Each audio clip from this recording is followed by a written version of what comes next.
The young Holy Son didn't know what to do. After Sikong brought him back to the spirit religion, he started cultivating in secret and didn't come into contact with the outside world for 10 years. The moment he was made known to the public, he had to lead the light spirit religion soldiers to launch the final battle against the black ink cult, just like the Savior described in the prophecy. It could be said that he was still puzzled as to what was going on, but it didn't stop him from enjoying the victory after an intense battle. As everyone looked at him, he raised his hand and balled up a fist. In an instant, all of them stopped cheering and stared fixedly at him. He then shouted, "May the light prevail!" After a moment of silence, the crowd cheered even louder. Standing in front of them, the Saintess and Li Fei Yu exchanged glances and smiled. Initially, they decided to make the fake Holy Son known to the public so that the light spirit religion would have a reason to launch a war. After coming into contact with him, though, they realized he was a pure-hearted and kind person. Such a person, coupled with his military achievements, was good enough to be the Holy Son. Certainly, the real Holy Son, who had been taking action in secret, wouldn't mind it. Holy Son, the Thunder Order Lord, Yu Dao Qi, stepped forward. Although we've killed most of the Black Ink cult members, some remaining ones are in front of the Black Ink abyss. Please go over and have a look to determine their life or death. The Holy Son asked curiously, "Are some of the Black Ink cult members still alive?"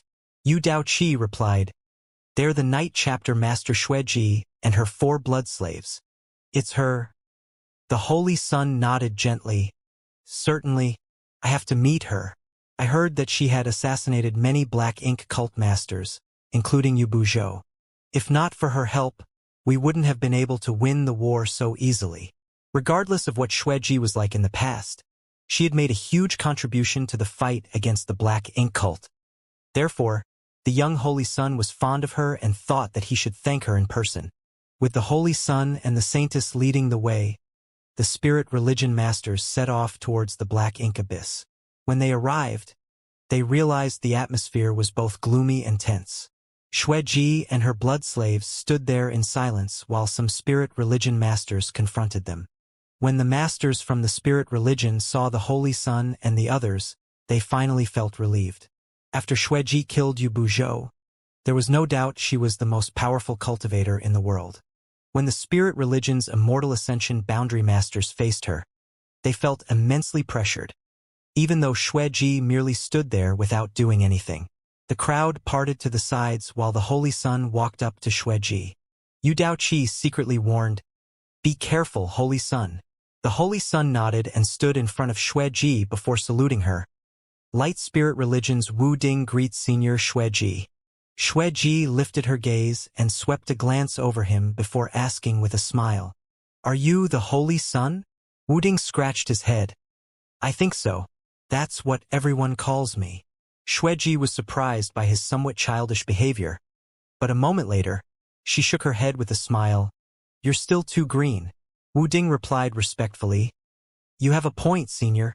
I'm still a young and inexperienced cultivator, so I might make mistakes from time to time. Please forgive me if I've offended you in any way."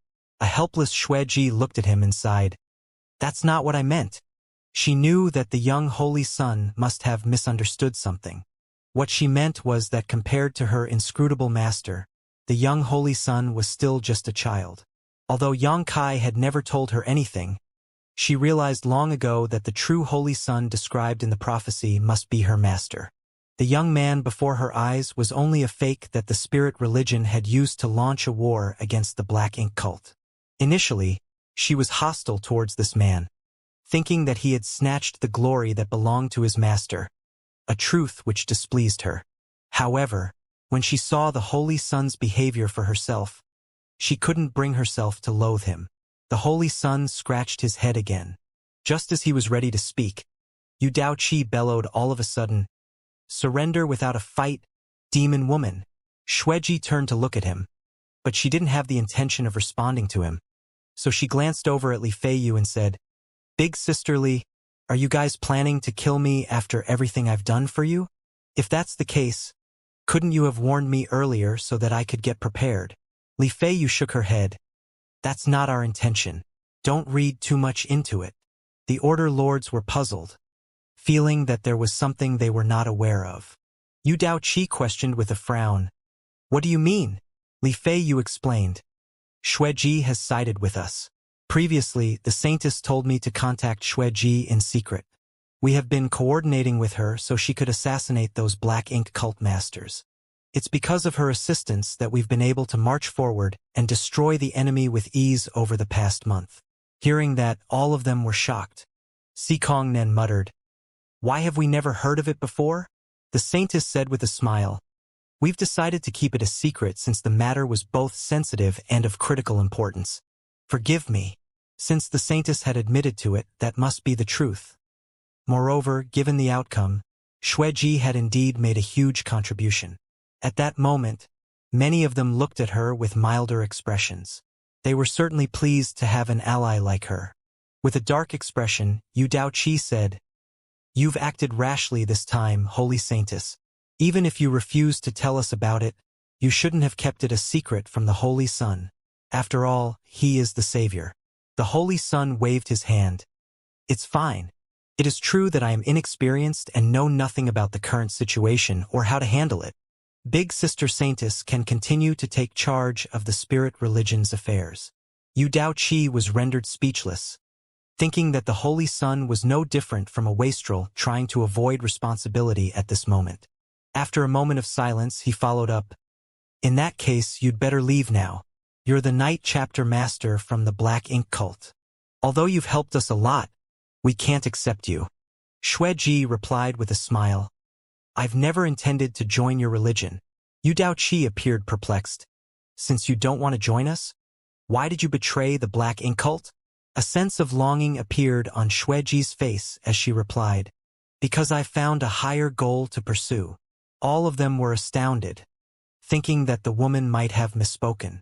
It was inconceivable that a powerful woman like her had found a higher goal to pursue. Thus, she betrayed the Black Ink Cult. An irritated Yu Daoqi waved his hand.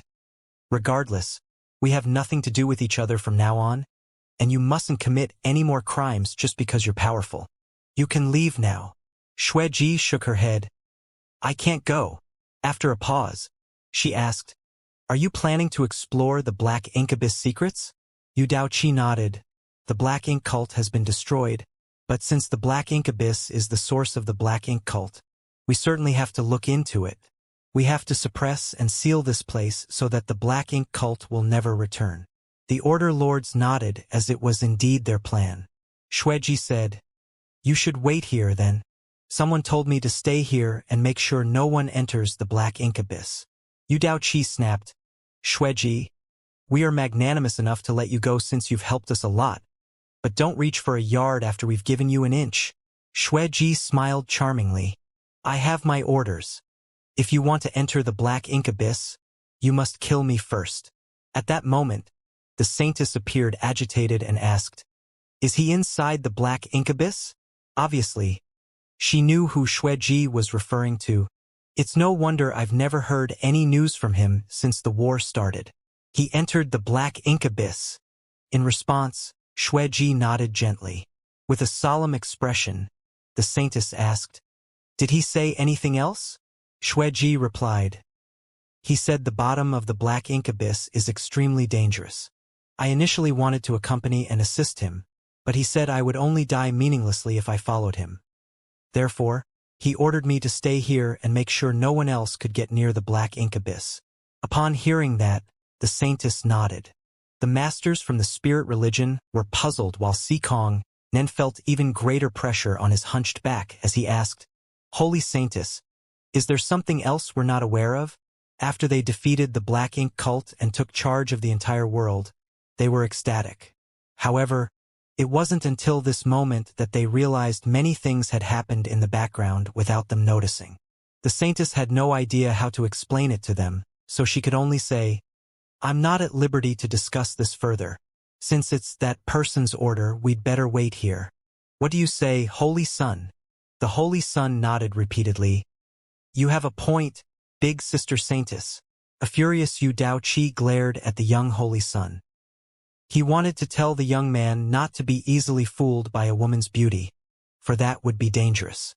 Oh. All the apostles had been killed at the bottom of the black ink abyss as Xianxia walked towards the profound source gate. Soon he arrived at his destination. It was a mysterious-looking gate that stood in an empty space.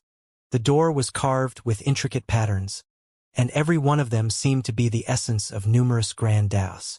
As Xianxia looked at the door, he suddenly realized something. The door wasn't something the humans could create. It was a precious treasure born alongside the universe. The primordial light and primordial darkness were born from this gate. The door wasn't tightly closed, but behind it, there seemed to be a dark power that was ready to burst out through the gaps at any moment. It was Mo's source. Since its source had been suppressed and sealed behind the profound source gate, it couldn't break free. However, the energy it released affected the entire black ink abyss and gave birth to the black ink cult. Mu said that the darkness of human nature, which included slaughter, conspiracy, plots, and greed, could help strengthen black ink strength. Therefore, after Mo developed sentience, its power increased rapidly. That was because there has never been a lack of a dark side in human nature. As Xianxia looked at the profound source gate, he extended his hand and touched it. The next moment, his entire figure shook. A cold aura engulfed him in an instant and elicited the negative feelings he had suppressed at the bottom of his heart. He was oppressed and hunted down when he was weak, and when he was strong enough, he killed all of his opponents. All sorts of terrible memories swept through him like a tsunami. When the cold aura engulfed Xianxia, all of his horrible memories emerged from the bottom of his mind and impacted his soul. Darkness started spreading in his knowledge sea. It wasn't conspicuous at first, but it soon covered a large area and continued to expand. In just a short moment, the entire knowledge sea seemed to be covered in a layer of dark fog. On a 7-colored island, Fong Tianci and Thunder Shadow saw some blurred images rolling in the dark fog. The images were all gray and gloomy, which were the unhappy memories of Xianxia's life. The memories kept getting shattered as though they were devoured by the dark fog. As the dark fog's power increased, it became increasingly thick. Yen Peng, who had been confined to this place for a long time, exclaimed, "What's going on? Has Sir fallen into danger?" No one responded to him. Impacted by the external stimulant, the 7-colored island started shaking as the multicolored light around it became even brighter. However, before the soul-warming lotus could do anything, even more images emerged from the dark fog. Compared to the gloomy images earlier, the new ones were undoubtedly much brighter. Not long after these images appeared, they soon covered the entire knowledge sea. The light from these countless images penetrated the shackles of the darkness. After that, these images shattered and dissolved into the darkness. Following the integration of these bright images, the black fog quickly became thinner. In just a moment, it abruptly disappeared just like how it appeared all of a sudden earlier. Compared to the setbacks in Xianxia's life, he had gone through far more happy experiences. When he was a young child, his parents would always take care of him. When he ventured into the outside world, he made many friends, and they gave him warmth. Moreover, his wives were still waiting for his return. No one was perfect. Everyone carried darkness in their heart. But there was also light. If they couldn't look straight at the darkness, how were they supposed to embrace the bright side? Only irresolute people would be devoured by their dark side. Xianxia's gaze was clear as he stood in front of the profound source gate and circulated his power, infusing it into the gate to refine it. At the same time, he was secretly shocked. Mu had divided Mo's source into 3,000 pieces and sealed them in 3,000 different universe worlds. In other words, the one before his eyes was only one of the 3,000 pieces. Moreover, it had been suppressed and sealed behind the profound source gate, so the energy it could release was insignificant. Nevertheless, this weak energy was enough to stimulate the dark side in his heart. Given his heritage as a ninth-order master, Xianxia could quickly shake off such influence. However, the strongest cultivators in this world were only in the immortal ascension boundary. Once they were affected, none of them could regain their senses. Mu was right to say that unless she could take charge of the profound source gate, the birth of the black ink cult was inevitable. Nonetheless, little 11th was by her side, so she couldn't go near the profound source gate. Otherwise, even the faint bit of source strength leaking out would have a huge impact on little 11th. It would very likely integrate into his body, possibly even awakening him. Xianxia slowly activated his power and patterns started lighting up around his palm and spread across the entire gate. It seemed that it wasn't difficult to refine this treasure. As he looked at the gate's transformation, Xianxia realized that when all the patterns and symbols on the gate lit up, he would successfully refine it. The source behind the gate seemed to have detected something as it became violent all of a sudden. It started activating its power from the mysterious space behind the gate and kept crashing against it. Booming sounds were continuously heard. At the same time, a mysterious power started spreading through the gap in the gate. As expected, Mo had indeed left behind a hidden hand. Xianxia was glad that he accepted Mu's advice and waited until the light spirit religion destroyed the black ink cult before he took action. Otherwise, an accident might have occurred. After a month of war, the black ink cult had been destroyed, but there were still some survivors. When some black ink cult masters realized that defeat was inevitable, they hurriedly hid somewhere to keep themselves safe. However, the moment the source strength behind the gate activated, the black ink cult masters, who had been hiding in different parts of the primordial world, seemed to have received some irresistible calling as they stepped out of their hiding places and dashed towards the black ink abyss as quickly as they could, black ink strength billowing from their figures. While on their way, the black ink strength around them thickened and allowed them to break through their limits, thus reaching higher realms. Nevertheless, there was a huge price to pay for such an unusual increase in power. Many black ink cult masters exploded while on their way, while those who survived saw their figures going through an irreversible transformation. In the meantime, the light spirit religion soldiers broke into a commotion as well. When the disturbance was heard, the spirit religion's leaders were still confronting Xueji beside the black ink abyss. "What happened?" asked an order lord in shock. Li Feiyu immediately went over to have a look. As the fire order lord, she was responsible for collecting information. Soon, she figured out what was going on. She returned and explained, "Some of the spirit religion members who have been affected by black ink strength have gone mad for some reason. Black ink strength has changed their nature, and they're now determined to enter the black ink abyss." It was a well-known fact that the black ink cult had planted some moles in the spirit religion. This was inevitable. After all, black ink strength was too strange, so it was difficult for anyone to put up their guard against it at all times. Moreover, in the past month, many spirit religion members had been contaminated by black ink strength. Since the weak black ink strength didn't have any noticeable impact, those from the spirit religion decided to put the matter aside for now. They would only examine every member after the dust settled. Much to their surprise, those disciples who had been affected by black ink strength were now transforming into entirely different people now. The cultivators, who were engulfed in black ink strength, madly charged towards the black ink abyss, causing a great upheaval. Li Feiyu could not help but turn to look at the black ink abyss. Just now, Xueji said that a certain someone was inside the black ink abyss, which was where the black ink cult originated from. Could the turn of events have something to do with that person? Had he done something at the bottom of the black ink abyss that caused all this disturbance? As Li Feiyu looked in the abyss direction, she was startled for a moment before she asked, "Where's Xueji?" Xueji, who stood in front of the black ink abyss earlier, was nowhere to be seen. With a solemn expression, the saintess replied, "Her 4 blood slaves have been badly affected by the black ink strength as well, so they plunged into the black ink abyss. Xueji chased after them." Hearing that, Li Feiyu was astounded. Yu Daoqi said grimly, "It seems that all those who have been affected by black ink strength, regardless of whether their temperaments have been changed before, are doomed this time." Xueji and her blood slaves were from the black ink cult, so they naturally had come into contact with black ink strength before. They had also cultivated in the black ink abyss in the past. The turn of events affected all those who had been corrupted by black ink strength. Therefore, Xueji and her blood slaves were not spared. Sikong Nan turned to look at the black ink abyss and said meditatively, "Something must have happened at the bottom." Then he shifted his attention to the saintess. "Holy saintess, you just said someone is in the black ink abyss. Who is that person?" That was something the spirit religion masters were curious about. The bottom of the black ink abyss had always been a restricted area. Even those from the black ink cult had no idea what the bottom looked like, which went to show it was a dangerous place. Could anyone actually reach the bottom while maintaining their original nature?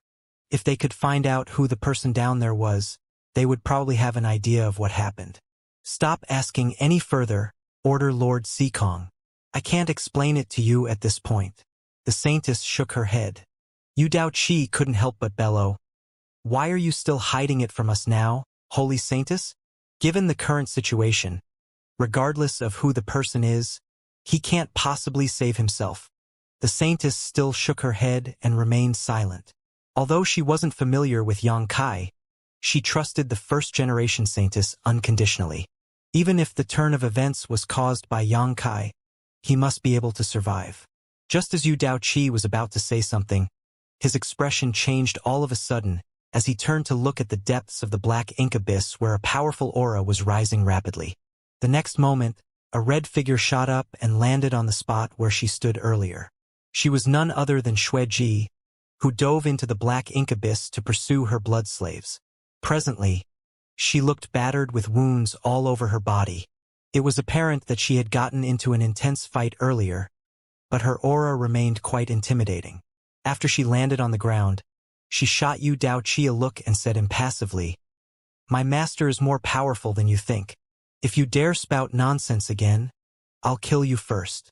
In an instant, Yu Daoqi's expression turned gloomy. He was a peak Immortal Ascension boundary master and an order lord. Before today, even though there were countless masters in the world, no one could speak so casually about killing him.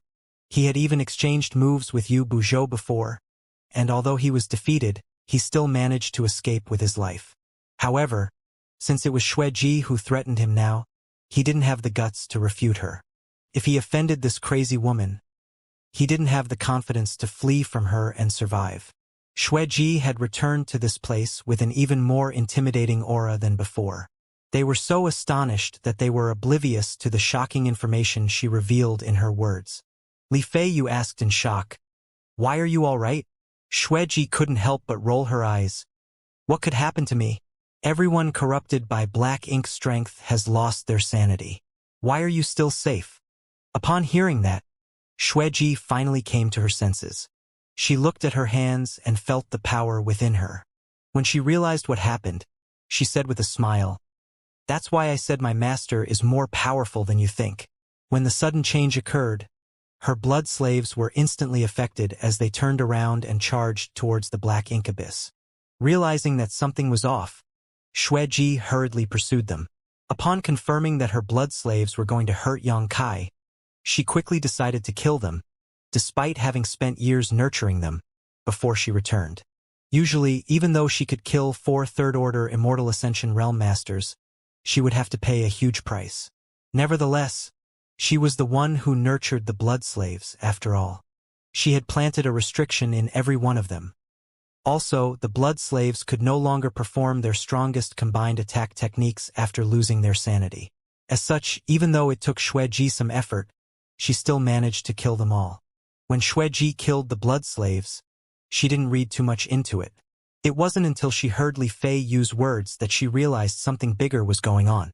Everyone who had been corrupted by black ink strength, regardless of whether their temperament had been contorted before, was doomed this time.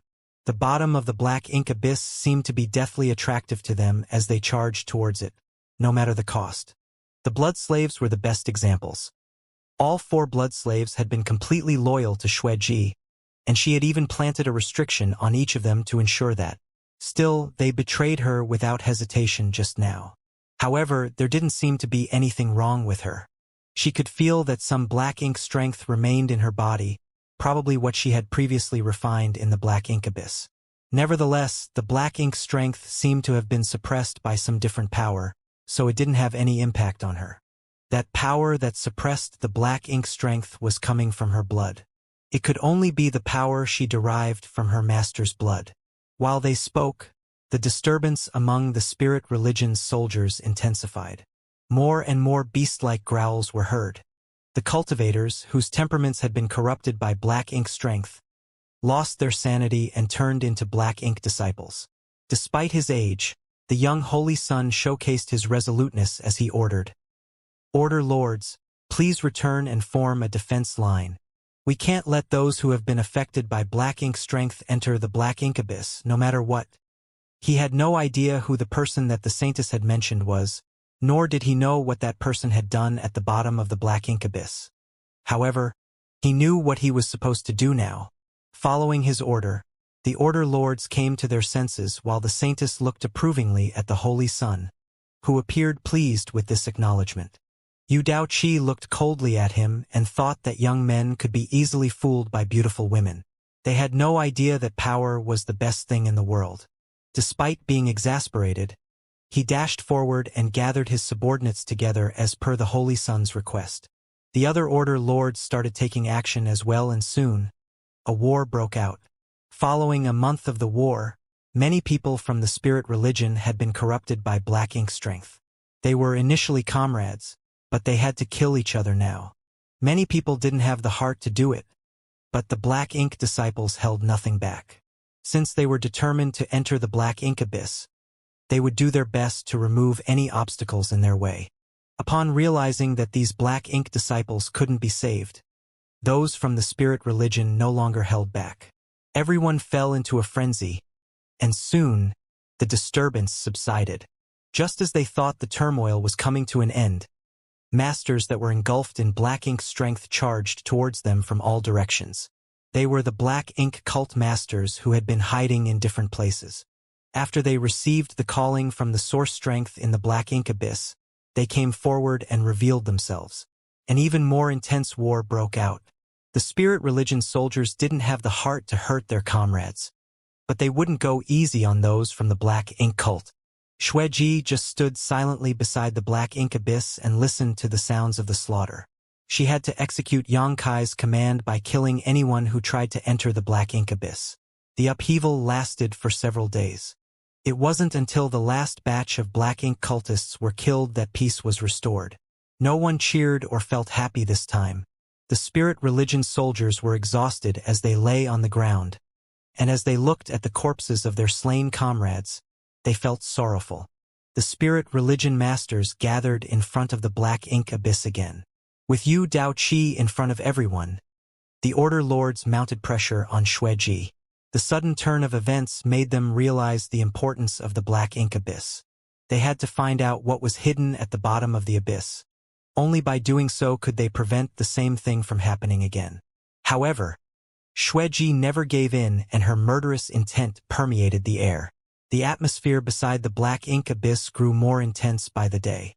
The stalemate lasted for a while, but just as hostilities were about to break out, Xueji appeared joyful all of a sudden and looked down at the black ink abyss.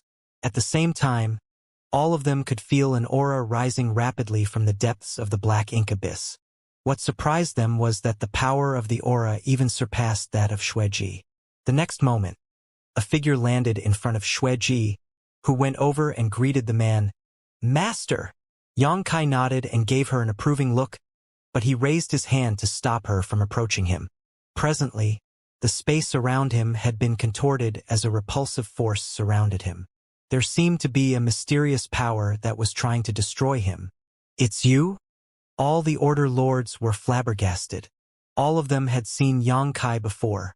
When he entered the city, all the citizens went over to welcome him. He had the people's support and the blessing of the world's will. At that time, they regarded him as a fake Holy Son. Back then, in the ancient grounds, he couldn't pass the test left behind by the first-generation Saintess and had been corrupted by black ink strength. As such, 3 Order Lords joined forces and killed him, after which Li Fei Yu dealt with his corpse. No one had expected that not only was this guy alive, but he had also dived into the depths of the black ink abyss. As the Order Lords recalled what the Saintess and Xueji had said, they couldn't help but take a look at the Saintess. They seemed to have realized something. If anyone else had emerged from the depths of the abyss at this point, these spirit religion masters wouldn't have let him off. After all, they had no idea whether this guy had been affected by black ink strength. However, at that moment, Yang Kai's aura was so terrifying that no one had the guts to say anything. "What's happening, Master?" Xueji's face paled. As she looked at the contorted space around Yang Kai and felt its destructive aura, she realized something was off. Yang Kai flashed a smile at her. Every world has its limits. The limit of this world is the immortal ascension boundary. If anyone's power exceeds this limit, they will be repelled by this world itself. Xueji was surprised as she realized what the man meant. Master, do you mean you've reached the realm above the immortal ascension boundary? Yang Kai replied with a smile. There is no end to the martial Tao. To true masters, the realm above the immortal ascension boundary is just the starting point. Then, he turned to look at the saintess. I've settled all the problems at the bottom of the black ink abyss. However, some black ink strength remains. It would be best if you arranged some arrays here to prevent anyone from coveting that black ink strength. The saintess nodded. Don't worry, sir. I will handle everything. Following that, Yang Kai looked in Dawn City's direction and put on a smile. I have to leave. A flustered Xueji asked. Where are you going, master? Please bring me with you. Yang Kai's words had a significant impact on her. She was originally from the Black Ink cult, and only sided with Yang Kai after the latter subdued her. Now that the entire Black Ink cult had been destroyed though, and all the Black Ink cult masters who had been hiding in different parts of the world had come out and been killed, it could be said that she was the only one in the world who still had some of the Black Ink cult's traces. The Black Ink cult had become history in this independent world, and there wouldn't be any remnants of their presence just a few hundred years later. Therefore, she didn't want to stay here on her own. As long as she could follow Yang Kai, she was willing to serve him. Yang Kai shook his head. I have a mission to complete, so I can't bring you with me. Xueji's expression instantly dimmed as she pouted and fell silent. She looked like a young girl who had just been abandoned. Yang Kai smiled helplessly. All right, I'll give you a task. Xueji immediately appeared elated. Anything, master. With a solemn expression, Yang Kai said, Stand guard here and kill anyone who tries to enter the Black Ink abyss. Xueji replied seriously, Yes, master. The next moment, she put on a cheeky smile. Since I've taken on this task, do I get a reward? Yang Kai shot her a glare before flicking his fingers, after which a drop of golden blood shot towards her. Xueji's eyes brightened in an instant as she quickly gulped it down. She could tell that this blood droplet was very different from the ones given by Yang Kai in the past. It was a drop of his blood essence. Yang Kai then spoke to her in secret. I've left behind a restriction, so you'd better not be impatient when you refine it. Otherwise, you'll explode. Hearing that, Xueji nodded repeatedly. The repulsion of the world's will was increasingly conspicuous, and the destructive storm around Yang Kai made everyone's face turn pale. All the masters at the scene didn't have the confidence to survive in such a storm. But Yang Kai remained calm and collected, which showed how formidable he was. Realizing something, Xueji hurriedly asked, Will I see you again, master? Yang Kai looked at her and replied, If we are destined to meet again, we will. The next moment, a clap of thunder was heard and Yang Kai turned into a ray of light that shot into the sky. The masters watched as a crack appeared in the sky. The ray of light shot into the crack and disappeared. The destructive aura also disappeared at the same time, as though it had never been there. As the crack closed, the area beside the Black Ink abyss fell silent. All of them were covered in cold sweat, and as they recalled Yang Kai's words, they were astonished. It was the young Holy Son who broke the silence by asking, So, was he the savior described in the prophecy? Although he was young and inexperienced, he wasn't a fool. When he saw Yang Kai earlier, he realized something. Am I the fake Holy Son? He pointed at his nose. The Order Lords exchanged glances, realizing the problem as well. The Saintess looked at the Holy Son and replied with a smile. He's indeed the savior described in the prophecy, but you're the spirit religion's Holy Son. After a month of the war, the Holy Son had gained the recognition of the spirit religion members. Everyone who had taken part in the crusade would only acknowledge him to be the Holy Son. The young Holy Son scratched his head. All right, I'll be the Holy Son then. However, it's inappropriate that no one is aware of who the real savior is. The Saintess suggested. You can slowly spread his contributions in the future, so that the members will understand that he had made a move in secret and saved this world. The Holy Sun nodded. That'll work. However, we'd better deal with the most pressing issue now. Before that person left, he told us to suppress and seal the black ink abyss. How do you want to do it, Holy Sun? Asked the Saintess. The Holy Sun turned to look at Xueji. Do you want to join the spirit religion? Xueji was still feeling the power of the blood essence when she heard that. Surprised, she asked in confirmation, do you want me to join the spirit religion? Yes, we share the same goal now, and that person told you to stand guard at the black ink abyss before he left. In that case, I think it'd be better if we could work together. What do you say? Xueji looked seriously at him and saw her alluring figure reflected in the Holy Sun's clear gaze. After a moment, she smiled and nodded. Fine. Rather than being all on her own, she felt that this outcome wasn't too bad. Mu's house was located on the periphery of Dawn City. When the world started repelling Yangkai and the worlds will formed a destructive storm, Mu detected something and looked in the black ink abyss direction. Has he succeeded? It was quicker than she had expected. It seemed that her several million years of waiting were worth it, for Yangkai might be able to achieve the goal she had left behind. Presently, little 11th was asleep on her lap. As though having a nightmare, he had been trembling for a while as a myriad of expressions came over him.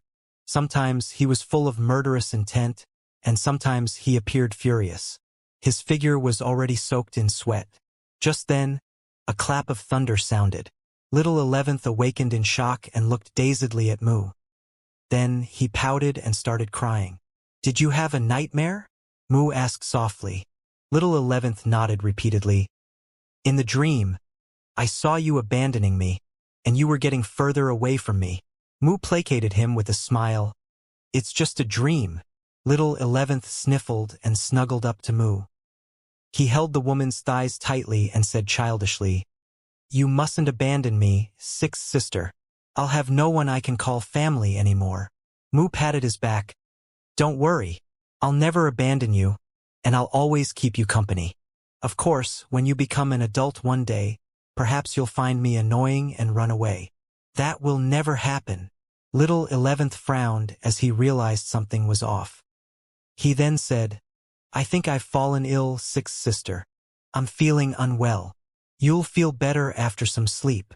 And little 11th replied and found a comfortable position before dozing off.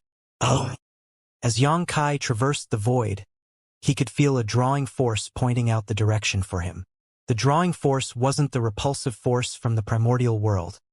Instead, it was a force that came from the space-time river itself. He instantly realized that it was something left behind by Mu. After he refined the profound source gate in the primordial world and sealed one piece of Mu's source, he had to leave for the next world. He was in a hurry. Undoubtedly, Mu's space-time river was powerful, and the flow of time in these universe worlds was different from that of the outside world. However, the longer he stayed here, the more likely an accident would happen outside. It seems I have to hurry up. Then, he emptied his mind and soon found a closed door in his knowledge sea. It was the profound source gate that he had refined at the bottom of the black ink abyss. He didn't expect the gate to enter his knowledge sea after he refined it. However, after giving it some thought, he realized it wasn't surprising that he could keep it in his knowledge sea. The profound source gate was a treasure born alongside the heavens and earth.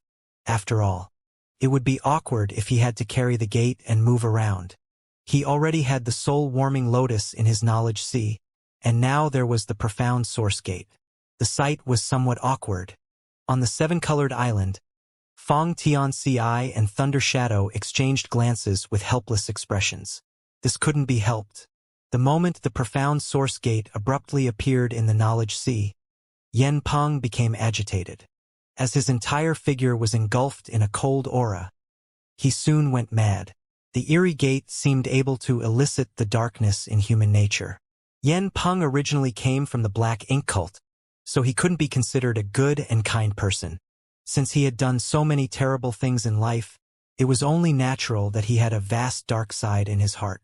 After his body was destroyed by Yangkai, His soul avatar was trapped in the latter's knowledge sea. He had been cooperative and provided a lot of useful information, and Xianxia didn't intend to kill him anyway, so letting him stay in the knowledge sea was just a minor matter. Nevertheless, after his dark side was amplified by the profound source gate, he lost his sanity. Left with no choice, Fang Tianxia and Thunder Shadow could only destroy his soul avatar. Certainly, they weren't feeling good about the whole affair. They finally had a new neighbor to talk to, but they hadn't lived long. That was why they felt helpless. At that moment, Fang Tianxia and Thunder Shadow stood on the seven-colored island in silence and refrained from looking at the profound source gate. After they took a look at the gate earlier, they realized some horrible memories from the past sprang back into their minds, but the effect could be negated by ignoring the gate. Meanwhile, once Xianxia left the primordial world, he glanced back and realized it was nowhere to be seen. He only saw some grains of sand that moved with the flow of the river. This reminded him of what he saw in the depths of the infinite river inside the universe furnace back then. There were similar grains of sand at the bottom of the infinite river as well. However, that wasn't sand. Each grain was a universe world. After the grains of sand were spurted from the universe furnace, they would reveal their true form. Every grain of sand was equivalent to a universe world. That was the wonder of chaos evolving into the 10,000 grand Daos.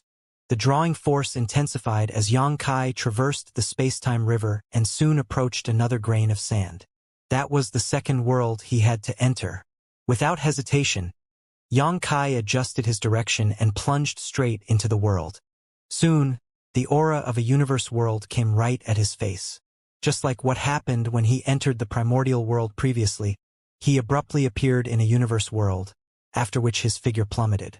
Since he had some experience now, he immediately examined his cultivation. He was relieved that even though his cultivation had been suppressed greatly, he was still in the immortal ascension boundary. Hurriedly, he circulated his power and stabilized himself mid-air. As he looked around, he realized it was a barren land with no one around. Moreover, he found the world strange as it was filled with a primitive aura. He felt as if he had barged into the river of time and returned to an ancient era. Wu Kuang, can you detect Mu's whereabouts? Xianxia asked. Previously in the primordial world, it was thanks to Wu Kuang that they managed to find Mu. Although he was only a thread of consciousness, Wu Kuang was still connected to his true body. Furthermore, he was in charge of the primordial heaven's source grand restriction where the space-time river was hidden. Therefore, if Mu wanted to give them any directives, she had to do it through Wu Kuang. However, the moment Xianxia finished his words, he arched his brow, for he had already detected something. He turned to look in a particular direction and put on a helpless smile. I guess I've been overly worried. Since Mu wanted Xianxia to move around different universe worlds to suppress and seal Mo's source pieces, she was naturally well prepared. In the primordial world, Mu must have left a mark on him. Therefore, the moment he arrived in this world, he immediately detected something in a particular direction. It must be over there. He then charged towards that place. In the meantime, a figure was seated with her legs crossed in the wilderness. She had been waiting there for countless years, and she had no idea how much longer she would have to wait. She wasn't even certain if all the waiting would matter. All the same, even though innumerable years had passed, she had never forgotten about her goal. She was located in a mountain valley that was surrounded by 8 mountains. All these mountains were magnificent and connected.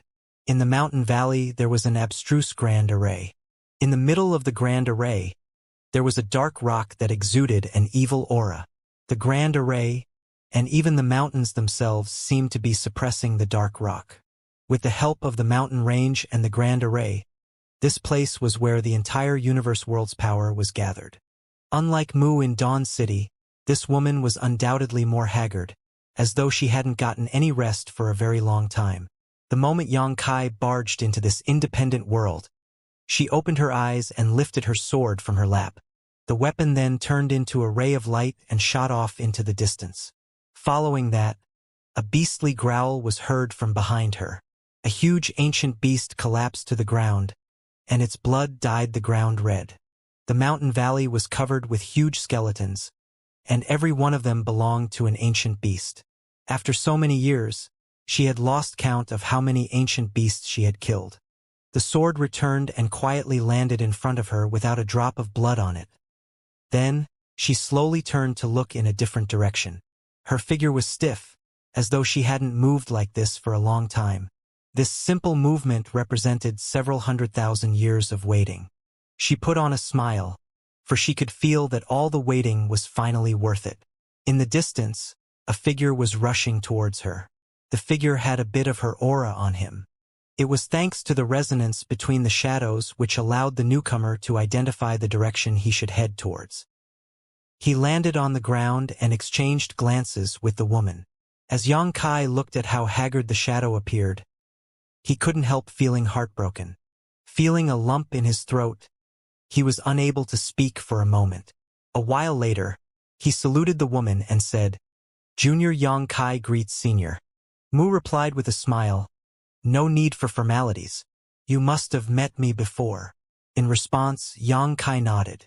Mu went on to say, "Then you should know why you're here."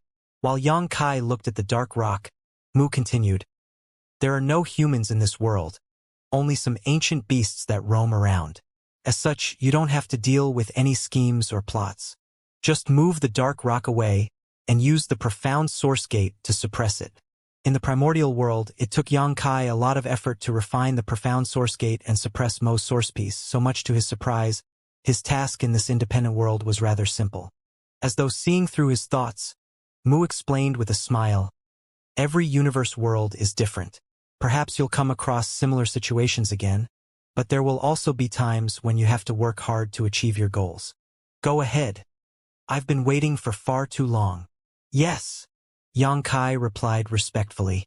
He knew that the task was simple because of Mu's efforts. He walked up to the dark rock and pushed it away. There was a dark pit on the ground, and the howls of wind could be heard coming from it. Following that, a cold aura was approaching rapidly, as though it was coming from the depths beneath the ground. Xianxia raised his hands before pressing them down at the pit and shouting, "Open!" A mysterious gate appeared above the pit, and with an injection of Xianxia's strength, a portal opened up. A horrifying power was felt surging inside the pit. The howls of wind were like its growls as it kept crashing into the profound source gate. The source piece, which had been suppressed and sealed here for a long time, must have realized that something was off, so it was trying to resist. Nevertheless, its efforts were futile. If it was the complete source, the gate wouldn't have been a threat to it, but it was only a small piece. The profound source gate's suppressive power spread. At the same time, a powerful drawing force was felt coming from behind the gate. After the source piece was lured out, it lost the power to resist and disappeared into the gap. The gate closed once again, after which Xianxia kept it inside his knowledge sea. This time, it didn't take him much effort to suppress and seal Mo's source piece, but he knew it was all thanks to Mu. Just by looking at the skeletons in the valley, he knew that the woman must have waited here for countless years and killed all the ancient beasts that coveted black ink strength. If not for Mu's efforts, Xianxia would have been attacked by ancient beasts corrupted by black ink strength the moment he arrived in this world, making his situation quite perilous. As Mu watched the source getting sealed, she finally appeared relieved. She got to her feet slowly. As Xianxia looked at her in puzzlement, she extended her hand and pressed it against the man's chest. After their eyes met, Mu said, "I've completed my task, so I'll leave the rest to you, Junior. The human race's future hinges on you, so you must do your best to not fail this mission." As she spoke, her figure faded rapidly. It was as though she was about to disappear from this world. As that happened, Xianxia could feel a warm stream entering his body through the woman's palm. "Senior," with a conflicted expression, Xianxia had no idea what to say. "This is the price I have to pay for sending you away," Mu replied with a smile. Gradually, her figure was gone. As her power engulfed Xianxia, he shot into the sky and turned into a ray of light. A crack appeared in the sky just then. The ray of light passed through it and disappeared. The familiar drawing force appeared again and led Xianxia to the next world. He pressed his hand against his chest as his emotions undulated in his heart. Unlike the primordial world, the second world was one where only ancient beasts existed. He didn't do much as he only summoned the profound source gate and sealed Mo's source piece. Mu had cleared all the danger and obstacles for him. It was the result of countless years of perseverance. The entire time, Xianxia had only briefly talked to Mu. There was no doubt she was a kind-hearted person. She devised this plan millions of years ago and let her shadows stay in different universe worlds to carry it out. She had been on her own all this time, waiting for a future that might not even come. In the end, she didn't even make any demands or requests. She simply told Xianxia to do his best and try not to fail. Even so, he didn't give her a definitive reply. He couldn't help but blame himself. Mu had been doing all this selflessly, and she didn't need anyone to thank her. Nevertheless, Xianxia could give her hope. While he was lost in his thoughts, the aura of the third world came right at his face. As usual, he followed the faint guidance and successfully found Mu, who had been waiting in a desolate place for countless years.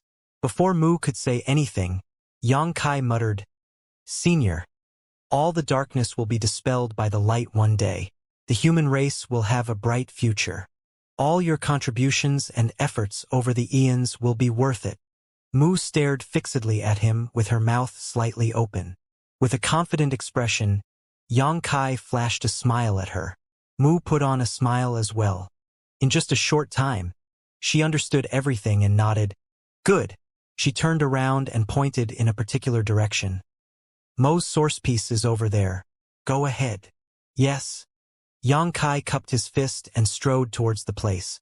He soon sealed the source piece and returned. Mu walked up to him and pressed her hand against his chest before her figure faded. Xianxia kept all the sorrow to himself and put on a bright smile. "I'll see you soon, Senior." At the last moment, Mu flashed a smile at him. "See you soon." The next instant, Xianxia shot into the sky. As he moved around different universe worlds, he made use of the profound source gate's power and sealed the pieces of Mo's source. Every time Xianxia arrived in a new world, he would immediately say the same thing to Mu, who would give him the same response. As they met and parted ways repeatedly, it was like a never-ending cycle. In general, things went smoothly. In most of the worlds, Mu had cleared all the obstacles for him, so he just had to find her shadow and summon the profound source gate to seal Mo's source piece. In truth, in the primordial world, if not for the fact that Mu had to keep little 11th by her side, she could have taken control of the profound source gate as well. However, due to little 11th, Mu in the primordial world couldn't go near the profound source gate. After all, Mo's source piece had been suppressed behind the gate. An accident might happen if little 11th approached the gate. Mo's source gave birth to the Black Ink cult. As such, Mu had to establish the light spirit religion to oppose it. In that independent world, there wasn't much help that Mu could provide in terms of aid. Moreover, the Black Ink cult had developed rapidly. As such, it took Xianxia quite some effort before he settled everything in the primordial world. Nevertheless, things wouldn't always go smoothly. When Xianxia entered the 60th universe world, he realized that something was off. The entire world was filled with black ink strength. All the living creatures in this world had been corrupted by black ink strength and turned into black ink disciples. When Xianxia followed the guidance and found Mu, she was covered in blood while running for her life. This couldn't be helped, as everyone in that world was hunting her down. Xianxia had no idea how long the situation had persisted, but when he found her, she was in a terrible state. After saving Mu from the black ink disciples, Xianxia found a quiet place and stopped in his tracks. He asked, "What's going on, Senior?" Mu explained, "Something went wrong with the sealing location. Too much of Mo's source strength leaked out and it has affected far too many beings. They shattered the seal and let Mo's source piece break free." Upon hearing her explanation, Xianxia finally realized why this world was filled with black ink strength. Mo's source piece had broken free from its shackles. The darkness in the humans of this world could no longer be hidden in front of black ink strength. Everyone in this world had been affected and turned into black ink disciples. "Do you know where the source piece is, Senior?" Xianxia asked. Realizing his intention, Mu shook her head. "There's no point looking for it. Since you've started sealing Mo's source piece, speed is essential. Give up on this world and head to the next one. Saying so, she tried to get to her feet, but due to her injuries, she was unable to do so. Yang Kai hurriedly squatted in front of her. Mu pressed her hand against his chest. They could hear the sounds of footsteps as many living creatures were rapidly approaching them. Remember, if there's a similar situation in any world, abandon it at once. There's no point trying to achieve your goal every time because you won't be able to seal all the pieces of its source regardless. Yang Kai nodded in response. Back in the primordial world, Mu's first shadow told him that she had divided Mo's source into 3,000 pieces. Every time Yang Kai sealed a piece of its source, Mo would be alerted. When it reached a certain point, Mo would awaken and retrieve all the remaining source pieces. Therefore, Yang Kai couldn't seal all 3,000 pieces. In that case, it would be wiser to give up on this world and head to the next one where it would be easier to seal the source piece. I understand. Yang Kai nodded. Also, my shadows might not be alive in all the universe worlds. You might enter a world where I'm not around, but you don't have to worry. The previous shadows had left behind enough power for you, so you can leave for the next world anytime you want. Yang Kai nodded again. The footsteps were getting closer as they felt flaring energy fluctuations. The black ink disciples around them were running out of patience as they were ready to make a move. Mu's figure vanished into thin air, after which Yang Kai shot into the sky, leaving the black ink disciples growling on the ground. He set off on his journey and traversed the space-time river again. He repeatedly entered different worlds and sealed the pieces of the source. 100, 200, 300, Yang Kai kept count in his mind. As the number of the pieces he sealed increased, he could feel the situation worsening. Every time he sealed a piece of Mo's source, Mo would be disturbed. When it finally realized the severity of the matter, it would awaken. Yang Kai had no idea what the limit was, but he knew he was getting closer to it. What made him feel helpless was that there were now more and more worlds with difficult situations. The first time he came across a problem was when he reached the 60th world. The second time was after he sealed the 100th piece, and the third time was around the 130th piece. The intervals were getting shorter. The universe worlds within Mu's space-time river all had different world principles. Therefore, the strengths of the living creatures in these worlds varied greatly.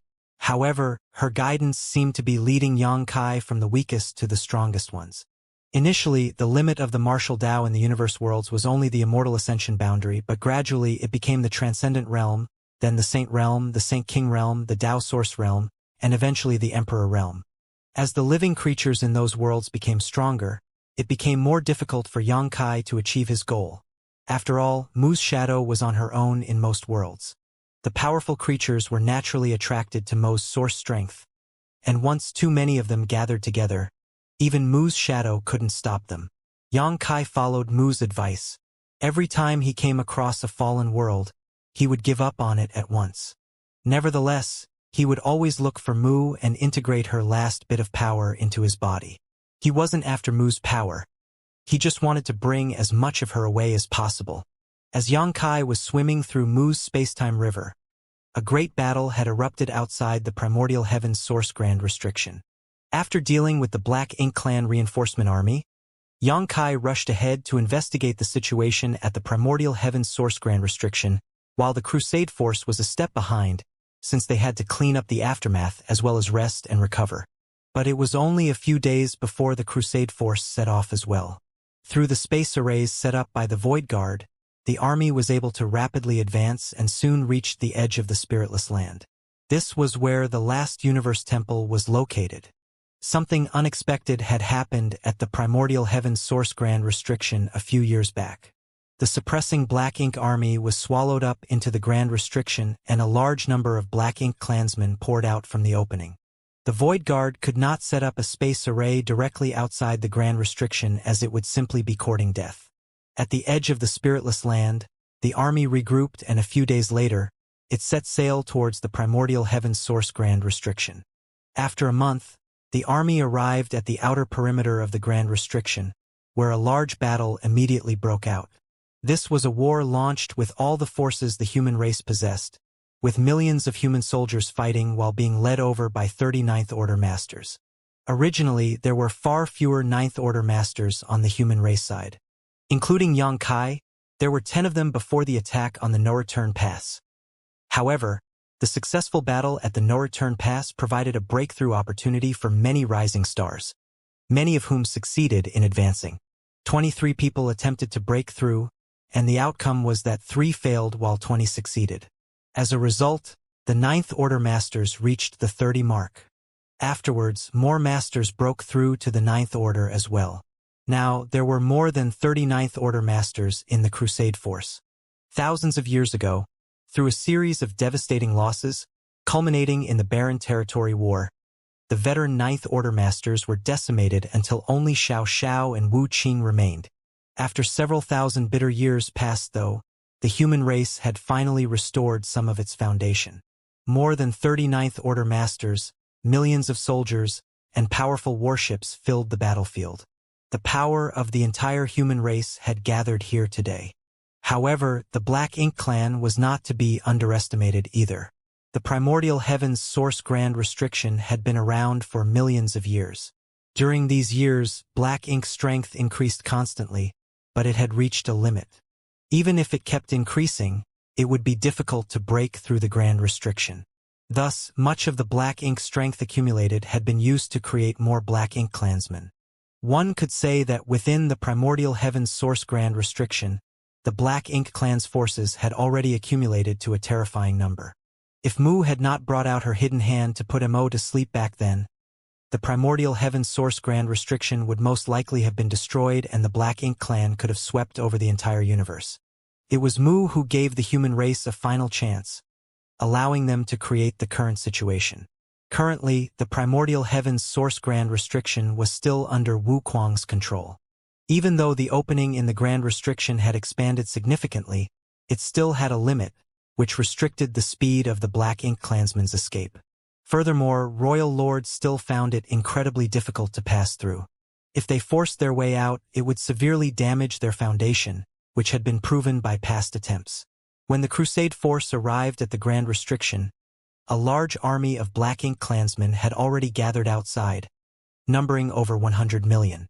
Though there were no royal lords among them, there were still plenty of pseudo-royal lords. Compared with the immense Black Ink clan army, the human race army appeared minuscule. When the war broke out, the human race's forces were far inferior in number to the Black Ink clan. However, relying on the experienced army which had survived through countless battles, they coordinated with each other and made use of all their advantages to fight. Even if they could not gain the upper hand, they still wouldn't appear weak in front of their enemies. From afar, the human race army looked like a small snake slithering agilely around a giant python, constantly tearing at the latter's body. The entire void was filled with the corpses of the Black Ink clansmen, and Black Ink's strength released from them had condensed together to form massive Black Ink clouds. Each 9th Order Master was going all out to slaughter the pseudo-royal lords. Even the 8th Order Masters were unwilling to appear weak. Together, they got into battle formations and charged fearlessly at their enemies. At the Grand Restriction's opening, the Black Ink clansmen kept pouring out to reinforce their army. However, what shocked them all was how the speed of their reinforcements couldn't keep up with the speed of the slaughter. The number of Black Ink clansmen gathered outside the primordial heavens source Grand Restriction was still steadily decreasing. The morale of the human race army grew higher and higher.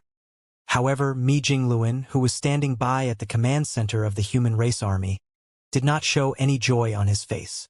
He knew that this was only the beginning of the war. So far, he had not seen any royal lords make a move yet, and through his communication with Wu Kuang, he also knew of Xianxia's whereabouts and why the royal lords were unable to leave the Grand Restriction. Currently, he was facing a dilemma. Even though the suppressing Black Ink army was trapped in the Grand Restriction and they were safe for the time being with Wu Kuang's help, countless royal lords were searching for the suppressing Black Ink army's whereabouts within the Grand Restriction. Once the suppressing Black Ink army's tracks got exposed, their survival chances inside the Grand Restriction would become null. Wu Kuang had the ability to send the suppressing Black Ink army out of the Grand Restriction, but he had not done so before because of the gathered Black Ink clan army. Even if he were to send them out, it would be like sending a flock of lambs to a tiger's den.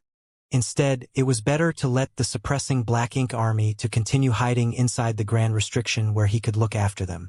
However, now that the Crusade force had arrived, the suppressing Black Ink army had an escape route. As long as they could coordinate with the Crusade force, sending them out of the Grand Restriction shouldn't be an issue. But doing so would create another problem.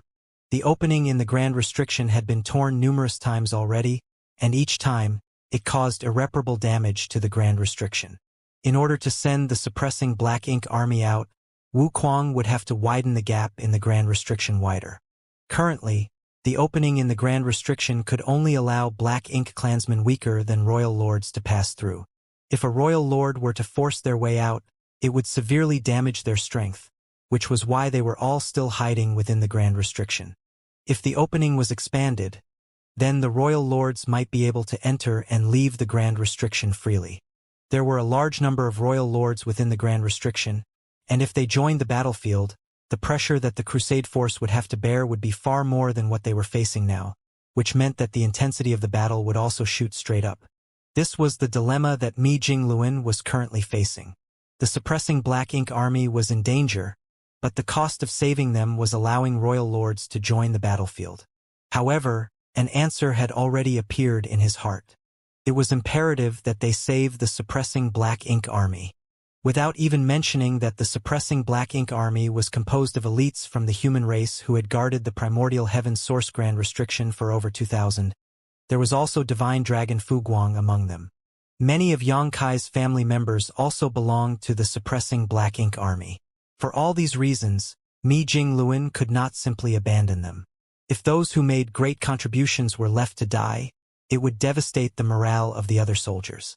Of course, this was not the main reason.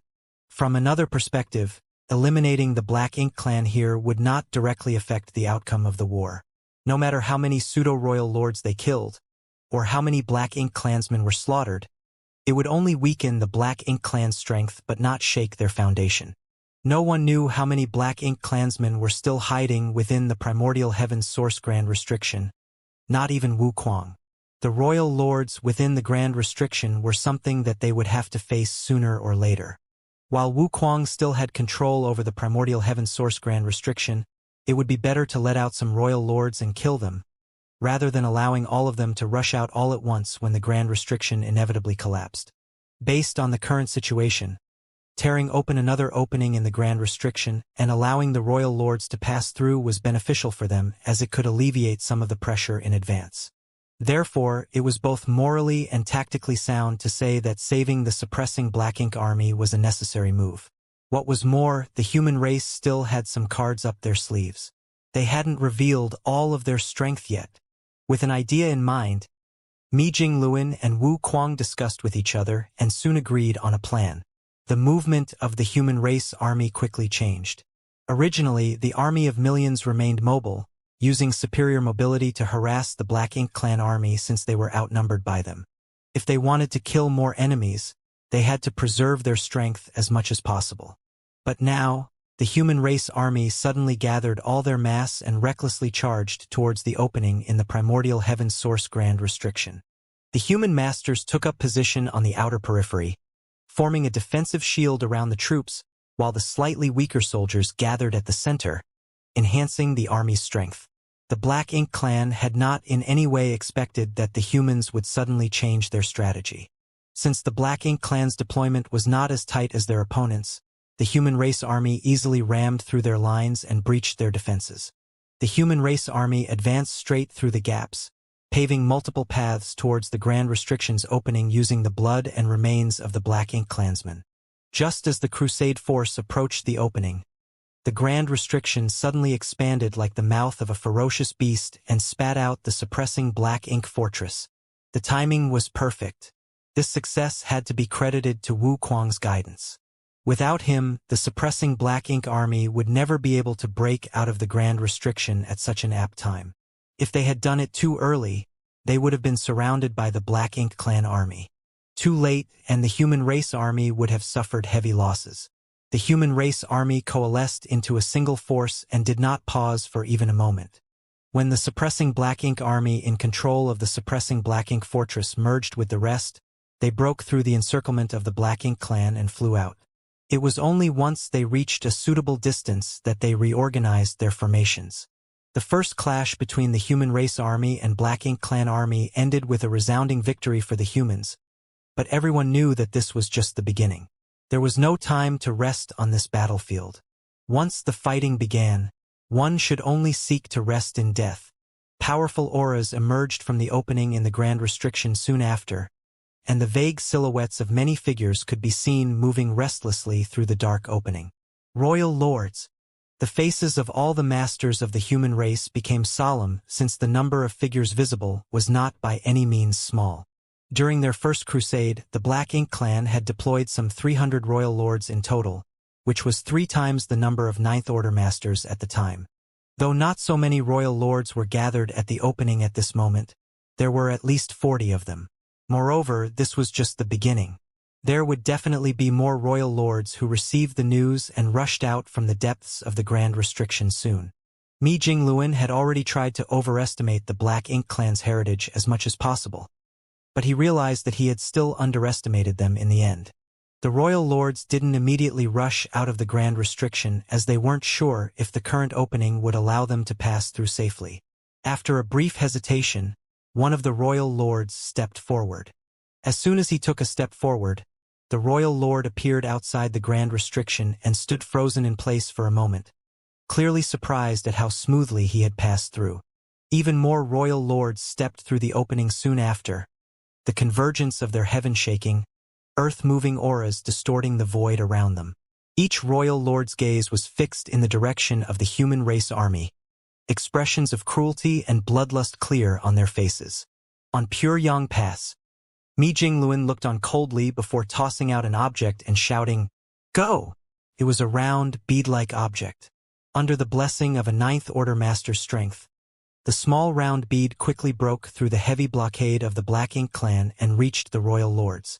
The gazes of the many royal lords were attracted to the round bead, but after examining it, they found that despite its peculiar appearance, it was not worth much attention. One of the royal lords threw a casual punch out at the round bead, shattering it instantly. Suddenly, a surprise occurred that caught all the royal lords off guard.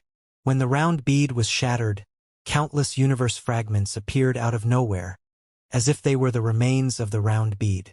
Strong space principle fluctuations followed suit before 2 massive figures that blocked the heavens and covered the earth appeared. Each royal lord's face was filled with shock. On the other hand, Ada and Aer, who were prepared beforehand, did not give the royal lords any time to react, launching a violent attack at them as soon as they appeared. Utterly terrifying giant palms slapped down, and the royal lords were swept up by the force. As blood burst forth, the sound of bones breaking rang out. The royal lords all screamed, some in pain, others in panic. None of them had expected 2 giant spirit gods to enter the battlefield in this manner, so they immediately took heavy losses from this sudden attack. Several royal lords were instantly pulverized into mist, their auras simply vanishing from existence, while the survivors scattered in all directions. This was the trump card of the human race. During the battle at the Narration Pass, Ada and Aer were pinned down by the 2 Black Ink giant spirit gods and were unable to play a decisive role until Xianxia teamed up with Ada to kill one of the Black Ink giant spirit gods, which greatly improved the human race's situation. But here, without Black Ink giant spirit gods to occupy them, the 2 giant spirit gods could perfectly demonstrate their terrifying might. The Black Ink clan did not have the means to stop such existences. Even a casual wave of a giant spirit god's hand was enough to smash anything it made contact with. Before the world bead they were hiding in was sent out, Ada and Aer must have received instructions from Mi Jingluan beforehand. So, when they saw the fleeing royal lords, Ada immediately went to pursue them while Aer stayed behind, his massive figure acting as a barrier to block the opening in the Grand Restriction. At the opening, the royal lords who had received the news gathered nearby but hesitated to step out, each of them looking fearfully towards the towering figure in front of them. Though the giant spirit gods were incredibly powerful, their immense size also made them less agile, so even after chasing the fleeing royal lords for a while, Ada was unable to capture any of them. Annoyed, he turned around and charged into the Black Ink clan army's formation instead. What followed was like a tiger descending upon a flock of sheep. No matter how many Black Ink clan soldiers fought back, giving their all, even their very lives, their attacks were no different to a calm breeze to Ada. The massive army was instantly disrupted and broken apart. Ada was like a rampaging bull, trampling and crushing everything in his path. Giant gaps had now been opened in the Black Ink clan army, which was already somewhat scattered to begin with. Mi Jingluan was overjoyed when he saw this and immediately gave the order for the entire army to attack. The human race army, which had already rearranged their formations, charged the Black Ink clan, but unlike before, they only had to deal with the scattered sections that have been cut out from the main force. This greatly reduced the pressure on them. Just as the human race army was launching their second attack, 10 figures flew out from the suppressing Black Ink fortress, but they did not head to the battlefield and instead flew in the opposite direction. In the midst of a battle, actions like this would normally be enough to label them as deserters. However, everyone turned a blind eye to this and regarded it as a matter of course. This couldn't be helped as the auras of these masters were fluctuating wildly, a sign that they were about to break through. Zhao Yibai, Su Yi, and Zhao Ya's figures were included amongst the 10. While members were being selected for the suppressing Black Ink army from the various armies, Mi Jingluan adhered to the principle of being lacking rather than excessive. That was because guarding the primordial heaven's source grand restriction was not too dangerous a task then. They had Divine Dragon Fu Guang leading them and the cooperation of Wu Kuang, who had control over the grand restriction. All the suppressing Black Ink army had to do was intercept the Black Ink clansmen escaping from the opening. Taking the development of talent into consideration, Mi Jingluan had placed many promising candidates qualified to advance to the Ninth Order in the suppressing Black Ink army, distancing them from the brutality of the various great territory battlefields, so they could focus on cultivating outside the primordial heaven's source grand restriction in the hopes of advancing as soon as possible. Only various changes occurred with the primordial heaven's source grand restriction later on, leading to the increased danger outside of the grand restriction. No matter how incredible a strategist he was, Mi Jingluan could not predict all the changes that would happen over 2,000 years. Regardless, no one could deny that the suppressing Black Ink army was a force of elite masters. From the present situation alone, 10 masters out of the few thousand the suppressing Black Ink army was made up of were about to break through their limits and reach the Ninth Order open heaven realm. Such a proportion would be impossible to reproduce in any of the conventional armies. The 10 masters were currently only in the Eighth Order open heaven realm, so even if they did put their lives on the line on this battlefield, the role they could play would not be significant. Eighth Order masters were plentiful among the human race, so 10 more or 10 fewer would make no difference. However, if they were able to break through successfully and return as Ninth Order masters, then even if only half of them succeed, the human race stood to gain 5 more Ninth Order masters. Moreover, just from the recent situation alone, one could see that the success rate of the rising stars who have been nourished by the World Tree clones was surprisingly high when it came to ascending to the Ninth Order, far surpassing the generations of the past. These 10 had actually reached their limits a long time ago, but they have been trapped in the primordial heaven's source grand restriction and had not dared to break through so as to avoid exposing their whereabouts. The human race army charged, and even with the Black Ink clan going all out to resist, it was difficult for them to blunt this assault. The human race army brought an aura of death with them as they swept across the void, extinguishing the souls of countless Black Ink clansmen. Coupled with Ada's wanton rampage, unimaginable losses had been created for the Black Ink clan in just a short period of time, and the situation was only growing worse for them. The Black Ink clan finally realized that things had taken a dire turn. 2 giant spirit gods suddenly appeared and completely disrupted their formation, especially the giant spirit god who was guarding the opening. If they did not defeat him, the Black Ink clan would not be able to receive reinforcements, and with the current strength of the human race, those outside the Grand Restriction would eventually be wiped out. The royal lords who left the Grand Restriction quickly understood this and began to take action.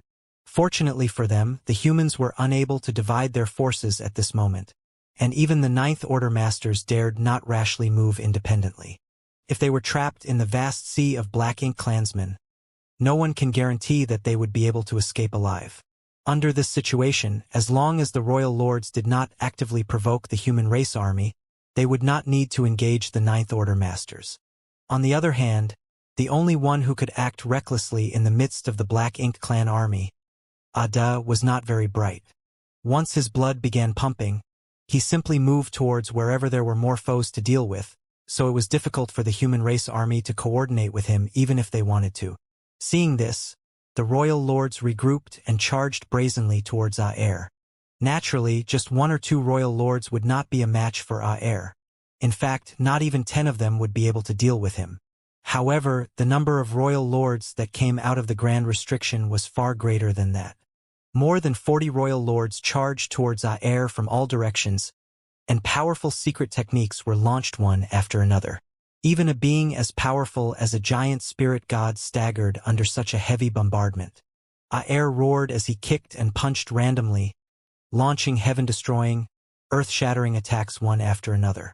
However, most of these were dodged by the royal lords, and the few attacks that connected could not kill the royal lords with a single blow, only injuring them at most. This kind of swarming strategy was used by the Ninth Order masters to deal with the Black Ink giant spirit god in years past, but now it was being utilized by the Black Ink clan. However, Ninth Order masters were generally stronger than these inexperienced royal lords, so the humans needed just 20 or so Ninth Order masters to hold off one Black Ink giant spirit god back, whereas the Black Ink clan required a far greater number of royal lords. Startled by Aer's roar, Ada finally regained some of his senses and turned to look towards the opening in the primordial heaven's source Grand Restriction, rushing over in the next moment. When Ada arrived at the opening, more than 10 royal lords rushed out from it. The scene of 2 giant spirit gods teaming up to fight against more than 50 royal lords was extremely intense. Even more Black Ink clansmen gathered at the opening, among which were many royal lords as well. No one knew how many royal lords were hidden within the Grand Restriction. Their numbers within the dark space seemed to be endless, and they never stopped coming no matter how many were cut down. Many royal lords were tangled up with the 2 giant spirit gods, but neither side could defeat the other. Meanwhile, the Black Ink clan soldiers behind the opening found opportunities to flood out and join the massive battlefield.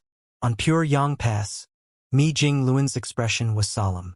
The human race's only trump card had already been played, but apart from the initial success they gained against the Black Ink clan, it hadn't been able to play a decisive role. Right now, Ada and Aer were blocking the opening together, but all they were really doing was delaying the speed of reinforcements coming out. If this continued, the situation would become unfavorable for the human race as more time passed. No matter what strategies he could come up with, the key to winning or losing a war was still the balance of power. Compared to the Black Ink clan, the human race army was undoubtedly an elite force, but their numbers were just too limited. Casualties were inevitable in war, and once their army reached a certain critical limit in their losses, their momentum would collapse.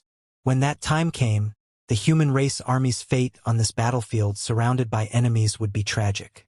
And this was merely a war against the Black Ink clan army. The Black Ink clan army were not the only ones the humans had to fight against. The main enemy they were up against was the one who stood behind them, Mo. It was an unbelievably terrifying foe. Was there any hope for victory in this war? Mi Jing Luan had no idea. All he knew was that as a human, one had to give their all in battle in order to leave no regrets behind. And, through the information coming in from Wu Kuang's side, what Yang Kai was doing would also be a key for them. If Yang Kai could succeed, then the situation may not be as bad as he imagined it to be. Just like the giant spirit gods Ada and Aer, Yang Kai was also a trump card for the human race. Oh! In the vast and desolate void, a faint light suddenly blossomed, quickly growing into a dazzling brightness that persisted for a long time before gradually subsiding. A graceful figure stood quietly in the void. She opened her eyes, revealing a pensive expression, as if she had vaguely understood something. It's time to end this once and for all. Saying so, a pair of glistening and beautiful wings suddenly spread out on her back. With a gentle flap of her wings, she shot off, breaking through the barriers of space in an instant. For several months, the battlefield was a bloodbath. The human race soldiers continued to weave through the battlefield, harvesting the lives of Black Ink clansmen. Their charge was unimpeded at first, but as more and more royal lords left the Grand Restriction, the pressure on the humans grew stronger and stronger. Ada and Aer were still blocking the opening of the Grand Restriction, but they could not stop all of the Black Ink clansmen, and when they were surrounded and attacked by dozens of royal lords at once, there would eventually be leaks in their blockade, and every time that happened, a large number of Black Ink clansmen would swarm out of the Grand Restriction. Many of the Black Ink clansmen who were unable to escape the circle of battle were caught in it and were annihilated without even a single bone left behind, but many more escaped unharmed to support their brethren on the battlefield. The entire void was flooded with rich Black Ink strength and bodies, which may be fine for the Black Ink clan, but for the humans such an environment was brutal.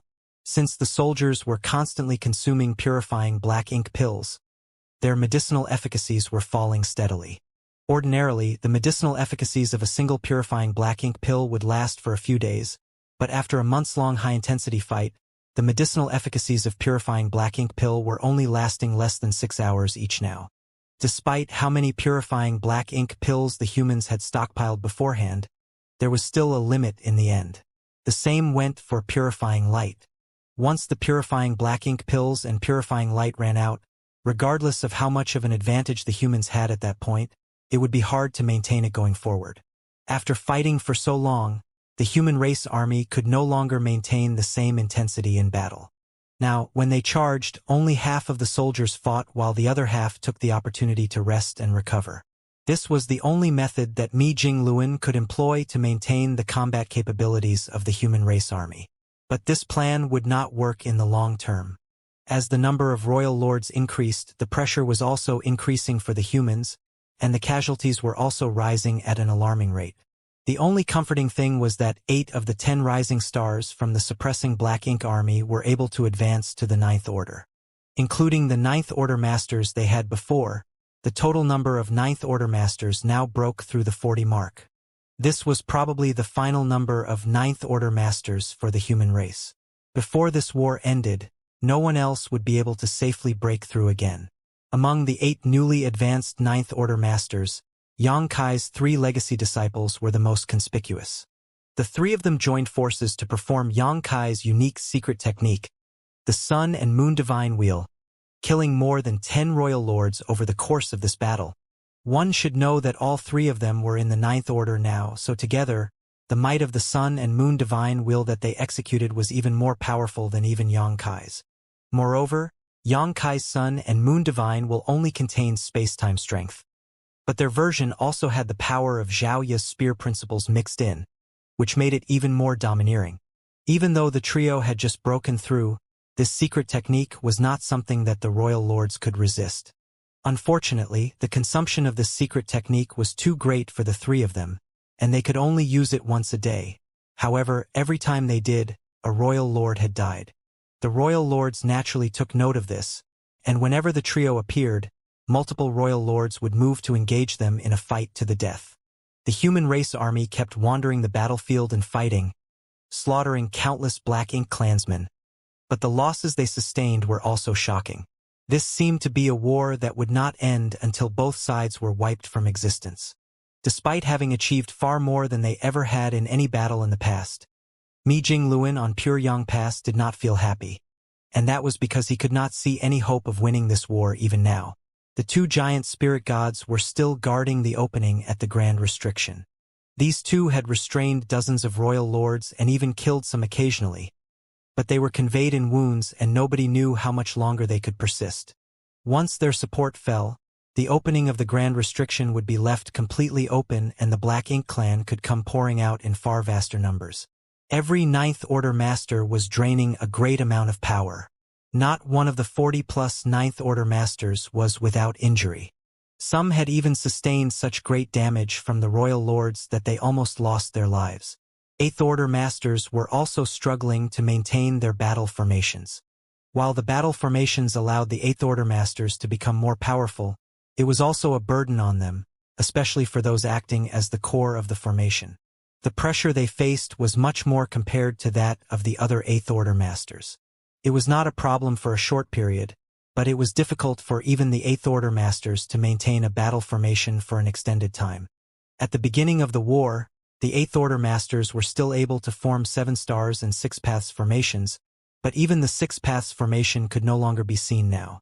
The strongest battle formations they were using were now just 5 elements formations, while most of the Eighth Order Masters were only maintaining the lowest 3 fortunes formation to fight against their enemies. It was not that they did not want to form stronger battle formations, but they were truly strong in will but weak in strength. As for the soldiers under the Eighth Order, many had died when their warships were destroyed. The purifying black ink pills and purifying light were constantly being consumed, and no matter how much they had been saving up, they would see the bottom of their stock sooner or later. Even the small stone race army, which Xianxia had distributed to the human race army beforehand, had been decimated. The geography of the battlefield was also a major hindrance for the humans. The ever-growing black ink clouds and black ink strength that filled the entire void seemed to be turning the battlefield into a black ink ocean. The Black Ink clan were like fish in water in this environment, while the humans were being heavily restricted. The divine spirits roared as they fought, but even they could not change the course of this war. As the fighting progressed until this point, not only were the humans unable to see any trace of hope, but they were gradually being submerged in despair. However, no one retreated, because they all knew that this was a war that could not be lost. If this war was lost, then the human race was likely to be wiped from existence. Everyone was holding on, waiting for a chance to turn things around. That glimmer of hope was now inside the primordial heaven's source grand restriction. Naturally, it was the person who could create all kinds of miracles, and the one who has led the humans on the path of survival for the past few thousand years. It could be said that the current heritage and capital that the human race possessed that allowed them to carry out a second crusade had to be credited to him. Nevertheless, he had not appeared yet. So, there was still hope for the human race. Oh! The 700th world was a scene of doom. Black ink strength had already spread throughout the entire world. Xianxia followed the faint trace and found the hiding Mu. After Mu infused all her remaining power into his body, she disappeared without a trace. In the 800th world, Xianxia did not sense Mu's presence at all. Without hesitation, he activated the power that Mu's other shadows had left in his body and left this universe world. In the 900th world, peace reigned and everyone lived in harmony. Xianxia successfully reunited with Mu and, with the help of the profound source gate, suppressed and sealed Mu's source piece before leaving quickly. The 1000th world, 100th, 200th, the cycle continued in a seemingly endless journey which Xianxia was treading alone. Sometimes, Xianxia needed only to follow the faint sensation to find Mu, and then use the profound source gate to suppress and seal Mu's source piece. However, there were often times when things didn't go as smoothly as he hoped. There were universe worlds where black ink strength had spread everywhere, and even Mu's source piece had escaped. In these universe worlds, there was not much that Mu could do. She hid and waited for Xianxia to arrive, so that she could infuse the power of her shadow into his body. To make matters worse, there were some universe worlds where Mu had already been killed. Even though she was the most powerful of the martial ancestors, her shadows were only a state from a certain period of her life, and within those periods her strength was limited. For example, in the 800th world, black ink strength dominated everything and Mu's shadow was missing. There was no reason for Xianxia to even stay in such a world. There were also some worlds where black ink strength and Mu's powers competed against each other, similar to the situation in the primordial world. If Xianxia had enough time, he wouldn't mind lending a hand to Mu, cutting off the wings of Mo and suppressing and sealing pieces of its source. However, through the messages transmitted by Wu Kuang from the jade pendant that he wore on his chest, Xianxia knew that the situation both inside and outside the primordial heaven's source grand restriction was dire. He didn't have any time to waste, so he could only give up when he encountered worlds like these. Mu's shadow in these worlds did not object to any of his decisions, always imbuing their power into his body. Passing through one world after another, Xianxia soon lost track of how many source pieces he had suppressed and sealed. He only knew that the further he went, the greater the likelihood that an unexpected encounter would happen. Often, He would pass through many universe worlds in a row and still find it difficult to suppress and seal even one of Mo's source pieces. He knew that his journey would most likely come to an end soon. Once he had suppressed and sealed enough pieces, Mo would awaken completely, and then he would have to face the most powerful existence in the world. Xianxia didn't dare to linger. Besides wanting to suppress and seal even more pieces, he also wanted to take away all of Mu's shadows from each universe world. This predecessor had done enough for the human race. Even though she had fallen, her life had been divided into 3,000 pieces and continued to protect the human race in the form of shadows. How lonely those shadows must have been over the years. Taking them away was also a kind of liberation for them. The power that the shadows infused into Xianxia's body at their final moments seemed unremarkable. It couldn't even enhance Xianxia's strength in the slightest, but this inconspicuous power was proof of Mu's existence and sacrifice. This was the greatest kindness his predecessor had given to the human race, so it was only right as a successor to show how grateful he was. There was little he could do for Mu. He could only try his best to free more of her shadows from their endless loneliness and waiting. It wasn't that he was unaware of the urgent situation the human race was facing outside the primordial heaven's source grand restriction. The information conveyed by Wuxia had already indicated that the humans were not in a good state currently. The prolonged intensity of this war had made it difficult for them to hold on any longer. Without external intervention, the human race would undoubtedly be defeated in this war, but Xianxia was in no hurry to leave the space-time river despite knowing that. Because the enemies that the human race had to face were not only the Black Ink clan army, but also Mo. Nobody had any idea just how powerful the legendary creator realm was. So Xianxia could only suppress and seal as much of its source as possible to weaken its power and increase the chances of the human race's ultimate victory. The towering bodies of the giant spirit gods were covered in wounds. They roared and bellowed, driving back one royal lord after another, like two powerful lions encircled by a pack of hyenas. Despite their immense strength and overwhelming power, the huge disparity in numbers allowed their small foes to run rampant. At this moment, there were almost 100 royal lords gathered around Ada and Aer. The giant spirit gods were powerful indeed, but they still had their limits in the end. Even together, Ada and Aer could barely handle the 100 or so royal lords attacking them all at once. With the giant spirit gods fully occupied, the Black Ink clan were finally able to pour out of the grand restriction unrestrained. Powerful auras emerged from the opening one after another and joined the battlefield. All the advantages that the human race army had worked so hard to build up were melting away under the constant stream of enemy reinforcements. The war had reached a most despairing point. Xianxia still had not shown up. The human race army had suffered huge losses in this battle. Whether it be their numbers or warships they were relying on, it was hard to keep up. The many defenses deployed on Pure Yang Pass had also been blasted apart. At this moment, Pure Yang Pass was only covered by a few layers of the simplest defensive arrays. If they were to take a few more attacks, then it was likely that even these last barriers would be broken. Standing up on the wall, Mi Jingluan sighed in his heart. The limit of the human race had already been reached at this point of the battle. If they continued to engage, the last of their forces would be buried here. Have we failed? Have we not done enough? No, that can't be. Since the Black Ink clan invaded the 3,000 worlds, thousands of years had gone by. The human race had not only recovered their homeland, but also organized a strong force for a second crusade. They had crushed whatever stood in the way until they reached the primordial heaven's source grand restriction. They had done well enough. A few thousand years was a very short time for the development of an entire race. That the humans could recover from almost total annihilation to what they had today was a feat worth being proud of. However, their enemy was simply too strong. From primordial heaven's source grand restriction, the Black Ink clan's reinforcements kept coming, and no matter how many royal lords were killed, more would appear to take their place. Even with the two giant spirit gods to support them, it was impossible to stop this. Wuxia, Mi Jingluan called out through his surging divine sense. How much longer will junior brother Yang take? Not much longer, Wuxia responded. But we can't just rely on him in this war. Once he finishes his side of things, Mo will completely awaken, so he will have his own opponent. And if Mo awakens, the primordial heaven's source grand restriction will completely shatter.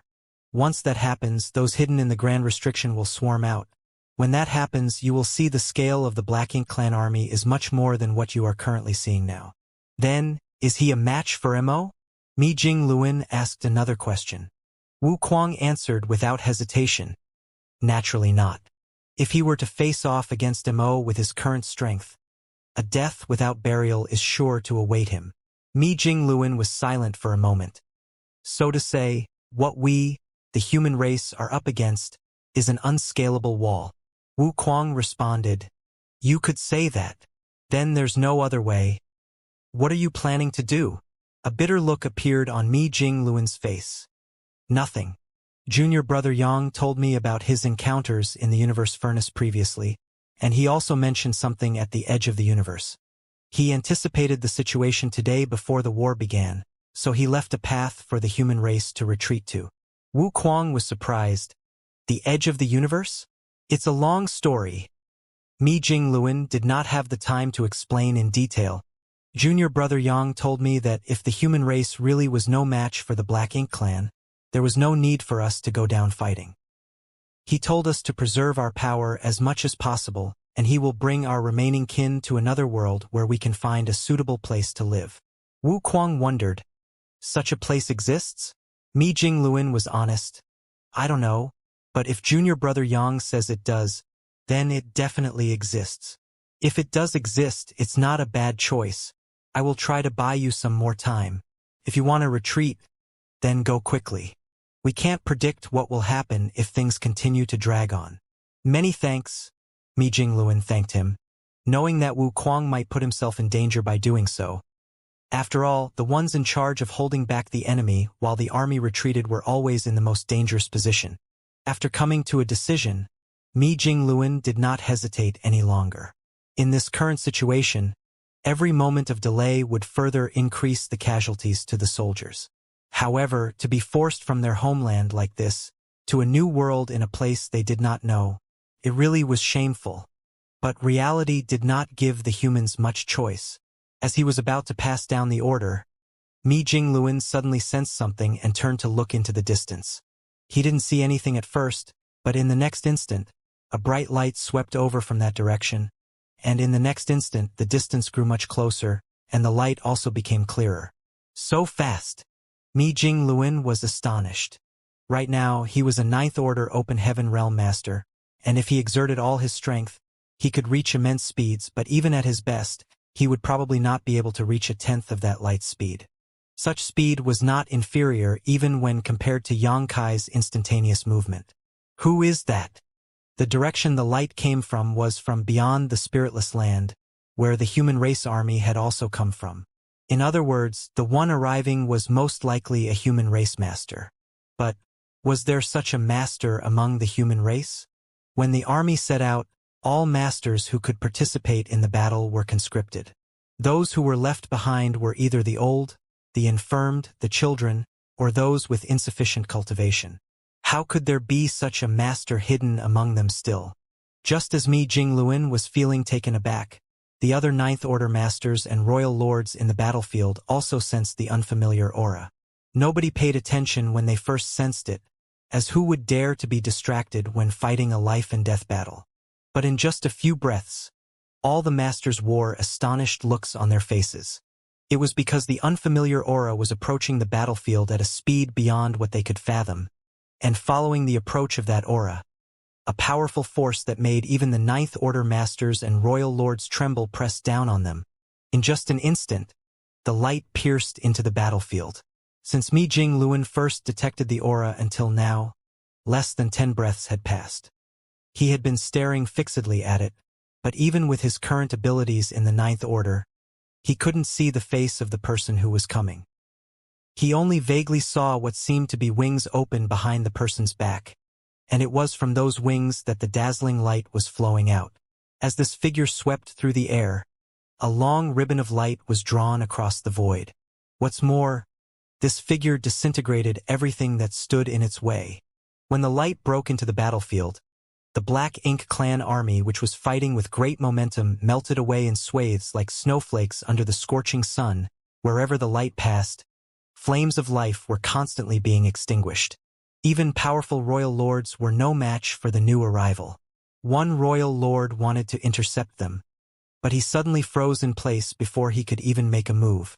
When the light swept past, fresh blood suddenly spurted from the neck of the royal lord as his head flew into the air. It cut a huge swath through the middle of the Black Ink clan army and instantly arrived at the opening in the Grand Restriction. This was the battlefield of 2 giant spirit gods and many royal lords. The ordinary Black Ink clansmen wouldn't even dare to approach carelessly, and the human race army were also incapable of fighting side by side with the giant spirit gods here. It could be said that Ada and Aer had been in an isolated and helpless position all this while. It was only until now, when a powerful existence arrived to aid them. Without any words, countless sword waves burst forth from the light, shooting towards various places in the void. Black blood flew and cries of misery rang out as many royal lords' auras were extinguished. With support, Ada and Aer immediately turned from defense to offense, each one roaring and venting their pent-up rage. In a short while, the intense battle suddenly calmed down, and time and space seemed to freeze at that moment. Around 100 royal lords gathered in 2s and 3s, surrounding the 2 giant spirit gods and the master that suddenly appeared in the middle of them. Though their numbers were plentiful, each royal lord still had grave expressions on their faces. This couldn't be helped as numerous royal lords had already been killed in that short encounter just now. Moreover, all of them died under the hands of this unwelcome guest. What infuriated them even more was the fact that they still couldn't get a clear look at who it was that attacked them. They only knew that the strength of this human was incredible. But the royal lords were not the only ones who did not see the face of the new arrival. Even the Ninth Order masters did not see it either, and it was mainly because this person was too fast and everything happened within a very short amount of time. Mi Jingluan was already preparing to withdraw the army, leaving the battlefield with the remnants of their forces and waiting for Yang Kai to lead them to a new world. But before the order could be given, a new, powerful helper appeared to aid them. Only the divine spirits had a vague sense of who this was, especially Fu Guang.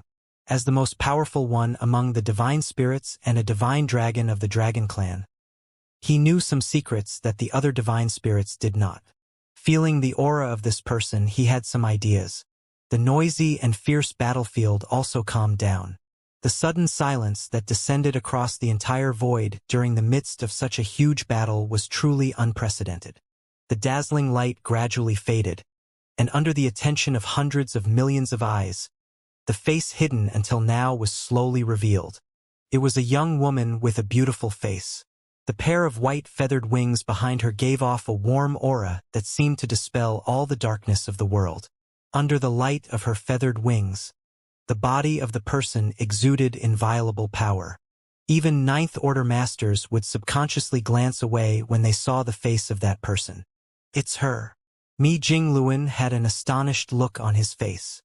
He had imagined that the person coming would be a rare expert hidden among the human race, but he never thought it would actually be her of all people. He remembered this woman. After all, he personally handled the selection for the suppressing Black Ink army back then. It could be said that he personally selected all 6,000 soldiers of the suppressing Black Ink army from each army one by one. The reason he remembered this woman in particular, though, was mainly because of her relationship with Yang Kai. She had also come from the Star Boundary and was a disciple of Langya Paradise. If not for these relations, he would not have chosen this woman to join the suppressing Black Ink army. Based on her potential, she should not have been qualified for it. But what puzzled him was how this woman could actually become so powerful in the short 2,000 or so years he had not seen her. He clearly remembered she had initially broken through to the Fifth Order. In other words, her limit in life should only be the Seventh Order. But now, her power had not only surpassed the Seventh Order, it had reached a realm that even he, a Ninth Order master, dared not look straight at. Just from how she was cutting down royal lords like vegetables, she seemed to be even more powerful than the giant spirit gods. Mi Jingluan was somewhat taken aback. It was simply difficult for him to comprehend what he was seeing in front of him. It's her. Fu Guang's expression changed slightly. Just like Mi Jingluan, he remembered this woman. She was originally a member of the Suppressing Black Ink Army, but since Yang Kai sent the Suppressing Black Ink Army to this place back then, he took her away again for some unknown reason. He may be the army commander of the Suppressing Black Ink Army, but he naturally would not interfere if Yang Kai wanted to take someone away. He did not even question why Yang Kai took her away in the first place. Since then, they had not seen a trace of this young woman again. Until today, when she appeared with awe-inspiring momentum. In just a short 2,000 years, she had grown from a peak 7th Order master to something even the giant spirit gods would be wary of, so clearly some kind of transcendent events had been involved. Perhaps it was all Yang Kai's arrangement. Moreover, Fu Guang was sensing some other aura from this woman, an aura that did not belong to a human. It was such an extremely strong and pure aura that even he, a divine dragon, felt tense in its presence. Ruoxi. On the other side of the suppressing black ink fortress, Gu Pan was staring at the familiar face and figure with her mind in a bundled mess. She couldn't help but recall the scene when this junior sister of hers first entered Langya Paradise. At that time, Ruoxi was inexperienced and ignorant, and she had taken care of her in many because of their connection with Yang Kai. However, Gu Pan never expected that a day would come when this junior sister would grow to such a height that she could only look up to her. Zhang Ruoxi had always been unusual, which Gu Pan knew. For example, she had directly advanced to the 5th Order, but somehow, she still had room for another breakthrough after reaching the peak of the 7th Order. It was for this reason that Ruoxi was taken away by Senior Brother Yang. Maybe Senior Brother Yang noticed something back then?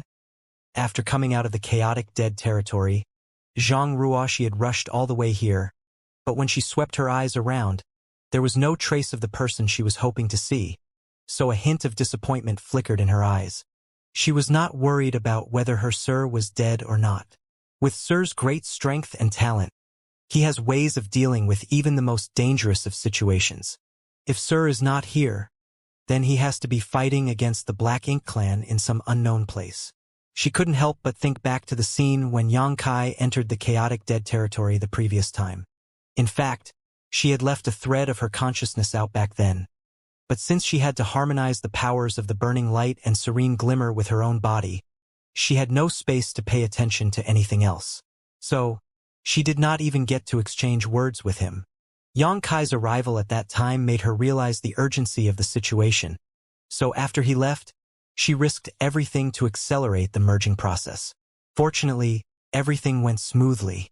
After she left her retreat, she immediately rushed to the star boundary. From there, she moved to the no-return pass where she learned about the crusade plan from the Void Guard stationed at the Universe Temple.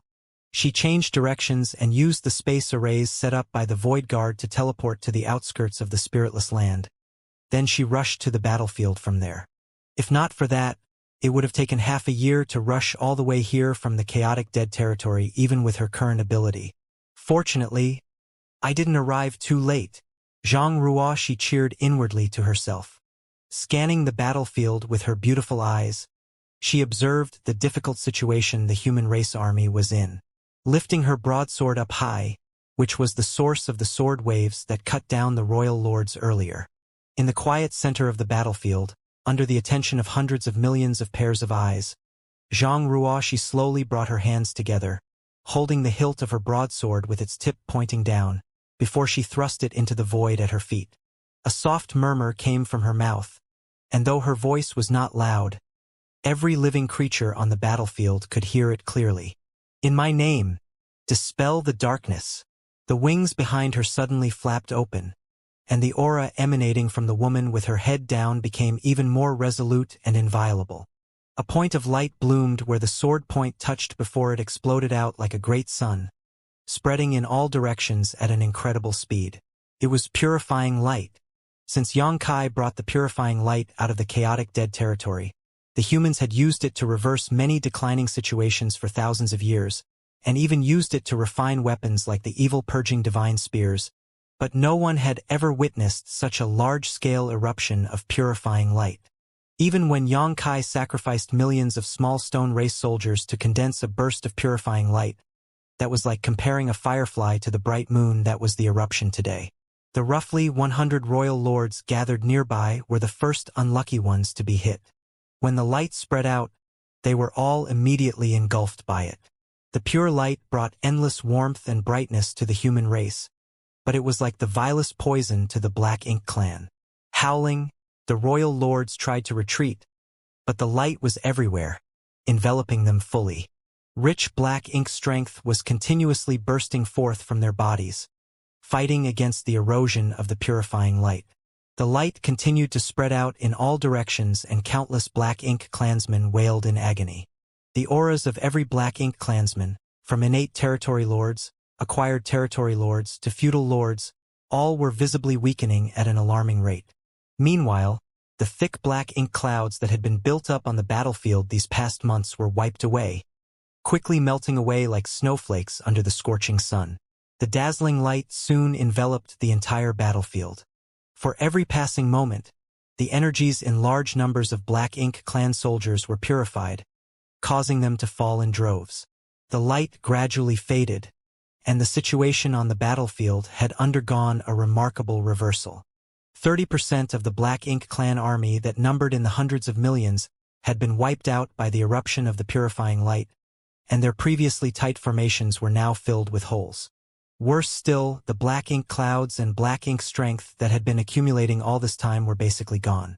These Black Ink clouds that filled the battlefield had been severely restricting the human race army's performance, creating a hostile environment that hindered their movements.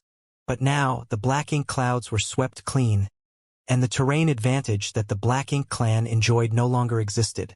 In terms of environmental advantage, both sides were back now to square one. And all of this was achieved with just one secret technique from Zhang Ruoxi. It was an astonishing feat. Even though the royal lords, who had been repelled by the purifying light, had suffered severe damage to their foundations, they were now even more determined to kill Zhang Ruoxi after witnessing her terrifying power. They had no idea where this woman had come from, but they knew she possessed a tremendous power that could completely restrain the Black Ink clan. If this woman was not dealt with, the Black Ink clan would be in great trouble.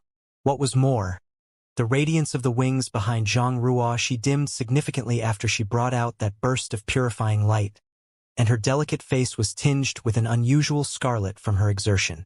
It was obvious that activating such a mighty purifying light explosion came at a cost to her. Now was the time when she was at her weakest. If they didn't kill her now, when would they? So, despite being extremely wary of Zhang Ruoxi, the royal lords still swarmed towards her. They were originally focused on restraining the giant spirit gods, Ada and Aer, but now all of them had changed targets. Compared to the giant spirit gods, Zhang Ruoxi was their true nemesis. Figures in all directions rushed towards Zhang Ruoxi, aiming for her life. Ada and Aer roared in anger, and though they were able to hold down a group of royal lords with their powerful strength, they couldn't stop all of them. Even the group of royal lords that were stopped had volunteered to stay behind to pin down the two giant spirit gods. The remaining royal lords only had Zhang Ruoxi in their eyes, each one displaying intense murderous intent. Amidst the human race army, many Ninth Order masters grew anxious at this sight. Zhang Ruoxi was able to change the course of the battle with her power as soon as she appeared. Being able to control purifying light at will was the most vital weapon the human race needed at the moment. If she were killed like this, then even the last hope of the human race would be gone. Even if Zhang Ruoxi had previously demonstrated strength that surpassed even the giant spirit gods, it was obvious that bringing forth purifying light of such a scale consumed a lot of her strength. While she was now weakened, dozens of royal lords rushed towards her at once, and no one knew if she still had strength left to defend herself with. So, just as the royal lords took action, Mi Jingluan roared in anger, "All soldiers, follow me into battle!" The massive Pure Yang Pass was the first to charge out, heading directly towards Zhang Ruoxi while the various armies followed closely behind. Mi Jingluan always had the appearance of a dignified scholar, and he was indeed a resourceful and shrewd man whose greatest strength was his strategic mind. Even in the most critical of situations, Nobody had ever seen him lose his cool. Especially now that Pure Yang Pass was considered the human race's command center, it should have been guarded by the human race army while remaining in the rear. However, how could Mi Jing Luan care about such things in this critical situation? One could even say that this was a gamble. Pure Yang Pass's mobilization had disrupted the human race Grand Army's tight formation. If they failed to save Zhang Ruoxi now, then the first one to be annihilated when the Blank Ink clan surrounded them would be Pure Yang Pass. However, time waited for no one on the battlefield. Mi Jingluan could not afford to wait and make preparations and plans. Urgently, he compelled Pure Yang Pass forward in hopes that he could arrive at Zhang Ruoxi's side in time. Pure Yang Pass and the royal lords moved at the same time, and Zhang Ruoxi was clearly able to sense this. Understanding what her allies were thinking, she couldn't help but laugh as she called out, "No need to be anxious, Supreme Commander Mi. Since I've come, I have the ability to protect myself. Don't forget, it was Sir who taught me everything I know." While she was speaking, the royal lords had already closed in on her, hoping to kill her off quickly. The royal lords who were wounded by the purifying light did not hold back in the slightest. Each one of the attacks they used was the strongest in their arsenal. Instantly, terrifying powers broke out, and they were all converging on Zhang Ruoxi's position. This was different from their fight with the giant spirit gods earlier, where they were mainly focusing on restraining them. That was because the royal lords knew that trying to quickly kill the giant spirit gods would cost them a lot. The lives of many royal lords would have to be sacrificed if they were to attempt such a thing. What was more, once the Supreme One awakened, what would these trivial giant spirit gods count for? It was with those considerations that the royal lords maintained the intensity of their fight with the giant spirit gods, but they did not reach a point where their lives were put at stake. However, it was different when facing Zhang Ruoxi. Purifying light was something that even the royal lords feared greatly. Either they killed this woman, or they would be the ones to die. That was why no royal lord dared to hold back, and all of them charged at her with all the strength they had. Dozens of heaven-destroying, earth-shattering attacks surged forward, causing even space to shatter. But at the center of this onslaught, Zhang Ruoxi remained calm and composed without any hint of panic. She raised the broadsword in her hand and lightly tapped the void in front of her. As the void warped, a void corridor was instantly formed. No one knew where the void corridor led, but a powerful aura was rapidly approaching from within the dark passage, surpassing even that of any royal lord or Ninth Order master. All the royal lords paled at the sight and became even more fierce in their attacks. However, before their attacks could land, a figure appeared from the void corridor, then two, then three. In the blink of an eye, 8 figures had emerged from the passage, guarding the space surrounding Zhang Ruoxi. Only now did the royal lords who had come close realize the true faces of these unexpected guests. Small stone race masters. Many small stone race soldiers had appeared on the battlefield previously. They seemed to be peculiar creatures controlled by the human race that could fight alongside the humans. However, their strength was not generally too high, and after a series of intense battles, almost all from the small stone race had been killed. Even the royal lords never expected that this woman who appeared out of nowhere could also control the small stone race. And for the small stone race she summoned to be so ridiculously powerful. The aura emanating from each of these small stone race masters was comparable to that of a Ninth Order master, or possibly even more powerful. Moreover, there were 8 of them. These were Zhang Ruoxi's personal guard, a force that had never been seen before. Yang Kai was the only one who knew about the existence of these Ninth Order small stone race masters. When he went to the chaotic dead territory last time, he had experienced their might, and he knew that they were created through the harmonization of yin and yang by Zhang Ruoxi using her Heaven's Order bloodline. However, even Yang Kai did not fully know how many Ninth Order small stone race masters had been born in the chaotic dead territory. He only had an estimate. Back then, he had also attempted to bring them under him through the great sun and moon marks, but he had unfortunately failed. At that time, he speculated that the only person who could control them was Zhang Ruoxi. So, even though he thought it was a pity, he ultimately gave up on them. As it turned out, he was right.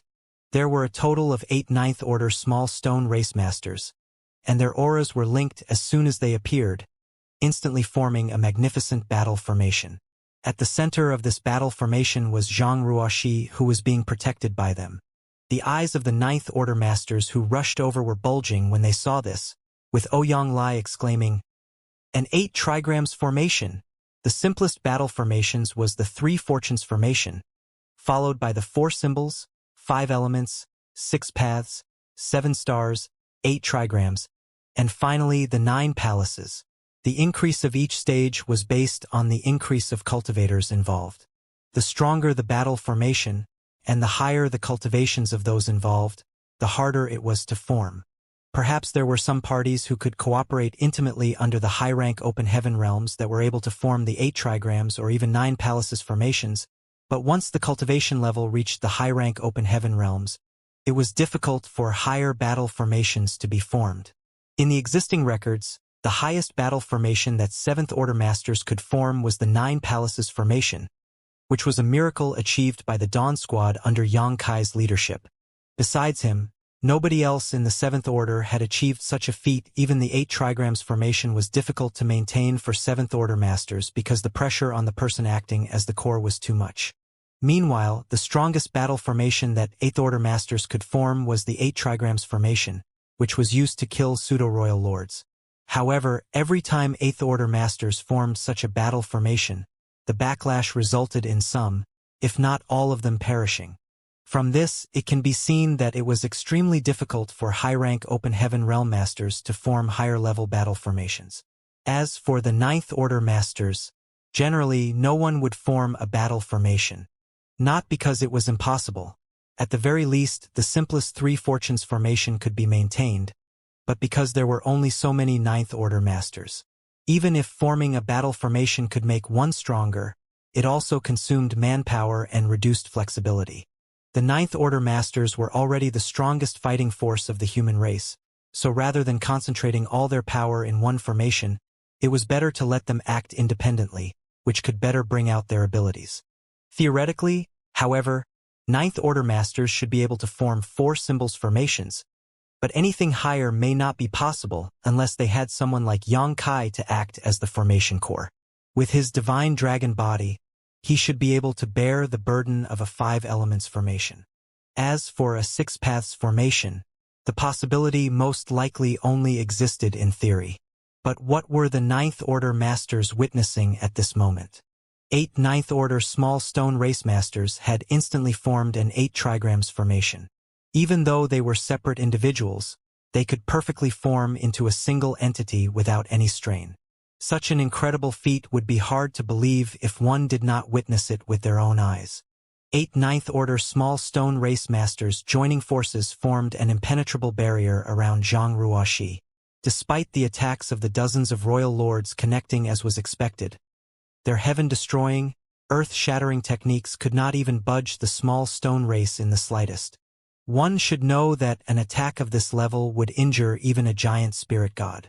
The royal lords were shocked beyond measure, but before they could react, a bright sword beam began to flicker, and the figure of Zhang Ruoxi, who was protected in the center by her personal guards, suddenly blurred.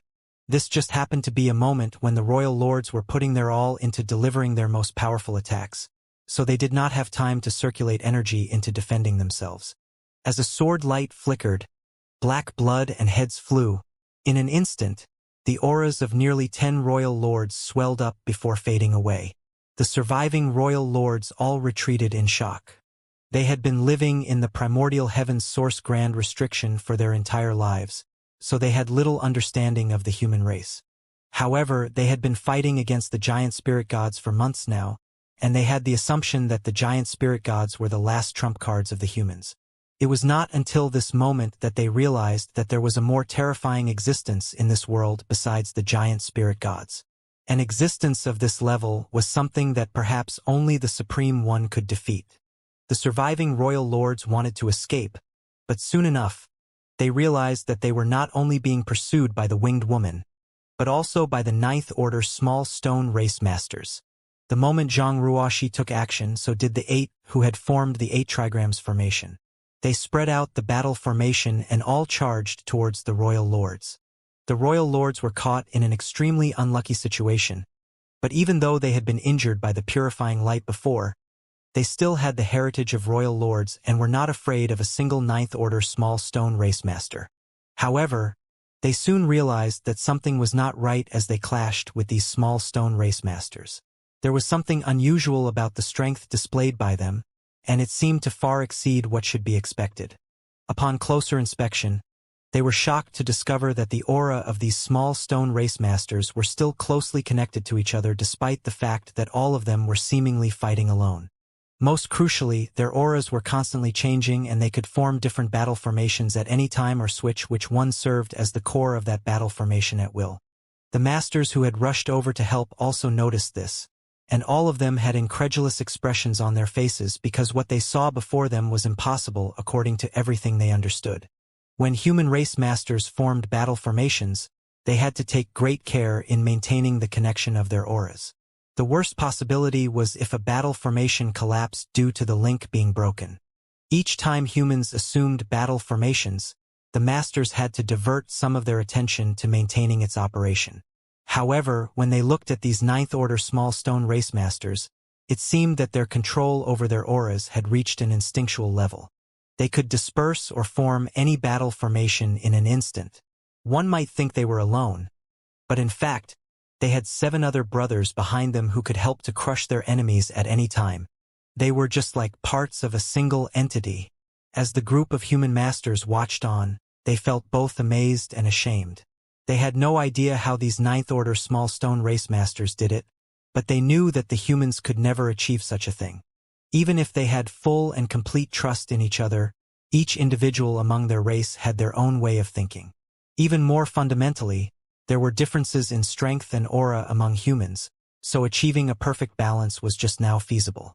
The appearance of the 8 ninth-order small stone race personal guard not only helped to relieve Zhang Ruoxi's crisis, but also opened up a counterattack opportunity against the royal lords under Zhang Ruoxi's leadership. But that was not the end of it. The void corridor that Zhang Ruoxi had created with her amazing skills did not disappear.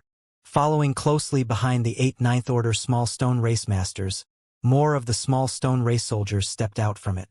They continued emerging in an endless stream, too many to even be counted. In just a short amount of time, an army of millions had gathered outside the void corridor. Even though there weren't many masters among them, their numbers were still a sight to behold. And all this was just the beginning. As even more emerged, they soon began covering the void, filling one's field of vision. Previously, when they were facing the constant influx of Black Ink clan reinforcements from the primordial heaven source grand restriction, the human race were at a loss, and there were even those who wished that they had their own reinforcements too. At this moment, that seemingly impossible wish was being fulfilled. Moreover, these small stone race soldiers were somewhat different from the ones that the humans had encountered before. Due to their low sentience, the small stone race acted almost entirely on instinct. This meant that without being refined and controlled by the humans, they were just like scattered sand and it was difficult for them to unleash their full potential in large-scale warfare. However, those that walked out of the void corridor at this moment had formed one imposing and uniform army. The first small stone race army to come out did not blindly charge at the Black Ink clan, but scattered apart to guard the void corridor so that even more of their companions could emerge. It was as if someone was commanding and controlling them. Many human race masters who realized this turned their gaze to the figure who was slaughtering the royal lords and drawing an endless stream of wails from them. She was perhaps the only person who could command and control so many of them. The chaotic, dead territory. Mi Jingluan realized where the void corridor led to. For so many small stone race masters to come out, the place the void corridor was connected with had to be the chaotic dead territory, a paradise for the small stone race. According to Yang Kai, the burning light and serene glimmer had nurtured countless of them, and the ones he brought out and handed to the human race were simply scavenged from the chaotic dead territory. Assist them in guarding the void corridor. Mi Jingluan made an immediate decision and changed his previous order. Zhang Ruoxi no longer needed help from the humans to save her, but whether it be the void corridor that was connected to the chaotic dead territory or the opening at the primordial heaven source grand restriction, those places needed to be guarded, and they were also the key locations that would help the human race army turn defeat into victory. Everyone was glad since the two entrances were not far away from each other, so they would not have to scatter their forces too much to guard both points. At the same time as when Mi Jingluan gave his order, some of the masters from the Black Ink clan realized that things were taking a bad turn for them. Large armies of small stone race were constantly pouring out of the void corridor that led who knew where. In just a short while, tens of millions of them have come out. If they did not bring down that void corridor, then it would not take very long for the small stone race to even the playing field with them in terms of numbers. And if that were to happen, then it would not simply be the humans that they had to deal with. While the human race army were rushing to the void corridor, many masters from the Black Ink clan led their own subordinates in the same direction. The void corridor to the chaotic dead territory had instantly become a focal point of the battlefield, catching the attention of millions of pairs of eyes. Even though the human race army moved sooner than the Black Ink clan, they were also further away. So, when they were only halfway there, the Black Ink army had already surrounded the void corridor in all directions, but the emergence of the small stone race had also diverted much of their attention, which resulted in the situation becoming much safer for the human race. A war that was even more intense from the fight between the human race and the Black Ink clan broke out. Although the human race army was completely made up of elite soldiers, they were very limited in numbers. During the previous confrontation, the human race army's strategy was to use superior mobility to slaughter as many enemies caught in their path as possible. Rarely would they engage in large-scale head-to-head confrontations with the Black Ink clan. The current situation with the small stone race was different. They were desperately defending the void corridor, so there was simply no way to retreat or escape. Once the Black Ink clan army were to come in from all directions, both sides would immediately break out into a stunning battle. Both sides were like two colliding torrents with countless bodies caught in the rolling waves. Those from the small stone race were constantly incurring casualties, but their numbers were also being replenished continuously. Even though they were far inferior to the Black Ink clan in terms of numbers with battle formations and momentum, they managed to hold their ground. It was as if there was an invisible hand that was controlling everything about the small stone race, so that these creatures that were supposed to have little sentience and could only act on instinct could now be molded into a single strict army that knew when to advance or retreat. There were not too many masters among the small stone race, and the drawbacks of that were soon apparent. This was Xianxia's inadvertent mistake when he took so many 8th Order and 7th Order small stone race masters with him on his last trip to the chaotic dead territory, resulting in the small stone race army lacking masters among them. The small number of 8th Order small stone race masters here were no match for the pseudo-royal lords, so no matter how much they replenished their numbers, it took only a few moments of fighting before the Black Ink army were able to find opportunities to rip several openings into their line of defense. Fortunately, the human race army arrived just in time. Under Mi Jingluan's command, the humans immediately split into several groups and plugged into the different openings to fill them. With the help of the 9th Order masters, they were able to hold their line, albeit only barely. The situation was still not looking optimistic. The Black Ink clan army's attack was growing increasingly intense, and if the small stone race army couldn't gather enough mass, then there was still a risk of their lines being broken through. The small stone race in the void corridor were already gathering their troops at the maximum speed possible, but they could only barely keep up with the rate of their casualties. The defensive line kept on shrinking, and the space for the joint forces of the small stone race and the human race to move around in was constantly being constricted. Black Ink clan seemed to have found a ray of hope and was attacking more and more aggressively. Originally, Zhang Ruoxi's emergence and ruthless slaughter were enough to deter the royal lords who were eager to attack, and now no royal lord dared to come out from the Grand Restriction, fearing that they would be killed next. However, one royal lord saw the situation from the opening of the Grand Restriction and rushed out without care to hold back the 9th Order masters and put pressure on the opposing forces. Now, the defense line being held up by the human race army and the small stone race army was in danger of collapsing at any moment. Once the defense line collapsed, not only would they not be able to defend the void corridor, but even the human race army that came to help would also be caught in the Black Ink clan's encirclement. At that point, other than the 9th Order masters who had the ability to escape, the others would all be at great risk. Red-eyed, Ada was fighting a group of royal lords. He had always been silly and foolish, so he was surrounded by the royal lords previously until he was covered in injuries. Now, he only wanted to kill his enemies ruthlessly without a care for anything else. On the other hand, Aer, who was smarter, noticed the situation on the human race army's side, but he was powerless to help even though he wanted to.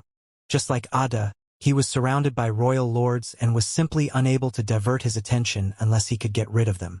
The only ones they could put their hopes on, Zhang Ruoxi and her 8 personal guard, were still chasing after the royal lords who had scattered and fled in all directions. There were dozens of royal lords at first, but only a little over 10 of them remained, all of whom were agile with their movements and had good luck. But under her pursuit, they would also fall sooner or later. She did not seem to have any intention of coming to their rescue. Just as the battlefield on the joint army's side reached a limit and their defense was about to collapse, Zhang Ruoxi, who was chasing after the royal lords, suddenly stopped in place and without even looking, lightly clenched a fist in the direction of the void corridor. With this clenched fist, heaven and earth hummed and trembled. All over the battlefield, yellow and blue lights suddenly started moving. These lights came from the remains of the small stone race soldiers that were scattered among the Black Ink clan army. Since they did not possess flesh, if they were torn to pieces, not a drop of blood would flow out. They would only turn into pieces of stone like this. The power that nurtured them still remained in the debris. It was naturally the powers of the burning light and serene glimmer, the purest power of yin and yang. As the light emerged, all of the Black Ink clansmen who were enveloped by it had frightened looks on their faces. They had no idea what the yellow and blue colors represented, but they had witnessed the power of the purifying light that Zhang Ruoxi had brought forth before. That was why the Black Ink clan had gained an instinctive fear of this strange light. Most of the Black Ink clan were still shocked by the changes around them. A few of the sharper masters wanted to retreat when they noticed the situation turning against them, but how could they have the time to run? The defense line of the human race and the small stone race had been suppressed again and again. The Black Ink clan army surrounded them on all sides and were pressing hard, passing through the remnants of countless fallen small stone race along the way. It could be said that the Black Ink clan's frontline army was now fighting amidst a sea of the small stone race soldiers' broken remains.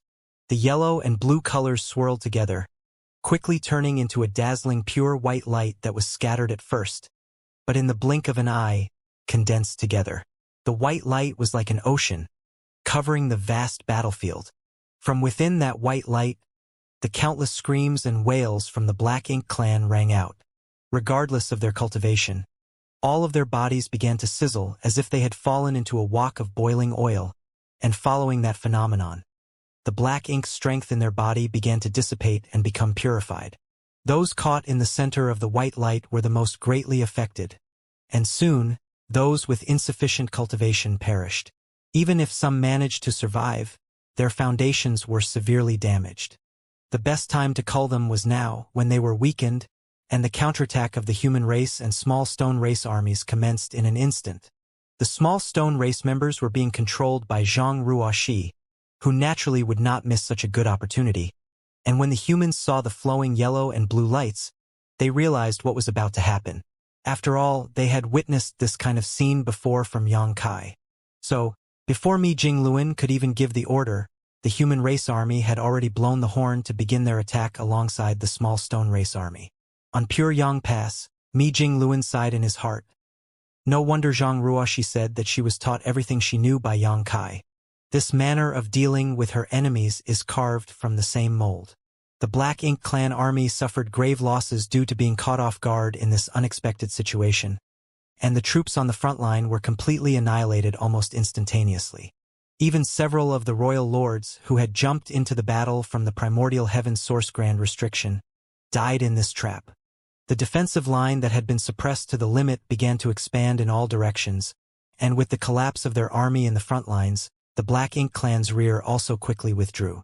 By the time the dazzling light subsided, the intense exchange of offense and defense had ended as well. The joint army's defense line was restored to its previous state, but they did not continue pursuing the fleeing Black Ink clan. Not because they did not want to, but because they could not. Right now, their main focus was protecting the void corridor that led to the chaotic dead territory. As they watched the small stone race army gather in the void from afar, the Black Ink clan was overcome with grief and anger. The Black Ink clan possessed too many advantages over the humans. They were created from black ink nests, so they could be bred in numbers sufficient to crush the humans. Moreover, their black ink strength was also extremely disadvantageous for humans.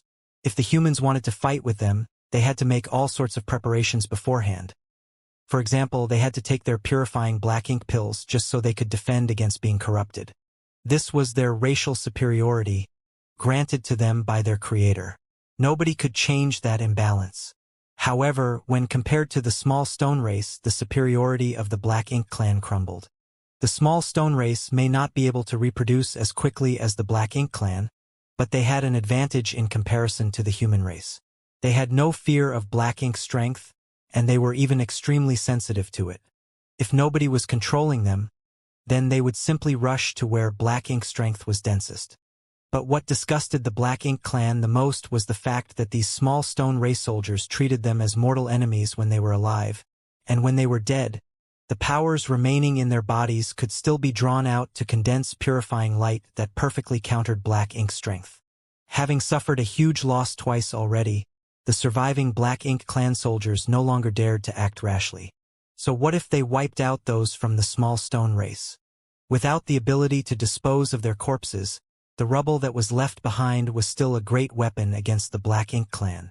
Looking from afar, the Black Ink clan army was hesitant to act. The small stone race was beginning to show some unusual movements. Everywhere the human race army was located, a small stone race army would be there, opening up a passage to the rear. Initially, the humans did not understand what they were trying to do, but soon the humans realized and reacted. The small stone race army had taken the initiative to open a passage to the void corridor, so as to allow the human race army to head inside to guard it. At the same time, the small stone race army surrounded the area around the void corridor, in layers so that the human race army had the chance to recuperate peacefully for a while. This was clearly Zhang Ruoxi's intention. It was simply impossible for those of the small stone race to decide on such an action by themselves with their low sentience. Many of the human race masters were overjoyed. After months of fighting such a fierce battle, they hardly had any time to rest and recuperate. Each army was about to reach their limits, and even the Ninth Order masters were no longer at their peak. Otherwise, Mi Jingluan would not have had the idea of withdrawing the whole army previously.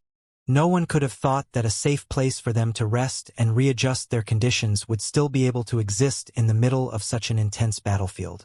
Even though this time to recuperate would not last for long, in these circumstances, any time they had for recuperation was precious. So, after they understood what the small stone race army's intentions were, the human race army did not hesitate to retreat to the direction of the void corridor. The openings were once again filled in by the densely packed troops of the small stone race army. Looking at the small stone race figures that filled the void in all directions, the humans could not help but feel a sense of security, and the tension that had been building up in their minds over months had also eased up completely. A large number of pills were distributed, as well as various combat supplies. This time, the human race no longer held any reservations. They used up all the supplies that they had been saving up since this was their last battle. This battle was about the survival of their race, and if they were to win, they would remain the masters of this world, but if they were to lose, then there would be no humans left. What was the point of rationing supplies at these times? Naturally, they should restore the strength of their army as much as possible in preparation for the final battle. Soldiers of the small stone race were still constantly coming out of the void corridor, and their number was growing bigger and bigger. The surviving Black Ink clansmen would not dare to act rashly anymore. Masters from the Black Ink clan were all looking at the small stone race, all of them feeling a throbbing headache over the situation. Moreover, what they had to deal with now was not only the joint forces of the small stone race and human race army. When Ada and Aer were joined by the 8th Ninth Order small stone race masters on the other side of the battlefield, the royal lords who were attacking the two giant spirit gods were caught off guard. They were all so shocked that their souls nearly left their bodies. The 8 small stone race masters had appeared, so that woman must not be far behind. It was only then that the Black Ink clan discovered, to their horror, that all the royal lords who had participated in the attack against Zhang Ruoxi had fallen. This sent chills down the spines of all the royal lords. One had to know that there had been dozens of royal lords working together, and yet such a powerful force had been decimated in such a short time. The number of royal lords surrounding Ada and Aer was not far from the number of royal lords who went to attack Zhang Ruoxi, but their allies had all been killed, so they were probably next on the chopping block. When they noticed Zhang Ruoxi's aura approaching from afar, many royal lords left Ada and Aer and turned around, making for the opening in the primordial heaven's source grand restriction. Together, they instantly broke through the defense line of the small stone race army and plunged into the grand restriction without even glancing back. For some of them, it had only been days ago they were dreaming of escaping this cage called the primordial heaven's source grand restriction and conquering everything before their eyes. They had waited millions of years for this dream to come true. However, the feelings of joy did not last long.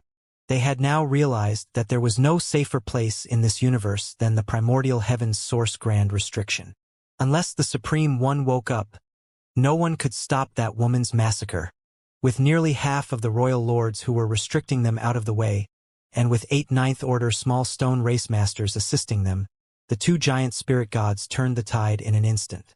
Ada reached out and grabbed a royal lord who was trying to escape and, with a roar of rage, stuffed the royal lord into his mouth.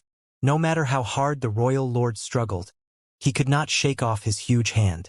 Once he had been sent into the large abyss, Ada bit down on him. As if he were biting into a worm, black blood spurted between his teeth and the royal lord's aura was instantly obliterated. Ada then roared, venting his anger.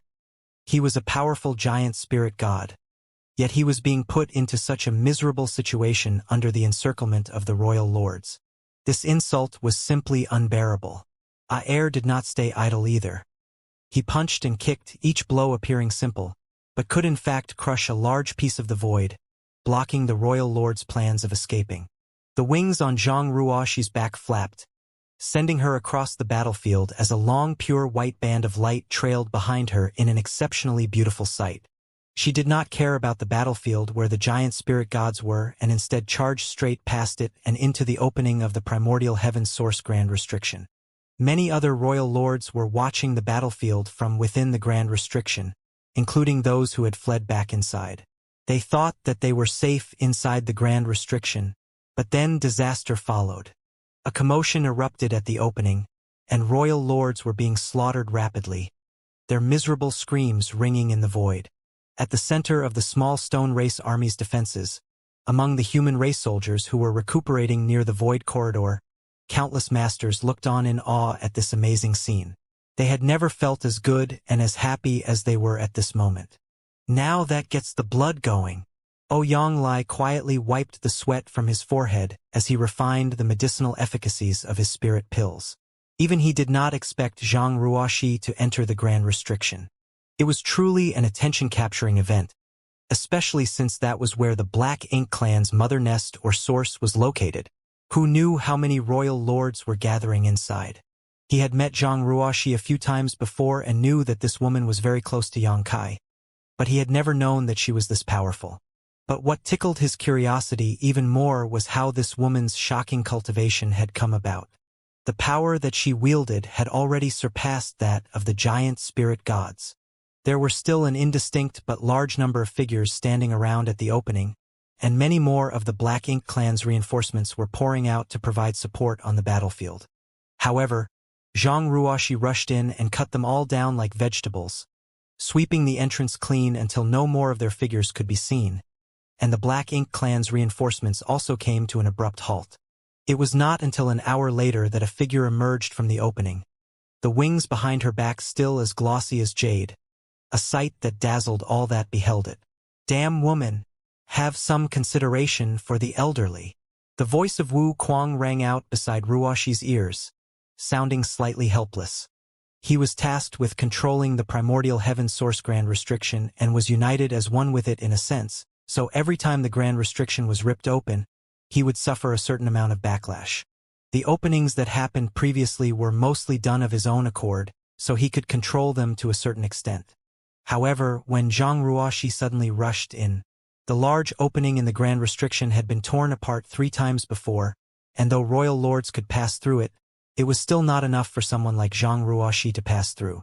Just now, Wu Kuang had almost shrieked when he saw Zhang Ruoxi rushing over. From his standpoint, it was as if an unstoppable force was charging at him. Even though he expanded the opening as fast as he could, he was still caught off guard by Zhang Ruoxi's sudden charge, and he could not regain control for a while. The feeling was just like having his entire being ripped apart, and that was why he had to complain. Zhang Ruoxi smiled, more or less understanding Wu Kuang's meaning.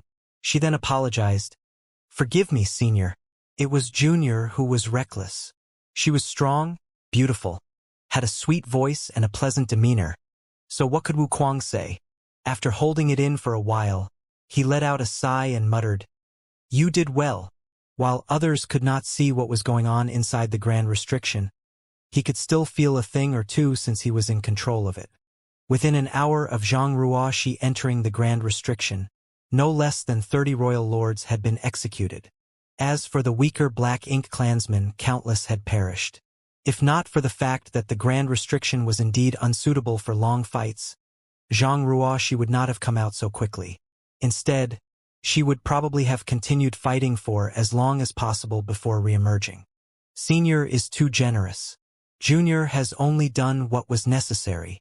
She looked up into the void. In the hour since she disappeared, something else had changed on the battlefield.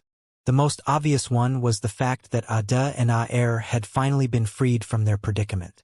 The 2 giant spirit gods had been besieged by dozens of royal lords and were having trouble getting out. But thanks to Zhang Ruoxi's deterrent, nearly half of the enemies had fled back into the Grand Restriction. The remaining half were no match for the 2 giant spirit gods and the 8 Ninth Order small stone race masters and were soon smashed into pulp. At the same time, the small stone race army, which had been guarding the void corridor all this while, began to move as well. Up until then, they had been firmly guarding the space around the void corridor and even had the strength left to provide a sanctuary for the tired human race soldiers to rest and recuperate. But as time passed, more and more small stone race soldiers emerged from the passage. There were now over 100 million of them, and even more continued to pour out. No one had any guesses as to just how many small stone race soldiers there were gathered at the other end of the void corridor still. The number of troops that the small stone race had already surpassed that of the surviving Black Ink clan army. So they attacked with determination. Divisions of the small stone race army launched themselves like rockets in the direction of the Black Ink clan army, holding them down in an endless spree of slaughter. A battle broke out again, but this time, the attacking and defending parties were reversed. In the short time that passed, the small stone race had already amassed enough forces to confront the Black Ink clan head-on. The Black Ink clan was still massive in number, but they were being purged at an astonishing rate, demonstrating that they were also exhausted and defenseless. The smartest option now would be to make a strategic retreat. But where else could they retreat to other than the Primordial Heaven's Source Grand Restriction? The void within Primordial Heaven's Source Grand Restriction was their home, their foundation, but even if they could escape, the Primordial Heaven's Source Grand Restriction could not move. To retreat back to the Primordial Heaven's Source Grand Restriction, they had to first break through the small stone race army's blockade. As a result, the Black Ink clan army had no choice but to fight. As for the consequences that could arise from killing them, the Black Ink clan lacked the energy to care right now. By the time Zhang Ruoxi showed up, the 2 armies had already been fighting for a while, and while the small stone race army had suffered some losses, the Black Ink clan had suffered much more than them. This could not be helped as though the small stone race army did not have many masters compared to the Black Ink clan. They had the help of 2 giant spirit gods and 8 Ninth Order small stone race masters. The Black Ink clan's defense lines held for less than an incense stick of time before the 2 giant spirit gods killed their way through and began wreaking havoc on them. The same was true of the 8 Ninth Order small stone race masters. Even the royal lords who were lucky enough to survive the initial culling could not hold out long against them. On the other hand, the humans, the ones who started this war, were resting at ease with the strong protection provided by the small stone race army. This gave the Ninth Order masters that were led by Mi Jingluan mixed feelings in their hearts. Strictly speaking, this second crusade was taking place despite the human race not being fully prepared. Readiness was not a matter of willpower, but rather an accumulation of strength. It was easy to see just by the results alone. Without the help of Zhang Ruoxi and the small stone race army, the human race would have been defeated already. The original plan was for Mi Jingluan to withdraw with the army and wait for Yang Kai to return before leading the survivors to a new, distant world. Once they left, this whole region, covering the entire 3,000 worlds, would surely fall under the Black Ink clan's total control. Was it because the human race did not fight hard enough? Was it because the heavens did not favor them enough? It was neither. Great potential could erupt from a race during the critical juncture between life and death. In just a short few thousand years, the human race has grown from near total decimation to recovering the 3,000 worlds and the no-return pass, but that was already their limit. If they had not worked hard enough, they would not possess the heritage they have today, and if the heavens did not favor them, they would not have the open heaven realm cradles. However, when it came to facing powerful foes like the Black Ink clan, what ultimately mattered was strength. The time given to the human race was too short, so no matter whether or not they were ready for this crusade, they had to go on. That was because Mo was about to awaken. Under such circumstances, it was better to be proactive than reactive. After all these years of fighting, the human race army had already been tempered into one entity after going through the baptism of war, but it was still not enough. As the battle raged on, Mi Jingluan weighed his options before deciding to give up on supporting the small stone race army. The battle had not reached an end yet, and the small stone race army should have enough troops to hold their own. What's more, after this battle came to an end, there would be an even more treacherous one waiting for the human race army. The current human race army had to recover its strength for that impending moment. On the battlefield, cloud after dazzling cloud of purifying light erupted and filled the vast void, dispersing not only the scattered Black Ink strength, but also the Black Ink clan soldiers that were enveloped in it, severely damaging their foundation. The current situation on the battlefield was extremely bad for the Black Ink clan. The primordial heaven's source grand restriction was no longer providing reinforcements, and even the royal lords did not dare to go near the opening to check out the situation for fear of being seen by Zhang Ruoxi and drawing her wrath upon themselves. On the other hand, the small stone race soldiers still had a steady stream of reinforcements pouring endlessly out of the void corridor and entering the battlefield. Even though the Black Ink clan had tens of millions of troops left, it was still difficult to hold off their enemies effectively after losing the few royal lords and pseudo-royal lords they had to the 8 Ninth Order small stone race masters. The 2 giant spirit gods rampaged, and the 8 Ninth Order small stone race masters were also advancing like they were chopping down bamboo. Division after division of uniformed small stone race troops swarmed in from all directions. The circle was constantly shrinking, and lives from the Black Ink clan dissipated alongside its progress. It wouldn't be long before the small stone race army was able to wipe out the Black Ink clan forces scattered outside of the primordial heaven source grand restriction. On the 2306th world, where Yang Kai was suppressing and sealing Mo's source, a large battle was similarly going on. Mu's shadow was holding back the many Black Ink disciples of this world on her own so that Yang Kai could suppress and seal the source piece in peace. Summoning the profound source gate, a slit cracked open from the gate.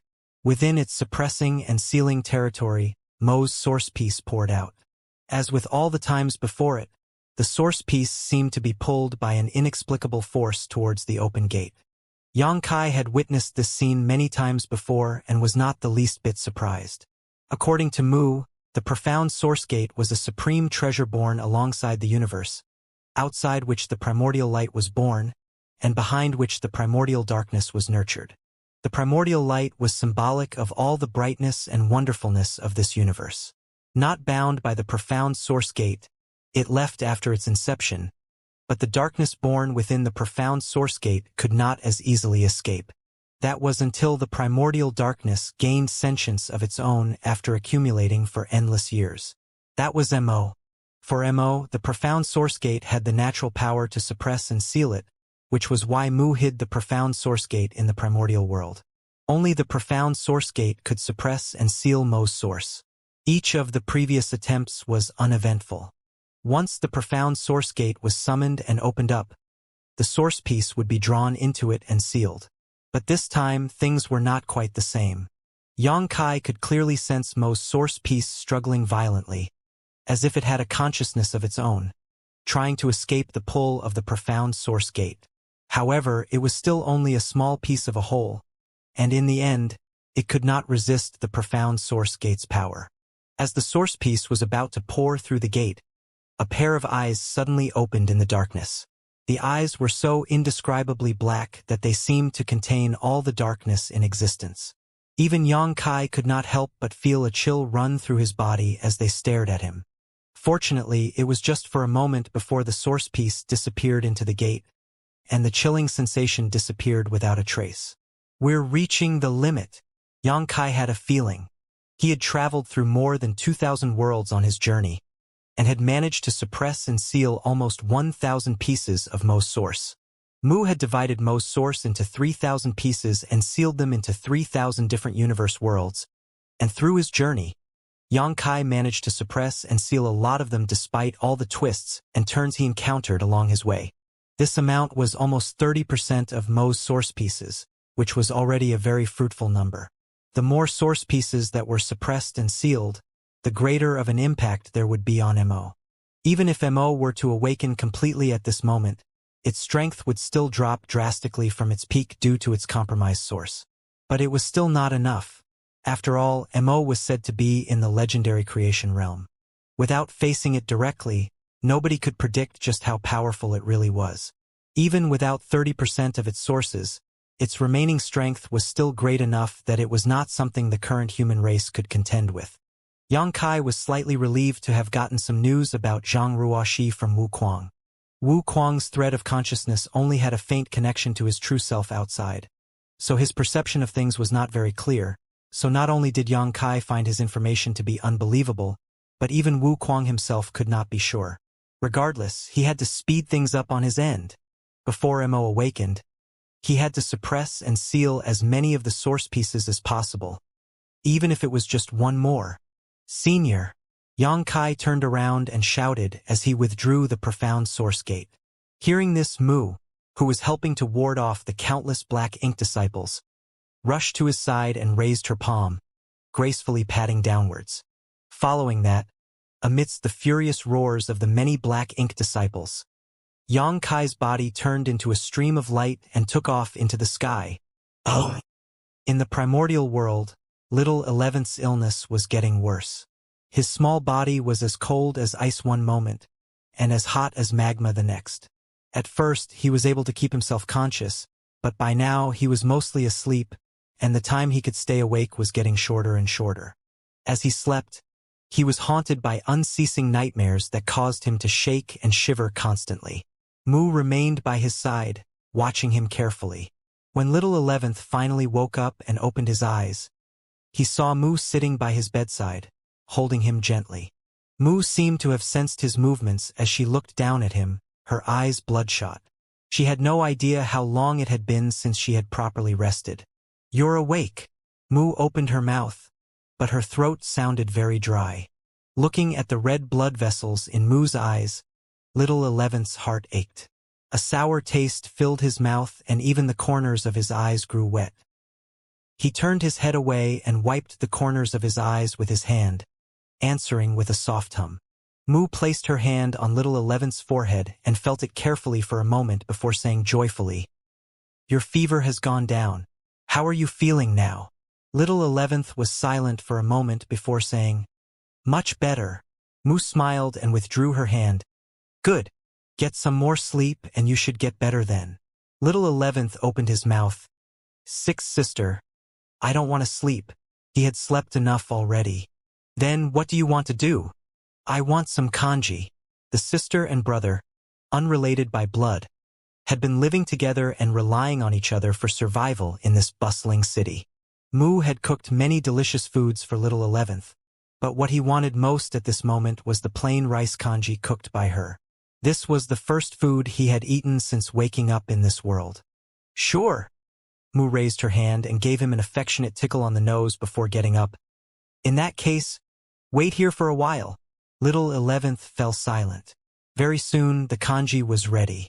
Mu brought in the pot of cooked congee and was just about to serve little 11th a bowl when she saw him get out of bed, sit by the table, and pull the pot closer to himself.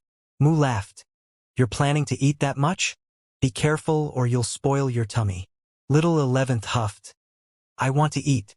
It's not like my tummy is weak." Mu was helpless. Good, you can have it all.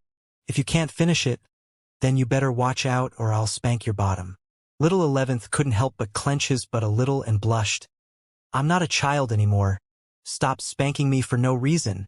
As soon as he finished speaking, Mu pressed on his nose with a finger, immediately creating a pig's nose on little 11th's face. Little 11th shook his head in annoyance and sniffled. "You're so childish. You're always doing these childish things." Mu covered her lips and giggled, but she stopped teasing him, instead handing over the wooden spoon she brought. Little 11th picked up the bowl and held the clay pot in his arms, digging into his meal. Mu sat by quietly, watching him, saying from time to time, "Eat slowly and be careful so you don't burn yourself. It's not like anyone is going to steal it from you." From time to time, she would help him wipe the corners of his mouth. The freshly cooked congee was so hot that little 11th kept sucking in his breath. Even his face had grown red and his head was steaming from the heat. Took about an hour, but he did manage to finish it eventually. Even the bottom of the pot was scraped clean without a drop left behind.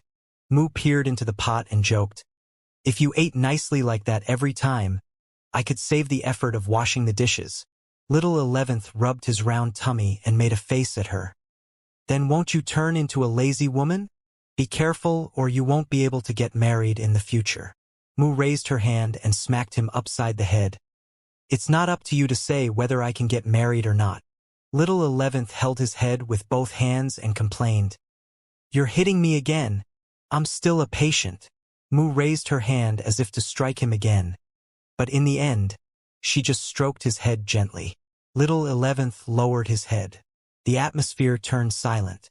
In a humble house on the edge of Dawn City, a pair of sister and brother sat opposite each other.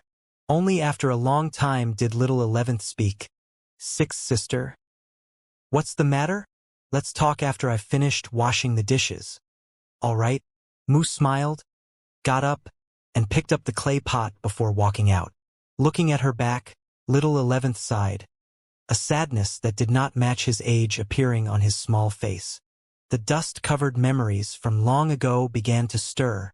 In the boundless darkness, where not a trace of light could be seen, a consciousness began to emerge. At first, it was dull and incomplete, just fumbling through the infinite darkness by instinct.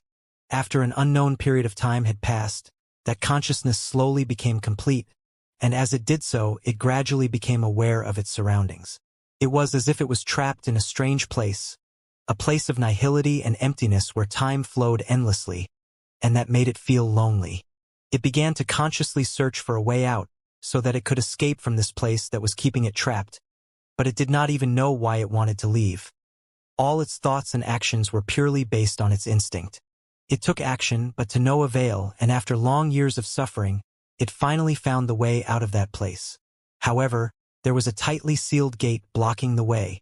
It tried with all its might to break it down, but it was as if the strange gate had a complete suppressive power against it. No matter how hard it tried, it could not budge it in the slightest. Day after day, year after year, it gradually came to feel an emotion called despair. It understood that it was impossible for it to open the gate with its own power. Despair never came without reason. It only appeared when one's hopes were extinguished. For countless years it lived in this dark, lonely world, never understanding what despair meant, until the seed of hope was planted in it. Ironically, from the same gate it found, countless years of hard work came to nothing in the end, and the ultimate decision to give up was overwhelmingly frustrating. Perhaps it was destined to live in this dark world forever, it thought. That was until one day, it suddenly heard some strange noises when it was sleeping peacefully behind the gate. Until then, it had never even known that such a thing as sound existed in this world. Where it lived, not only was there no light, there was not even a hint of sound. Complete and utter silence. It was awoken from its slumber and listened to the sweet sound of that voice. At that time, it had no idea what that voice was saying. It was not until later that it understood that the person was knocking softly at the gate, asking in a loud voice, "Is anyone there? Hello? Is anyone home?" The flames of hope were rekindled in the ashes of despair that had been tormenting it for countless years. It fought hard to make as much noise as possible from behind the gate, hoping that it could reach the outside. The person at the gate must have noticed it and said gleefully, "Ah, someone's home? Could you please open the gate?" But how could it? It would have done so already if it could. Moreover, it could not even understand what the person was saying at the time. All it could do was keep on making noise in order to make its presence known, praying in its heart that the owner of that voice would not leave no matter what. It had been alone for countless years, and even if it could never leave this desolate world, it was happy as long as the voice outside that gate would not fade away and if it could listen to it in silence. "Are you unable to get out?" The person at the gate began to ask again, seemingly having guessed its situation.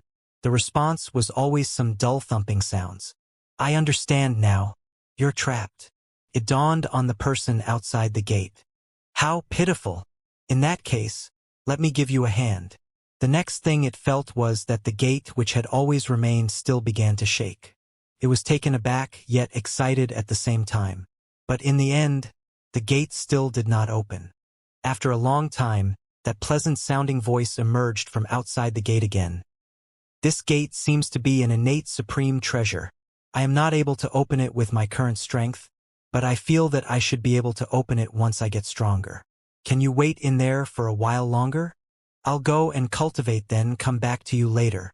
It had no idea what the voice was saying. All it knew was that the person left after speaking those words. Its hopes were crushed yet again, and it continued to sink into this dead world, where the boundless despair that enveloped it also continued to make it stronger. It was not until many years later that the voice appeared once more. Overjoyed, it made some noise at the gate as soon as possible. Sure enough, the voice that had once appeared noticed its presence and spoke a few words to it, then fiddled with the gate for a while before leaving again for the second time. But this time it no longer despaired. It vaguely understood what the person beyond the gate was trying to do.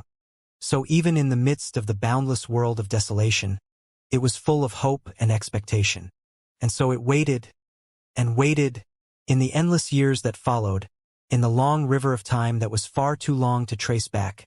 The two powerful existences, one inside and one outside, gradually became acquainted and formed a relationship of tacit understanding with each other. And as the person outside was talking to themselves, it got to learn their language and could already begin to communicate with them in a simple way. For it, this was an exceptionally wonderful experience, and the dark world in which it lived was no longer as dreary because in the midst of that darkness was a heart filled with hope. It remembered vividly the conversation that took place between them, even when that person outside the gate arrived for the 7th time to try and let it out but failed. "I've already cultivated into the peak of the 9th order, but how come this gate still won't open? How annoying! Annoying!" It repeated, not so much frustrated as happy. Its greatest wish was no longer to open the gate and leave this place, but to have someone to accompany it outside the gate and talk to it. That alone was enough to satisfy it. Being able to hear her speak filled it with so much joy each time that it would roll around behind that gate for days on end. "I have to figure out a way, but the 9th order should already be the upper limit of the open heaven realm. What must I do to break through even further above that?" The person behind the gate sounded worried. There was nothing it could do to help in these circumstances. It did not even know what the 9th order was, or what the open heaven realm meant. "This won't do, I have to go. The humans are currently in a bad situation since the great monsters are not easy to deal with. But rest assured, none of them are as powerful as I am. I'll come back for you once the situation stabilizes. Maybe then I'll be able to open this gate and let you out." Hearing that person's words, it knew that she would be leaving again. Even though it was reluctant to part with her, it couldn't stop her. In the end, it could only give a stiff reminder, "Take care, be safe."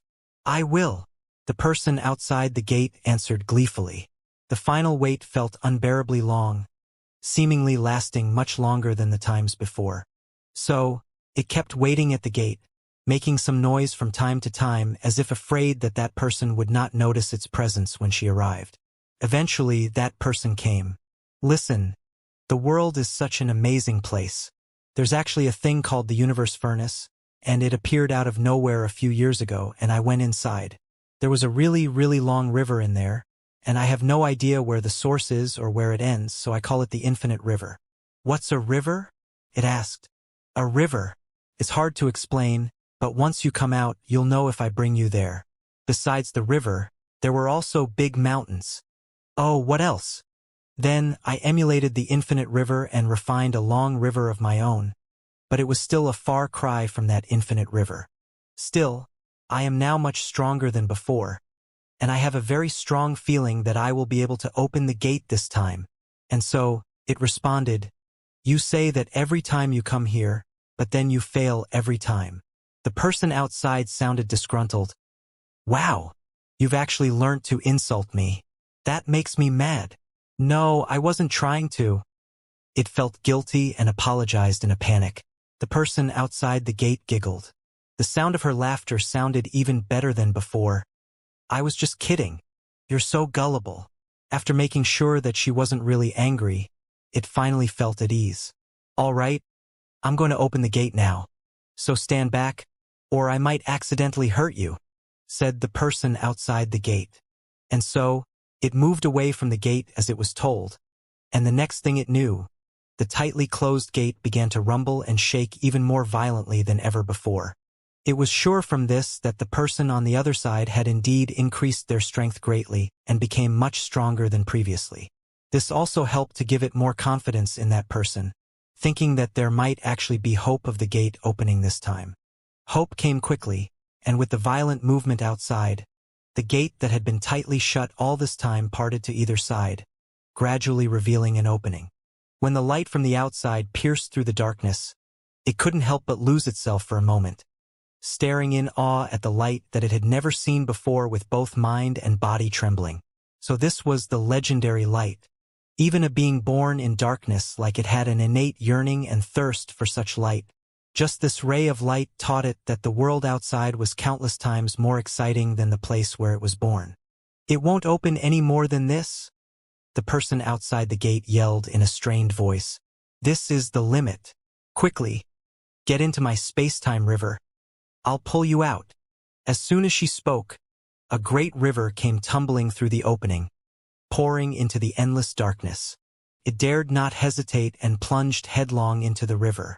Immediately afterwards, it felt a mysterious force drawing it towards the opening in the gate. Almost at the very moment that it exited the opening, the gate that had been opened closed shut again. The space-time river, which she had yet to fully withdraw, was even cut off and part of it was left in the darkness forever. However, it was oblivious to such a thing happening. It was fighting its way up the river, and the moment that light filled its vision, it finally saw the figure that had been accompanying it outside the gate for countless years. There was a touch of crimson at the corner of that person's mouth. She wiped it away as if it were nothing. Grinning, she looked at the black blob that had floated out from her space-time river and greeted it with familiarity.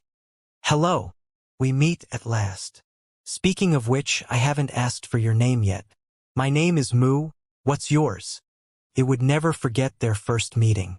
There was a touch of red blood on the corners of her lips as this quiet and gentle woman stood in the void, looking at it with a smile on her face. What is my name? It had no idea what its name was. It did not even realize that such a thing as a name existed in this world. Before meeting her, its world was nothing more than endless darkness and desolation. It was because it met her that its world now had sound, had expectations, and today light had also become a part of it. I don't know what my name is, it mumbled in reply. Inexplicably, a lowly feeling of shame took root in it, as if it had blasphemed her just by looking at her like this. No name. Huh? Mu walked around it. Then she suddenly clapped her hands and smiled. I know. Seeing as how you're so dark, your name should be M.O. M.O.? It murmured, and then it slowly beamed. My name is M.O. It had its own name now, and it was Mu who gave it to it. It was determined not to lose it in its life. And one day, it would let everyone know its name. But soon, it realized that its appearance was not quite the same as Mu's. Mu had arms and legs, a head and a body, and she was even wearing pretty clothes. She was such a pretty person. It also wished that it, as those thoughts ran through its mind, the round black blob without a fixed shape, began to warp, gradually transforming until it looked just like Mu. Mu looked at it in surprise. You can even assume human form? But this won't do, you can't look like me. Mo was puzzled. Why? Mu kindly explained. Because everyone is unique in this world.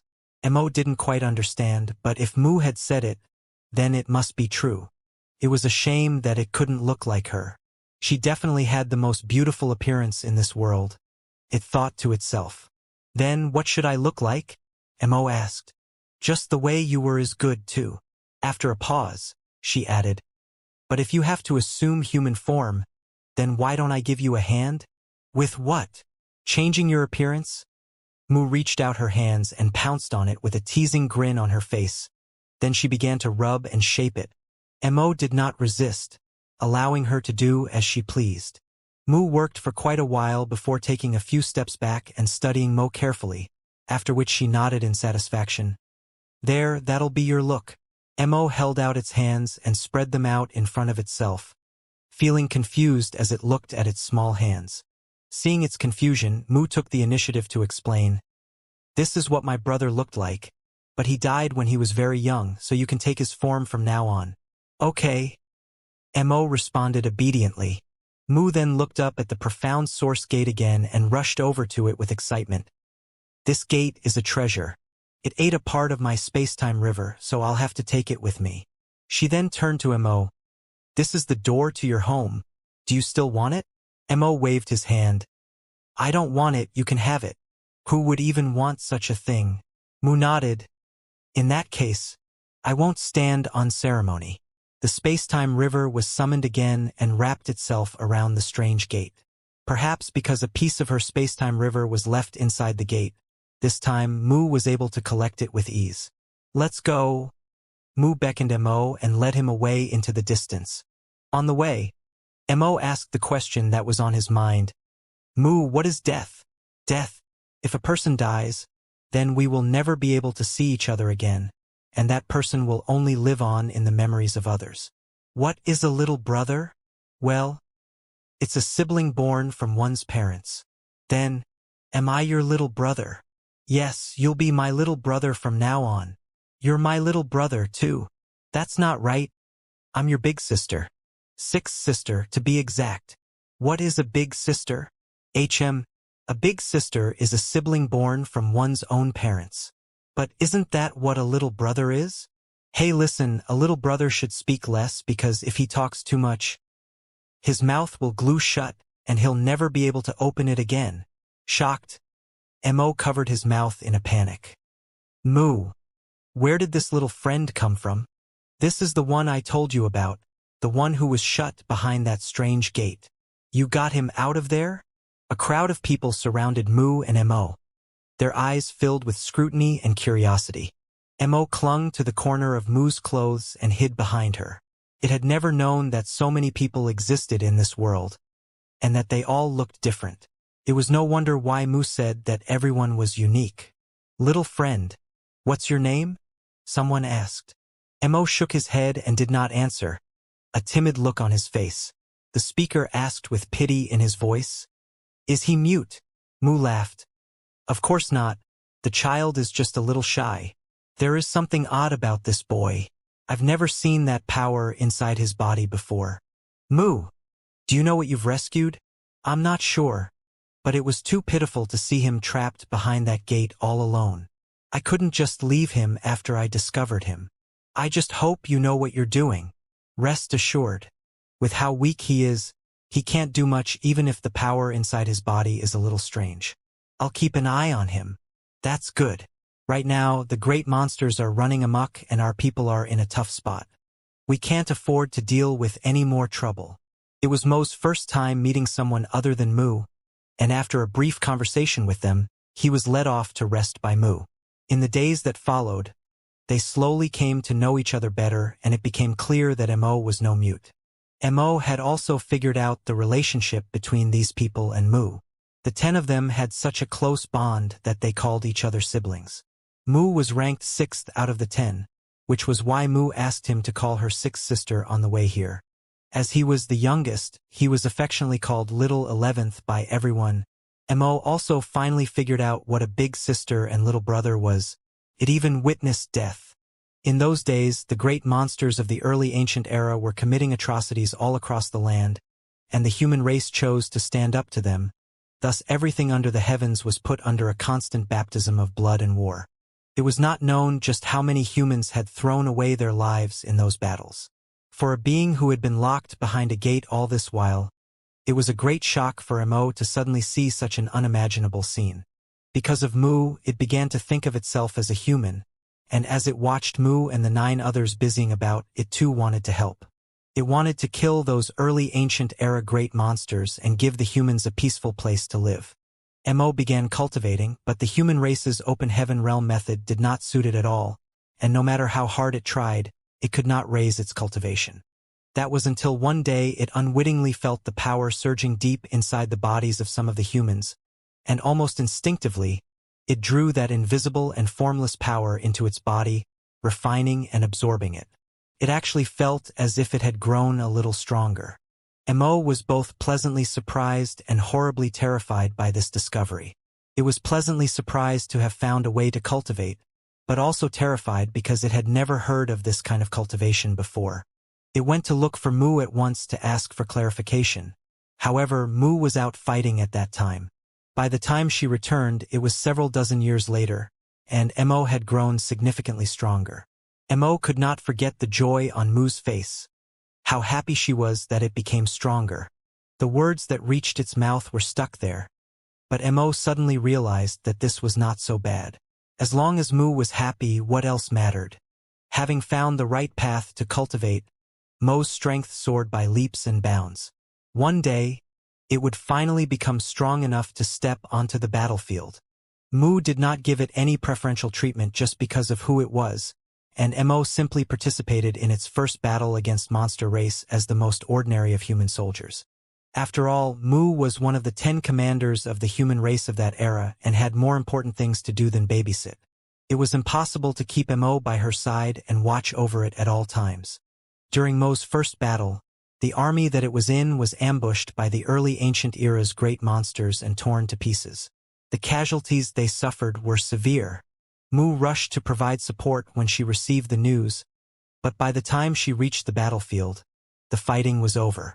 Originally, she thought that Mo was already no more, but what she saw instead stunned her. The human race, which had been at an absolute disadvantage in terms of military strength, had won the battle at a huge cost, with just 30% of their forces surviving in the end. Mo stood in the middle of the bloody sea of corpses, with many of the early ancient era great monsters nearby bowing down in submission as the cheers of the surviving soldiers came like a tide. It was only after this that Mu learnt that Mo had used its power at the most critical moment, causing monster race masters to change sides, leading to their eventual victory. It was only now that she realized the special nature of black ink strength, which seemed to have the ability to twist the mind and spirit of living beings. Mo had no choice but to confess to Mu about its years of cultivation, and that subduing monster race masters with its power was just an idea that happened to crop up. It had never done it before. For the first time, Mu reprimanded him. Mo panicked, not knowing what it had done wrong, but seeing Mu's reaction, it knew it had to have done something wrong. After scolding Mo, Mu couldn't help but sigh, saying that it wasn't its fault before leaving with a grimace. As it watched Mu's somewhat sullen back, Mo vowed to itself that it would never use that method of cultivation again, nor would it ever use its power to subdue any living creature. However, things rarely went as one wished in life. As the battle between the humans and monster race raged on, the fighting only became more and more fierce. Even if the human race had the 10 martial ancestors, the early ancient era great monsters had a considerable number of powerful masters of their own.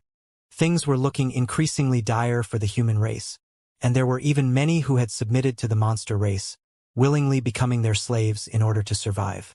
Battle after battle, Mo, who had witnessed countless deaths, could no longer resist the urge to use its power once more, twisting the hearts of the humans who turned against them. Not one person on the entire battlefield was spared during that event. Even those of the monster race were subjugated by it. In that battle, the human race army, which had not seen glory for a long time, received an overwhelming victory. Once the darkness was unleashed, it was difficult to seal it up again.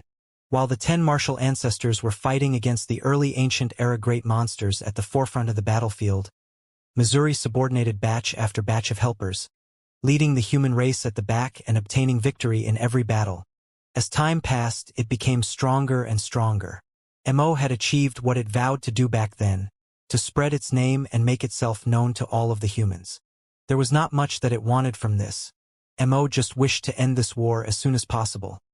Then Mu would have more time to accompany it again. It was willing to use any means to achieve that goal, bestowing great power on the humans who feared and avoided the war so that they could become fearless. It even began to spread its power to the various universe worlds so that those people could become strong as quickly as possible. All its hard work and dedication had been worthwhile. Mu and the other 10 martial ancestors slayed many of the early ancient era great monsters at the battlefront, achieving a full victory. Meanwhile, the human race army that Mo led was also very successful on each battlefield. The living space for monster race was constantly being shrunk. The human race was about to usher in their final victory. Mo was overjoyed to see Mu again, whom it had not been able to see for many years. With great excitement, it told her about his efforts and achievements over the years, not noticing the troubled look in Mu's eyes. Mo made a wish in front of Mu, that they would never have to be separated again once the war was over. Rubbing its head, Mu agreed. From then on, Mu would bring Mo along wherever she went. Mo was no longer allowed to use the power it had used before, and it was no longer allowed to set foot on the battlefield, but it did not care. Compared to being extolled by countless humans and bending the disobedient ones to its will, Mo preferred simply staying quietly by Mu's side. The war finally came to an end and the human race emerged as the final victors, becoming the masters of the universe while the early ancient era great monsters were almost slaughtered to extinction. Even though there were still great monsters left, it was no longer possible for them to stir up any waves. Mu took Mo on a journey to witness the beauty and peace of the universe, acting like true brother and sister. During that journey, Mu showered it with nothing but care. Mo felt that even if it died at that time, it would have no regrets. Many years later, Mo would ask itself many times why it really didn't die in that beautiful memory, because its life would have been perfect if that was the case. One day, Mu said she would bring it home, to visit the place where it was born. Though it was reluctant to return to that place that had trapped it for so many years, Mo could not deny her since it was Mu who requested it.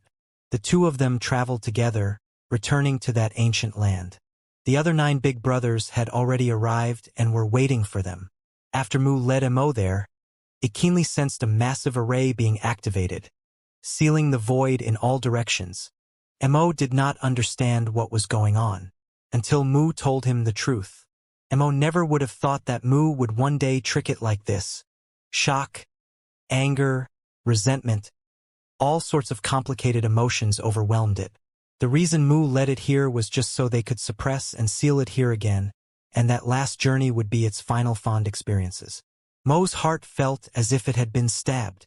The dependence and trust it once had turned into grief, causing Mo to lose its rationale for a moment. The power that had been built up over the years was released, and Mo's mind became completely twisted. Under Mo's influence, all the beings previously corrupted by his power were turned into slaves. The human race, which had only been at peace for a few years, was once again thrust into an endless war.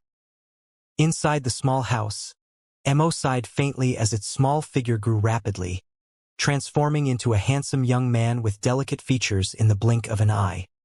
He got up, walked out of the house, and looked up at the sky, his gaze absent as his mind drifted. Such an innocent memory from so long ago. Mu came out of the kitchen, wiped her hands on her apron, and looked at him with a faint smile. "Are you leaving?" Mo turned his head and looked at Mu with a complicated gaze before nodding gently. Mu said to him, "All these years, it was Sixth Sister who wronged you." Mo raised his hand to interrupt her, smiling back. "You did the right thing, Sixth Sister." "Ha!" Mu cocked her head at it in confusion. Mo said, "I was too young then, mistakenly believing that I had full control of that power, but it proved to be too much for me to grasp. If you hadn't suppressed and sealed me back then, I'm afraid the human race would be no more." Mu was stunned for a moment. Then, as if understanding something, her face paled slightly. "You mean," Mo sighed, "that power is the root. I am only its consciousness that has been born through many long years of accumulation. Even though you have taught me about all the wonderful things in the universe, in the end, not everything is good in this world. No matter the kind of consciousness it birthed, its power will continue to grow, and one day even that consciousness will become its slave. When that happens, only one instinct will remain, to conquer and enslave everything. Just as the birth of the black ink cult was inevitable in this world, so too was all this predestined." Hearing those words from it, Mu finally understood. "So, when the power was suppressed and sealed once more, it instead led you to rediscover yourself?" "Exactly," Mo grinned. "Then now," Mo shook its head, "it will all return soon. Sixth Sister, you have already fulfilled your promise. For that, I thank you." Mo looked up at Mu, tears faintly welling in his eyes. Mu promised back then that she would accompany him forever and keep him by her side wherever she went, and she had done exactly that and more. While she was alive, she was constantly watching over the primordial heaven's source grand restriction, and even in her death, the shadows she left behind continued to keep Mo company. Mu tried to make one last effort. "If you like, we could go on like this." Mo shook his head sadly. "I can't stop it, and besides, since I was born, I, too, should fight for my right to live." These words caused Mu's heart to clench.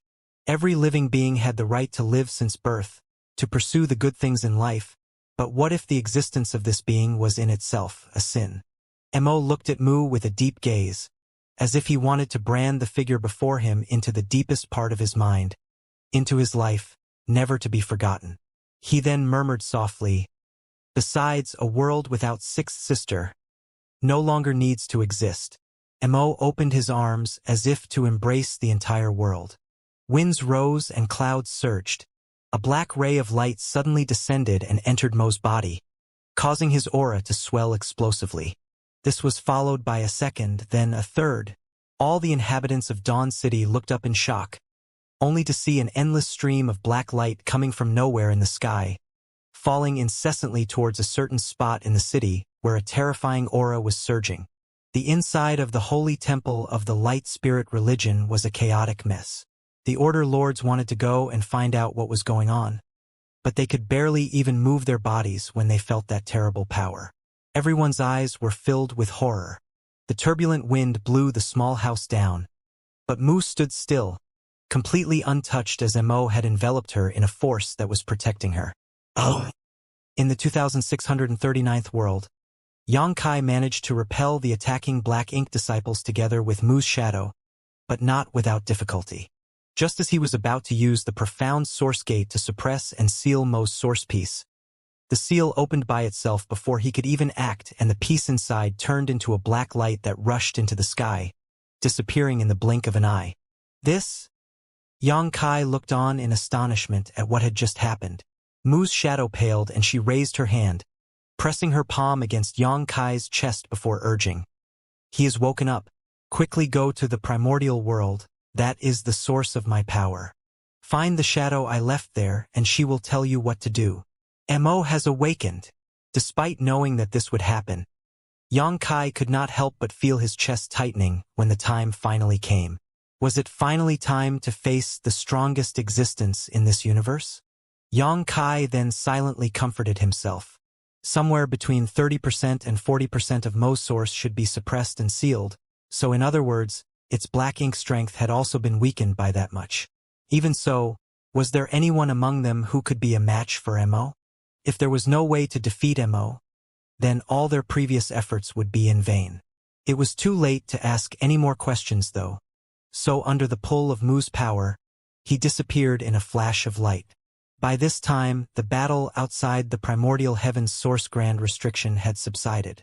Zhang Ruoxi had arrived, bringing with her not only the 8th Ninth Order small stone race personal guard, but also a large army of hundreds of millions from the small stone race soldiers. The Black Ink clan at the opening of the grand restriction no longer dared to come out to fight, so how could the ones left outside be any match for the humans?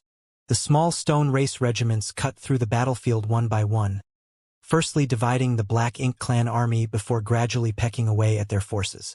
With the 2 giant spirit gods rampaging through the battlefield, the Black Ink clan army was soon decimated. If this were the past, then the Black Ink clan army might have fled if they were being so steeply suppressed. But this place was the primordial heaven's source grand restriction, where the source of the Black Ink clan was, so where could they flee to? If they fought with their lives on the line, they could at least weaken the enemy and take some pressure off those still inside the grand restriction. With this consideration in mind, the only end for those outside the grand restriction was death. The human race soldiers who were still recuperating watched this scene from afar with mixed feelings. What should have been a certain defeat had been turned around by the small stone race army. But this victory did not dictate the final outcome. It may take an even more grueling and brutal battle to actually win this war. Suddenly, a strange sound came from the void. Before the human race masters could figure out what was happening, they heard Wu Kuang's grave voice call out, "Watch out! The grand restriction is about to break." The sound began to overlap more and more. The human race army stopped for a moment before immediately getting into formation. As countless pairs of eyes watched on, cracks appeared in the endless darkness of the void, the lines becoming as dense as a spider web in the blink of an eye.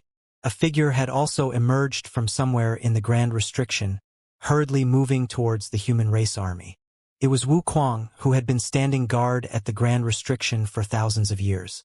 As the primordial heaven's source grand restriction was about to break, it was pointless for Wu Kuang to stay connected to it any longer.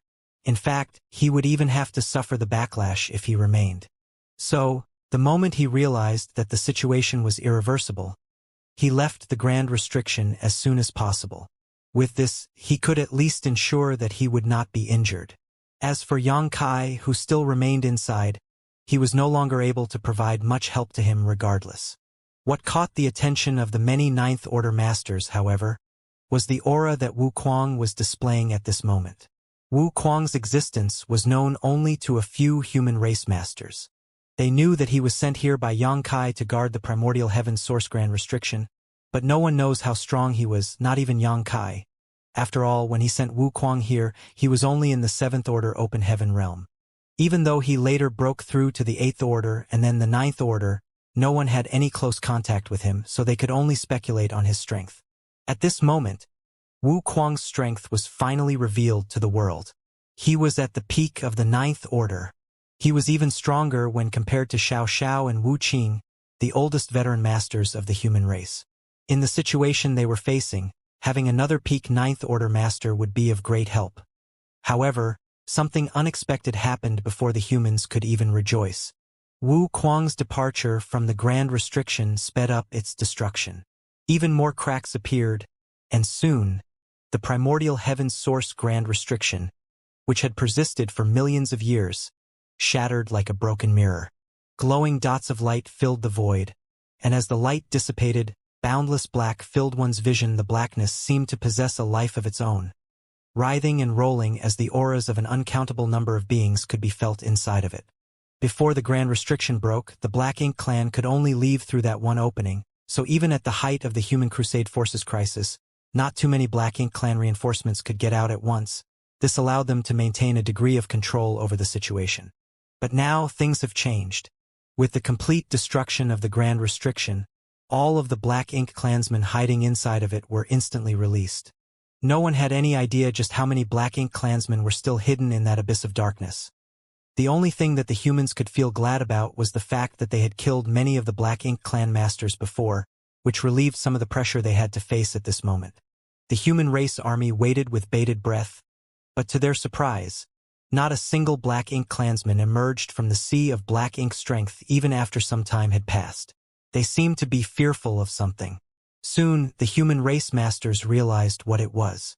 It was Zhang Ruoxi that the Black Ink clan was afraid of. The power she had shown earlier was beyond comprehension, surpassing even that of the giant spirit gods, allowing her to kill royal lords like she was cutting melons or chopping vegetables. At the moment, Zhang Ruoxi stood at the very forefront of the small stone race army. Despite standing alone, her presence was still intimidating enough that the Black Ink clan did not dare to move rashly. Even though the white wings spread behind her back were small in the face of the darkness that covered everything the eye could see, the light emitting from her was far too bright for any darkness to truly cover. The Ninth Order masters could not help but feel a little embarrassed at this. If Zhang Ruoxi had not soared across the skies to their aid, their second crusade would have already failed. If that were to be the case, then they would have no choice but to retreat through the path that Yang Kai had prepared for them, to follow him to seek a new life in a new world. But who would know what that new world would be like? In front of the massive enemy army, Zhang Ruoxi remained calm and steady. On the other hand, in the void before her, the Black Ink strength surged. The Black Ink clan were too terrified to even move. The power of a single person could actually be so terrifying. All of a sudden, Zhang Ruoxi's expression changed. Her eyes narrowed slightly as she stared into the depths of the black abyss.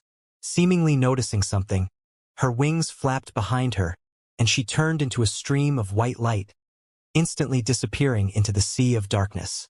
From afar, a voice reached me Jingluan's ears. "Sir's inside. I'll go and check on him." In an instant, the Black Ink ocean became even more agitated.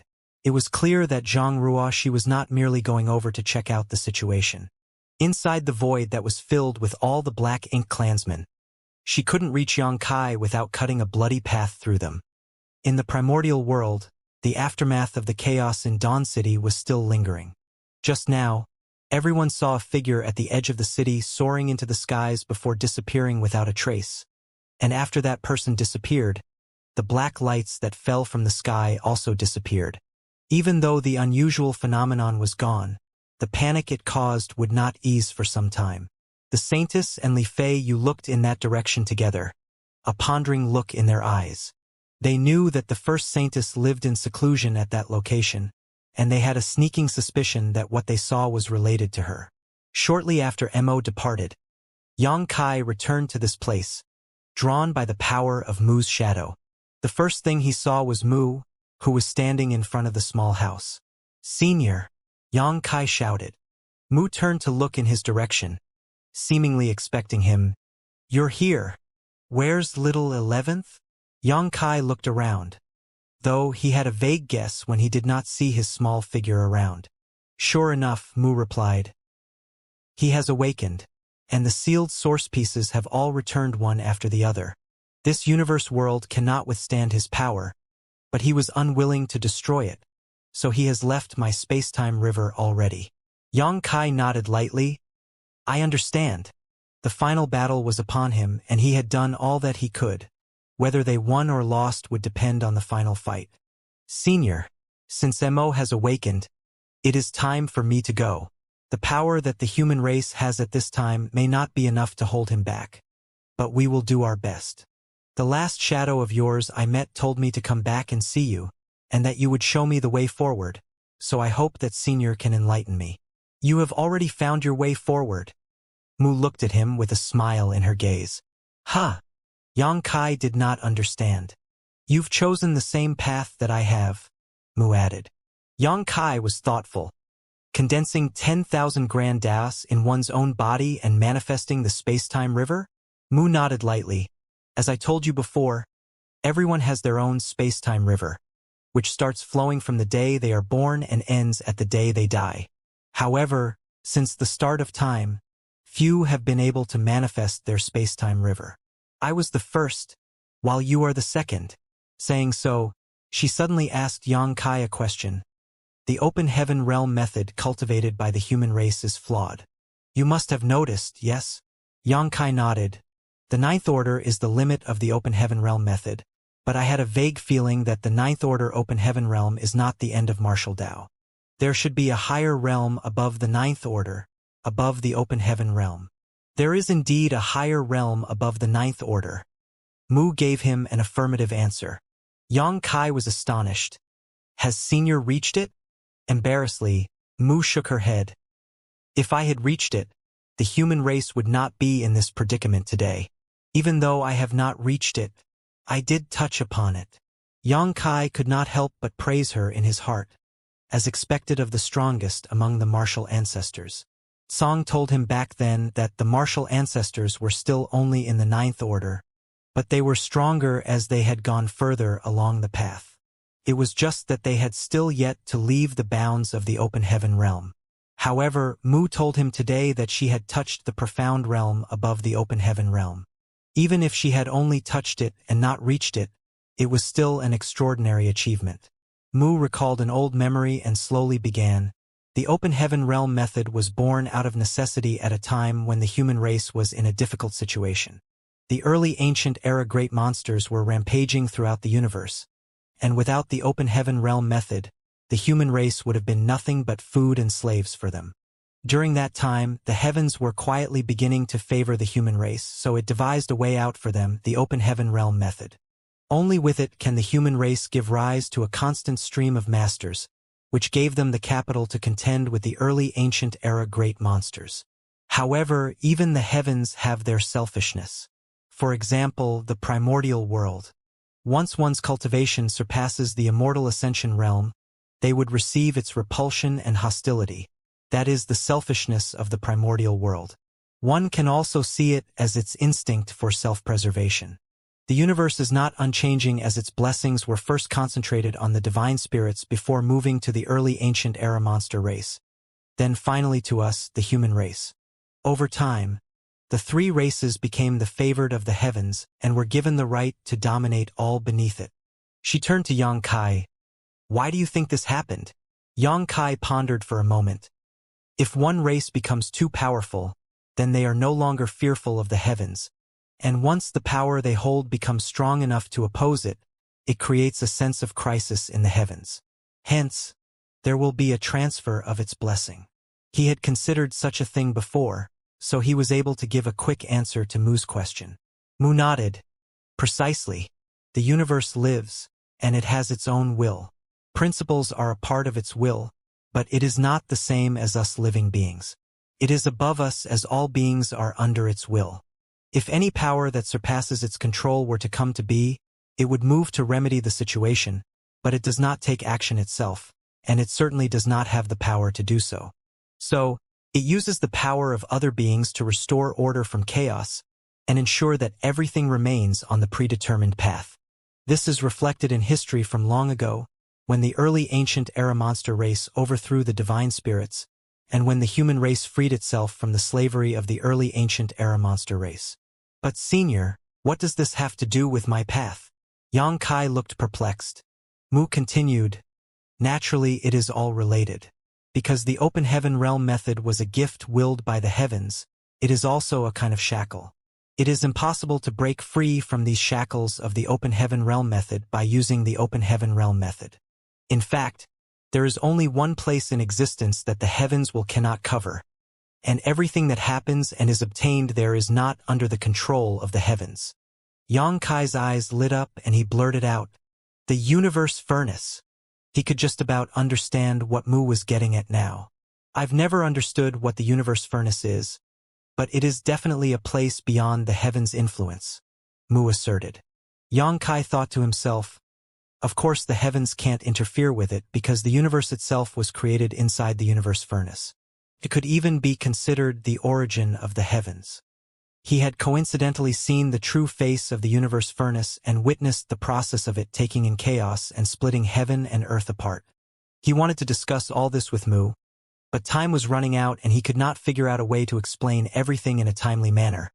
So he had no choice but to endure the urge for now.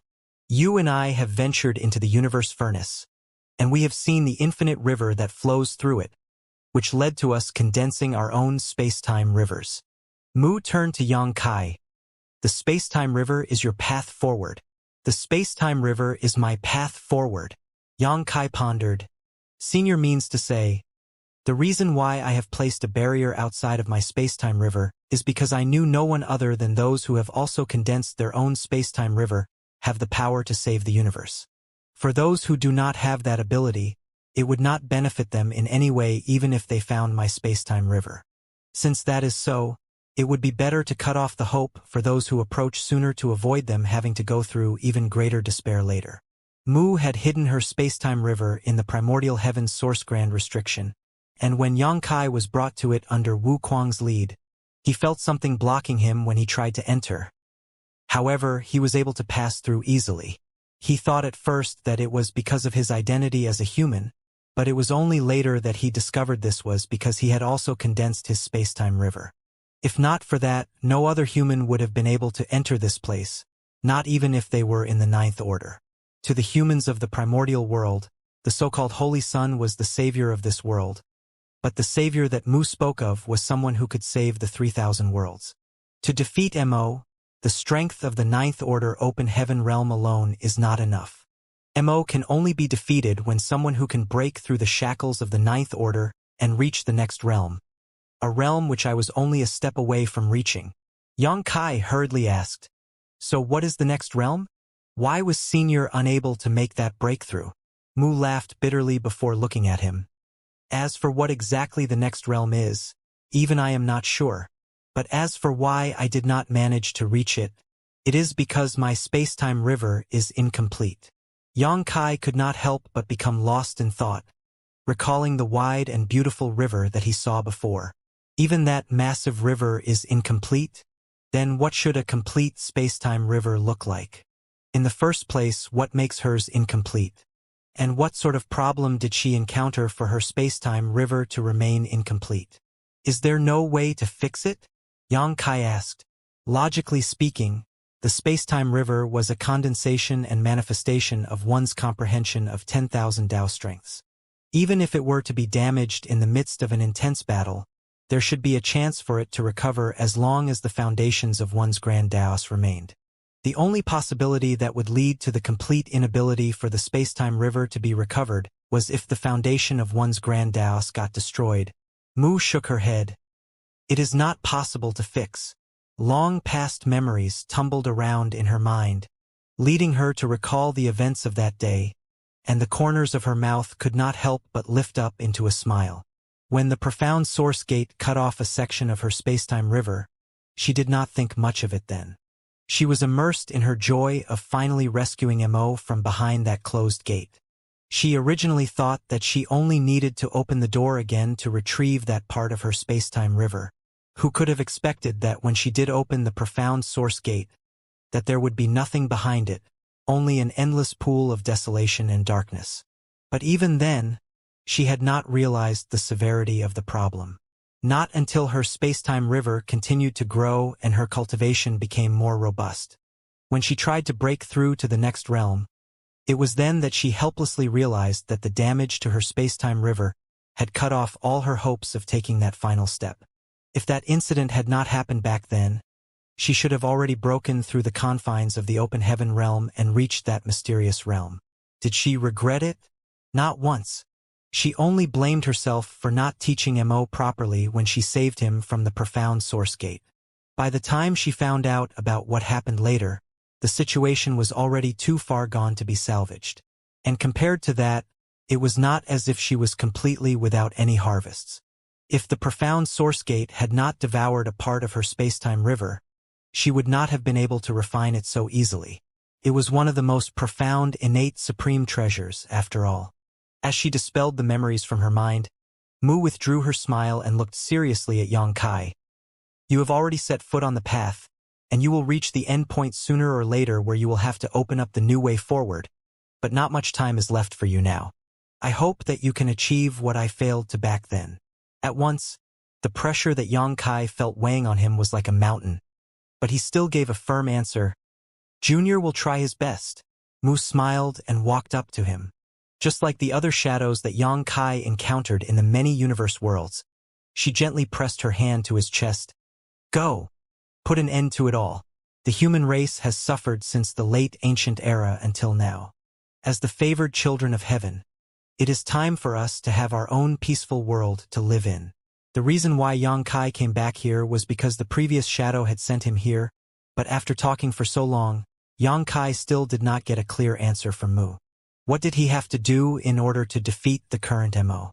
Mu did tell him that he had to make a breakthrough to the next realm, but he had not even reached the door to the next realm yet. How could he make a quick breakthrough at such an urgent time? Mu continued to smile at him as her figure gradually started to fade. I left you something. You will find out what to do soon enough. As she disappeared, Xianxia's body rose involuntarily into the sky and soon plunged into the vast and beautiful space-time river. This time, however, he did not feel anything pulling him.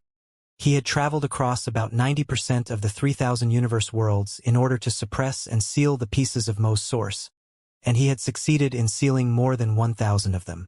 Right now, Mo had already awoken. The source pieces that Xianxia was not able to suppress and seal had returned to Mo, so there was no longer any point in visiting those universe worlds. Xianxia's body bobbed up and down in the river as the currents inside of it stirred. Then, a strange feeling suddenly arose in him. That was, he felt an indescribable sense of affinity and recognition by the space-time river that should belong to Mu. What's more, it seemed as if he was able to mobilize its power. Xianxia was astonished by this discovery.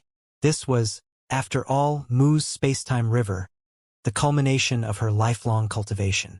Even if Mu had departed from the world of the living long ago, even if he himself had his own space-time river, it did not make sense for him to feel this affinity and recognition from it. Scenes flashed before his eyes, scenes of him in each universe world at the moment when he parted with Mu.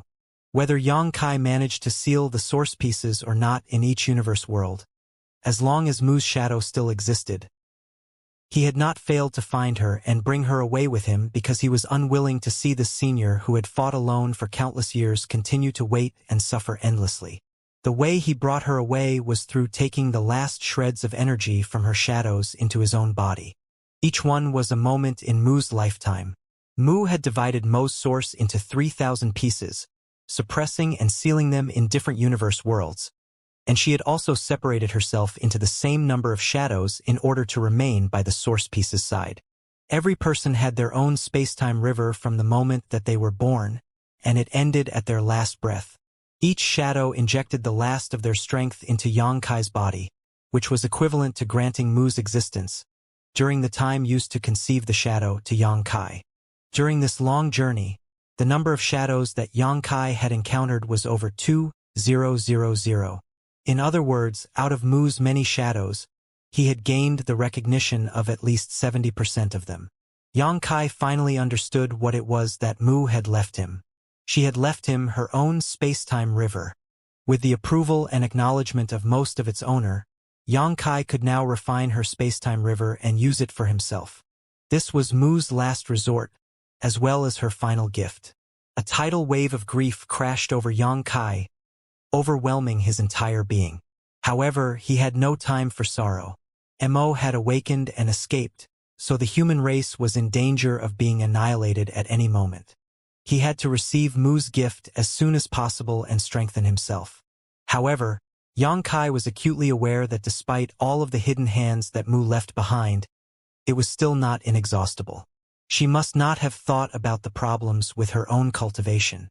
Mu had gained enlightenment about her own space-time river at a point when she was no longer improving in her cultivation back then. But Xianxia was different. He was merely at the peak of the 8th order when he trained inside of the universe furnace, before he even took the risk to use the 3-self source reconstitution art to break through to the 9th order. It was there where Xianxia had condensed his own space-time river, long before reaching the peak of the 9th order. When the final war between the human race and Black Ink Clan broke out at the No-Return Pass, the time left for Xianxia to cultivate was cut short, and even if he did borrow the power of the 2 open heaven realm cradles and diligently cultivated with the help of his space-time river at every opportunity, there was still a considerable distance left between his current cultivation and the peak of the 9th order. The reason Mu gifted Xianxia with her space-time river was most likely in hopes that Xianxia could borrow its power in order to break through the shackles of the open heaven realm method and reach the mysterious next realm in one step. As long as he could reach that realm, defeating Mo would not be an issue. But right now, the situation was that Yang Kai's cultivation was still a great distance from the peak of the Ninth Order, and even if he did receive Mu's gift, it was impossible for him to make a breakthrough in such a short amount of time. Mu's gift would undoubtedly help boost the power of his Tao strengths greatly, but it could not help to grow his cultivation. Mu might have considered that, or she might not have. Regardless, she had already done all that she could. As one of the 10 martial ancestors, she had left absolutely everything she had behind for her juniors of the human race. After working out Mu's plans, Yang Kai calmed his mind and summoned his own space-time river directly inside of Mu's. If Mu's space-time river was like a coiling grand dragon, then Yang Kai's space-time river was like a little snake. At the very best, it would be a big python. There was simply no contest. However, when Yang Kai's space-time river appeared, the waters stirring fiercely around him began to gather around it and merged into it, increasing the size and volume of Yang Kai's space-time river. Yang Kai could not help but grunt as his mind felt dizzy from the phenomenon. He was almost overwhelmed by all of the mysterious sensations that were crashing down on him, as if to drown out his very being. The space-time river was a condensation of many Tao strengths with space-time Tao strength as its foundation, and the river's water was all a manifestation of those Tao strengths. With the recognition of Mu's many shadows, Yang Kai did not feel any resistance when he was refining her space-time river, but its mass was simply too great, a manifestation of Mu's great attainments and insights into all the grand Taos, and all of it was being stuffed into Yang Kai. A sense of crisis came over him at that instant. Yang Kai realized that if he failed to withstand the impact of these Tao strengths, something terrible would happen to him. Yang Kai had a nagging feeling that if he failed to withstand the onslaught of Tao strengths washing over him right now, he would become part of the Tao strengths, and both space-time rivers would collapse. To be one with the Tao, a strange thought occurred to Yang Kai. This is an obstacle in the path of cultivation. All is well if I make it through, but if we don't, all is lost. So, this is the hurdle that must be faced when one reaches the pinnacle of the martial Tao. He quickly used the power of the soul-warming lotus to protect his consciousness. The situation improved ever so slightly, but the soul-warming lotus, which had been infallible in the past, could not be of any decisive help this time around. If one were to describe Mu's final gift as a feast, then the soul-warming lotus was stomach medicine. In the past, whenever Yang Kai's soul was threatened by outside forces, the soul-warming lotus would keep it well protected. It ensured that Yang Kai's soul did not get destroyed and his consciousness remained intact. However, that was not the case with Mu's gift. The Tao strengths within her space-time river were not poison. On the contrary, they were the greatest of supplements. The situation came down to whether Yang Kai could digest everything he had been given or not. The soul-warming lotus could not do much in this situation as it was Yang Kai who took the initiative to refine and absorb everything inside Mu's space-time river. It was up to him to take the many Tao strengths in for himself.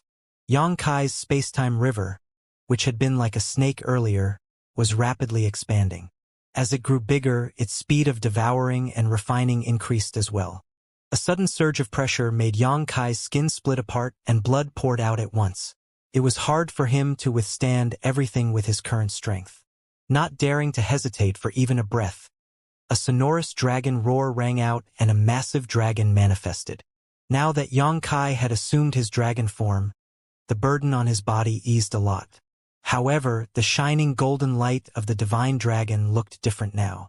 The concentrated Tao strength circled Yang Kai's dragon form in an attempt to transform him into Tao strengths, but his dragon scales tensed up to block the encroachment. Dragon roars kept ringing out inside the meandering space-time river. Meanwhile, outside the space-time river, Mo growled softly as his source pieces which had been suppressed and sealed in the past were returning to him. His power was increasing at an alarming rate. While Yang Kai was struggling with himself, Mo calmly observed the situation occurring inside the space-time river. The source pieces he regained were the ones that had been taken away from him in the past, so he was simply reabsorbing them now. Still, he had not fully regained everything yet. Instead of hatred or resentment, though, Mo merely had a complicated look on his face. Just as he had said in his final conversation with Mu, Although his mere existence brought harm, since he had gained sentience, he had the right to fight to survive.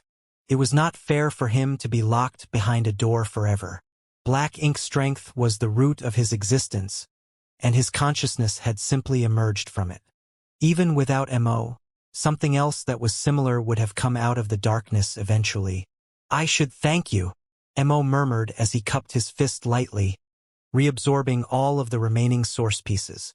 In the past, he could barely control his own strength as it had grown beyond his ability to manipulate. However, Xianxia's earlier efforts had sealed over 30% of his source strength behind the profound source gate. Although this weakened Mo's maximum strength, it came with the silver lining of granting him far better control of what strength remained. Thus, in Mo's current state, he was even more threatening than when he was at the peak of his power. He raised his hand and made a grabbing motion directed at the river as he snarled, "Come out!" He did not want anyone to touch what Mu left behind. Previously, to protect the primordial world from destruction, Mo even voluntarily left the primordial world and jumped out of the space-time river as he feared that his overwhelming strength would destroy it. The space-time river was the final piece of Mu that remained. A dragon roar escaped from the space-time river. Xianxia, who was busy refining the Tao strengths, suddenly felt something grabbing onto him to drag him out of the river. He did not sense Mo's presence, but he was certain it was the latter's doing. All along, Xianxia had been curious to know the extent of Mo's power, about what the legendary creation realm was like. At last, Xianxia personally experienced just how terrifying Mo's might was. Mo's strength remained this immense despite the two of them being separated by two space-time rivers. Without the space-time rivers, Xianxia estimated that he, a ninth-order master and a divine dragon, would not be able to withstand more than 3 of Mo's attacks before he perished. "I can't let him drag me out."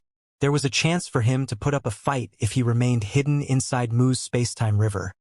But if he did get pulled out, he was doomed to die. Xianxia knew what he had to do, and with a roar, he began harnessing the strength of the space-time rivers in a frenzied manner to attempt to cut off the force that was constraining him. Even though the force came from outside the rivers, it could not be cut off so easily.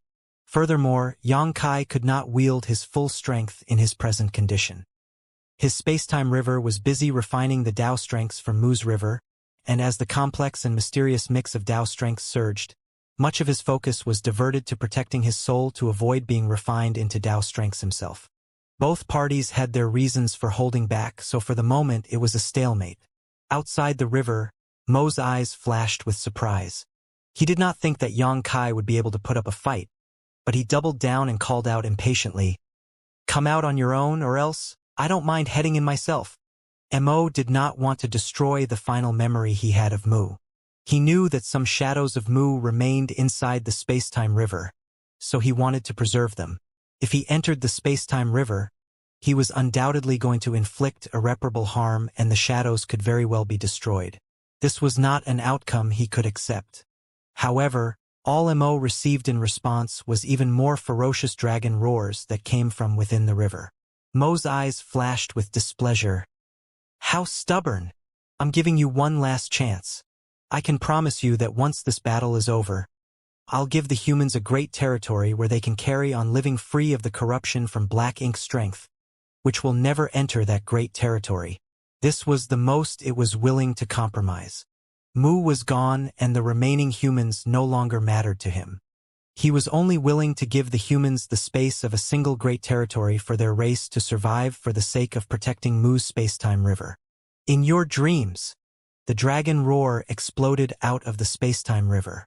Through the restriction of the Tao strengths, Mo could vaguely see a pair of large golden eyes staring in its direction. "Foolish impudence!" Mo coldly snorted in response. He then took a step forward to enter the space-time river. However, as soon as he stepped into the river, the water surged and the power of all the Tao strengths rushed about to block his path. He had to pause outside the river instead. It looked as if Mo was stuck outside the river as endless waves crashed down upon him. But he was still slowly making his way forward. Mo could not be stopped. Xianxia's expression hardened. He had refined quite a lot of the Tao strengths from Mu's space-time river in a short span of time and strengthened his own space-time river greatly. He was even able to use a bit of the strength from Mu's river itself. But even so, it was not his strength, so he could not wield it freely. He had no way of keeping Mo out if the latter chose to force his way in. Soon, Yang Kai made up his mind. Since he could not keep Mo out, he was not going to even try. The Spacetime River was a mysterious place made up of the solidified Grand Daos with Spacetime Dao strength as its foundation. Even if Mo entered the river, it would not be easy for him to locate Yang Kai. The only thing Yang Kai could do now was to avoid Mo's attacks while doing his best to refine the river and strengthen himself. As long as he could grow powerful enough, he could put up a fight against Mo. Just as Yang Kai prepared himself for this final gambit, Mo, who was busy pushing his way into the river, abruptly turned his head around and looked over his shoulder. He had sensed something strange. A brief moment later, a spark of white light appeared in the distance where countless masters from the Black Ink clan were stationed. The white light shrouded a figure which was traveling at astonishing speed. Everywhere this figure passed, all of the Black Ink clansmen turned into a sea of black blood, be they simple soldiers or royal lords. In just a flash, the white light arrived at the Spacetime River and Zhang Ruoxi's figure appeared. She looked around and immediately established the situation, her eyes flashing darkly as they fixed on Mo. When their eyes met, Mo froze in place. He did not expect a master like her to exist. Based on the information he had, the strongest humans were only the Ninth Order masters, and even among their other allies, the strongest were merely giant spirit gods. Yet, the woman who just arrived had an aura that seemed even stronger than that of a giant spirit god. When Mo sensed the clean and pure strength of the new arrival, his expression suddenly contorted as he roared, "It's you!" He recognized the source of that strength. Zhang Ruoxi understood what Mo meant. When the burning light and serene glimmer's strength finally harmonized in the chaotic dead territory, the memories of her Heaven's Order bloodline began awakening, so she was not completely clueless about the events of the ancient past. Thus, when she heard what Mo said, she coolly replied, "Yes and no. It is. It's you." Mo's expression had changed rather drastically. Even when Yang Kai suppressed and sealed over 30% of his source, he took everything in stride and could even thank the latter. However, when Mo saw Zhang Ruoxi, the darkness hidden deep within him overtook everything else. He leapt out of the Spacetime River and murderously flew over to Zhang Ruoxi, but all of a sudden, he stopped and shook his head as he muttered, "No, that can't be." Black Ink's strength continued to surge through him before he suddenly lifted his head and leveled a vicious glare at Zhang Ruoxi and bellowed, "No, it is you." Mo behaved as if he had lost his mind, and he began to mumble and contradict himself, seemingly completely out of sorts. All of a sudden, he flashed forwards and reappeared in front of Zhang Ruoxi, sending his fist flying as he roared, "Why?